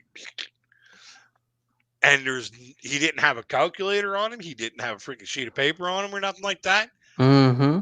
He had somebody in the audience who was going 5,000, 15,000 or 30,000 or 50,000, and giving him freaking numbers, like Mm-hmm. 5, 2, 7, 1, 3, 4, Mm-hmm. to save for the tally. And he's just Mm-hmm. watching, he's watching the audience, and he's doing all this, and he's watching the one person that he came with, and they're all like, yeah, this much. And then he freaking, boom, there it is. And they had to pay him out. It happened in like this, I think the 80s, late Mm-hmm. 80s, where the guy freaking won both showcases, and there was a car in each showcase, like vacations and freaking a trailer and all this other shit in there. It ended up being over $100,000, and they had to give it to him because they could not show how he came up with the right number. Mm. There was no way that, like, because there was so many people shouting in the audience, and they showed the video. It was like, there's so many people shouting in the audience. There's no way he could have gotten that precise with all them people shouting in the audience, even just by looking at one person. So, and it was an interesting documentary that I watched about that. It was like, wow, that is pretty cool. Like the Well, guy who came up with the right number, the price was right. Bob Barker, I mean, he was the host of The Price is Right for years, Decades. decades. Yeah, and I think it was Bob Barker that was on when the guy came up with the exact price, Yep. and just totally floored him. He's like, the price is right. Ding ding. Mm. Yeah. But yeah, freaking I mean, Bob Barker's he was one of the greatest game show hosts we ever had. Bob Barker is a classic. He's a classic man. He was a classic game show host. Mm-hmm. But most of all, he Mm-hmm. was a people person. He would show up at Mm-hmm. at the tapings, okay, Mm-hmm. Mm-hmm. and he would get to the car would get to the end of the line, and he would greet every single person all the way up, and he would walk his way up to the doors, and he would greet every person. Thank you for coming. Thank you for coming. Thank you for coming. Every day he did that. Wow. Yeah, that was his shtick. He made sure the people in the audience were appreciated. That is one of the things that made that show so huge. Is Mm. Bob Barker made sure that the people in the audience felt appreciated, and it made them want to keep coming back. Mm. And most of those people lived in the area. Most of the people that were on that show lived right in the area. Mm. Like literally, they camp out the night before the tapings. They camp in the freaking in the lineup, and they'd wait and wait and wait and wait and wait. And then when Bob Barker would come up, in he'd go, and then all of a sudden they'd open up the doors and they give everybody their name tag, and they go. Mm. Yeah, it was like the one guy. He had what was that? 37 name tags. He was there 37 times. Damn.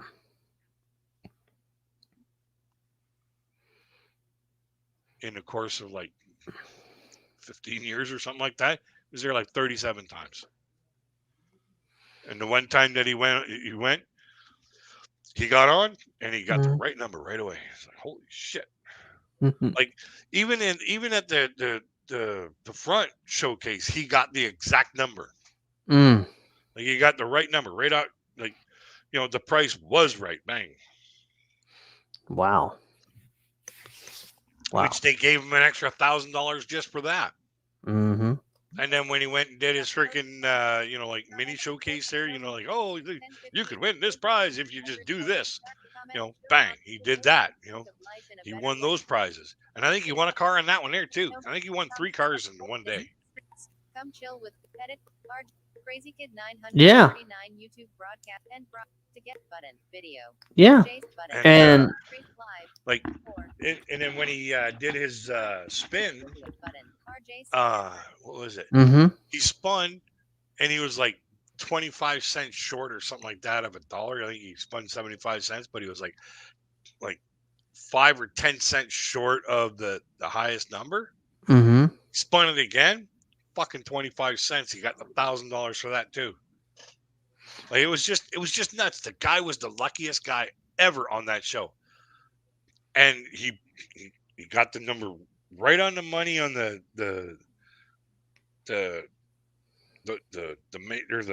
beginning showcase.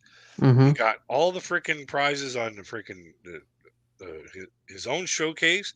Mm-hmm. Got the dollar on the freaking the wheel, and then he picked the right number, the exact number on the freaking the ending showcase. And the other guy was fucking way off. Like the other guy was so far off, like it almost would have been like he was guessing like 1940 prices for 1980 price for a 1980 item. He was guessing 1940 prices. He was that far off. But Wow. yeah, it was nuts. It was nuts. Mm-hmm. But you gotta admit, the shows we had back in the 80s were good. Mm-hmm. Dukes of Hazzard, The Muppet Show, Yeehaw, Mr. Ed. Oh, hell yeah. Horse, of course. Leave It to Beaver. The dirtiest thing ever said on TV was on Leave It to Beaver. Mm-hmm. You know what that was? What? Now, Ward, don't you think you were a little hard on the beaver last night? That was the dirtiest thing ever said on TV. Yeah, because well, here in Canada we get it a little bit more because up here we call a woman snatch a beaver.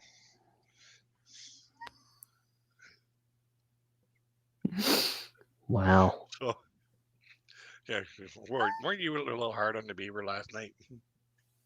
Normally the women are better, freaking happy about that. Yeah. But and then we had like Buck Rogers, Saturday morning cartoons. Did I say the Muppet Show? Yep. Yeah, the Muppet Show is so good it needed to be repeated. And then there was a show that I always liked that it didn't last very long. It was called Manimal.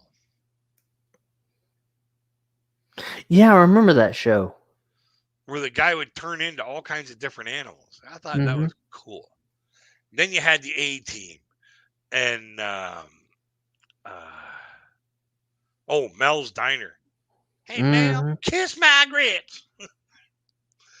Then you got the Andy Griffith Show. All of these great shows. But if you were to show them today, oh my God, the wokesters would be coming out of the woodwork. It's like, oh, you can't say that. You can't do that. That's bad. I'm offended. Fuck, I can't wait till summer so you can melt, you goddamn snowflake. Fuck.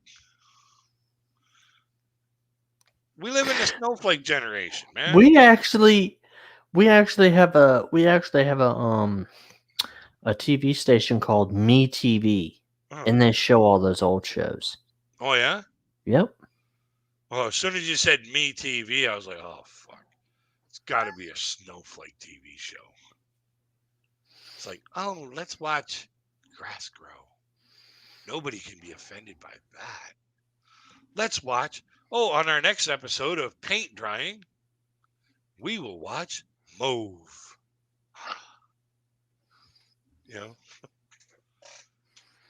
So this whole freaking offense culture and cancel culture and freaking snowflake culture, it's gotta fucking go.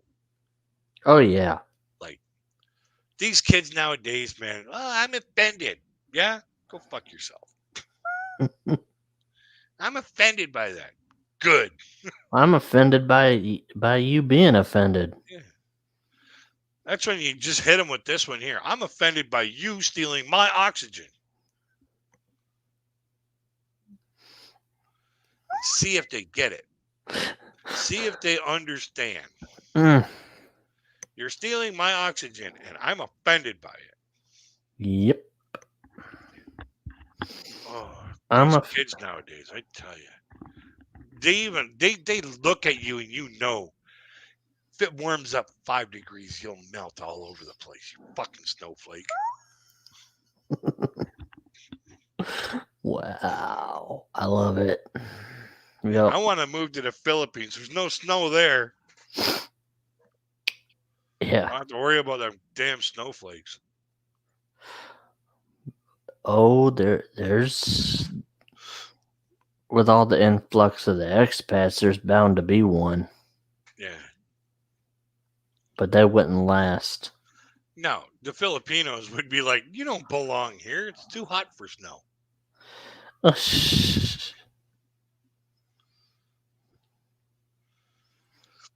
Be like, get to stepping. Yeah, no doubt. Don't get to stepping, get to swimming. You missed your plane. Get to swimming. And that's what I say. That's what I say to people that come over here and I'm offended by your culture. Yeah, well, there's a fucking plane that leaves every day. Be on one. I was born here. Be on one. Go back to where you came from. Apparently, it's not quite as offensive over there. And the thing about it is they're talking about Canada being offensive. Mm-hmm. Seriously. You've got to do some serious shit to offend a Canadian to the point where they're going to offend you back. Mm-hmm.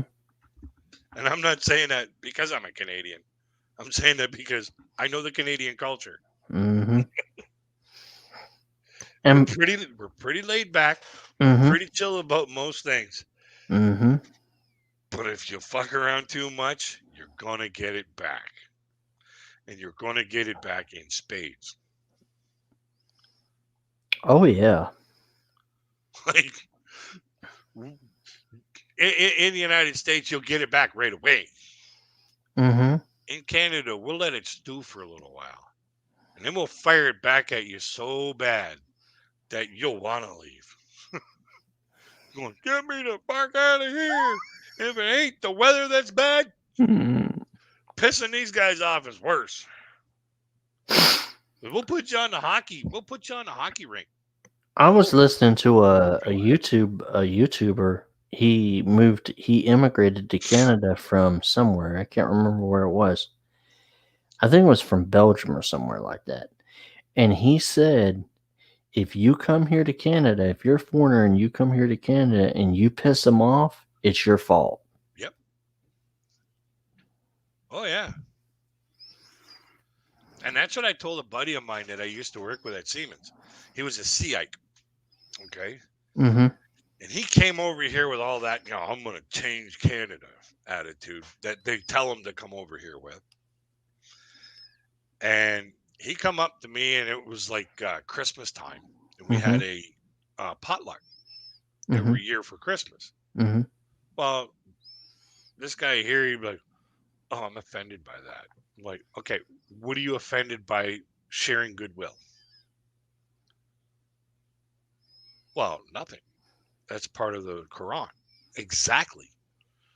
Sharing goodwill is a part of every fucking Bible I've ever seen. So, what's offensive about sharing goodwill? Is it that your culture did not initiate the sharing of goodwill? And he's like, he sat there and thought about it for a little bit. Then he went back to his station and started working. And he come back about an hour later. And he goes, you know what? You're right. We're taught to come over here and change the culture. We're told to come over here and change the culture. So, but you guys share goodwill. You guys give each other hope and share goodwill Mm-hmm. without asking for anything in return. So then at Christmas time, everybody's like, "Oh, Merry Christmas," and they're all huggy, huggy, huggy, everything like that. Mm-hmm. And then I went up to first person I went to was this Seat guy. I'm like, the fuck was his name? Uh,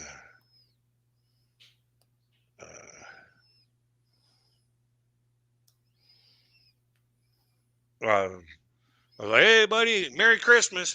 And he goes, "Oh, I'm offended by that." Mm-hmm. I'm like, "Really now?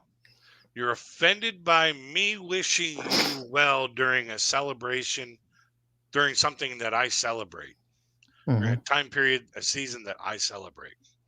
It would be no different than you telling me Happy Kwanzaa or Happy freaking Ramadan." Mm-hmm. And then he went home. Okay. Mm-hmm. After Christmas, we all got back on the shift rotations again. And he Mm-hmm. come up and found me, and he goes, "You know what? You're right. I talked it over with my religious leaders, Mm-hmm.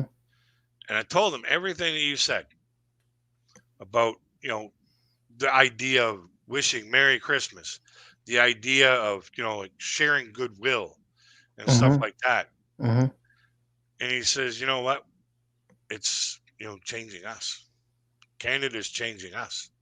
And I says, "You're supposed to adapt to the country you immigrate to, not adapt the country that you immigrate to you. Mm-hmm. You are supposed to adapt to the new country. And if you adapt properly to the new country, you will have a wonderful experience. It'll be more of a wonderful experience than you ever thought it would be. Because now you're multicultural. You're learning about all kinds of different things Mm-hmm. around the world. You're not just looking at, okay, this has to be this way. If you move Mm-hmm. to another country, you adapt to it They because don't adapt to you. there's so many million of people over there that are not going to adapt to you. So then he was like, yeah, he says, I really, really helps. So then his celebration, his holiday celebration came around, and he come up to me, and goes, hey, happy Ramadan. I said, hey, same to you, my friend. And Mm-hmm. he's like, wow, you really practice what you preach. I'm like, yeah, you're supposed to. If you're willing to give somebody goodwill during a time of your celebration, then you're not hurting them. You're wishing them well. Mm-hmm.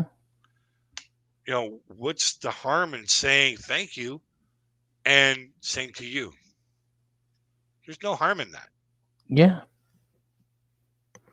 So then after that, like all the freaking celebrations like Easter, um, uh, Christmas, Thanksgiving, all the different celebrations for both the cultures. It was like, hey, buddy, how you happy this? Hey, buddy, happy that? Hey, buddy, happy this? Hey, we were so happy. Freaking, it just freaking made the whole year rock along. Yeah. It's like, hey, now we get that. Now we get to be happy for everybody's freaking, everybody's culture. Mm-hmm. And he was like, you're right. The more I adapt to the Canadian culture, the more happy I am. Oh yeah. Because I still have my religious stuff, my religion, Mm-hmm. but it's like that's in the box over there. Canada is the rest of the box. This is where the fun's at. I Oh still yeah.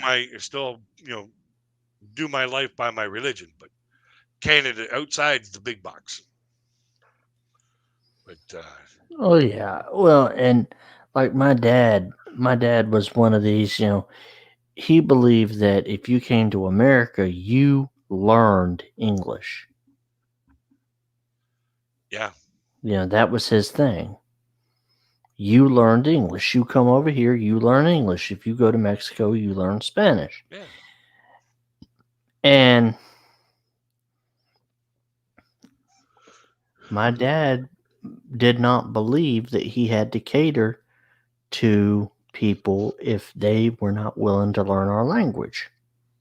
yeah, And I told him, I'm like, well, you know, he was against me taking Spanish during high school. And I said, well, I have to take it in order to graduate. He says, well, if it was up to me, you wouldn't be taking it. Because if they come over here, they need to learn English. yeah. That's what he believed. And that, The reason why they want everybody to learn at least something of a different language mm-hmm, is because of bilingualism or mm-hmm, multilingualism mm-hmm, sets you up for higher paying jobs. yep. Yep, it does. And that's what I told my buddy, my one buddy, Ben. Uh-huh. He was from Quebec, like up in the Quebec area. Mm-hmm, And there they speak pretty much nothing but French. mm-hmm, Okay. They do have some English, mm-hmm. but they're when you're out on the street, you're speaking French. Mm-hmm. There's hardly any English being spoken in and around this area in northern Ontario, or like on the Quebec border. Mm-hmm. And that's when I found out about how a multilingual person thinks. Mm-hmm. When they talk to somebody, Mm-hmm. I was like, tell me what the process is. I said, because it's kind of weird for me, because like I only know one language. I only hear English and I speak English. Mm-hmm. I said, you hear English and then you can hear somebody speaking French and you can reply to both of them. What language do you think in? And he says, I think in French. He says, but when I hear somebody talking English, I have to translate it into French, understand what they're saying, comprehend a response, translate it back into English, and reply. I'm like, wow, that's a lot of work. Well, and I think P's mentioned the same thing too. Yeah. And it's just like I've been saying for a long time. That's why a lot of Filipinos don't think that they speak well enough English, because they think that they're losing a lot of it in translation. Mm-hmm. So, well, I need Yeah. to go outside for another smoke. Holy shit, we've been at this for 4.5 hours. Hey Google, what time is it? It's 11:43 p.m. Okay, well, it's almost midnight anyway. I'm gonna go ahead and close this down. Close Thank this y'all down for- before we both turn into pumpkins. Yep. Thank you for coming, everyone, and I will talk to y'all later on. If you like the content, please like, share, and subscribe. Hit that bell for all notifications. Have a good night, crazy kid. Yeah, have a good one there, buddy. Yeah, man. Button. To get missing and broadcast. Button. Okay. Press search dialog. End the not yet. End broadcast. Button. StreamYard.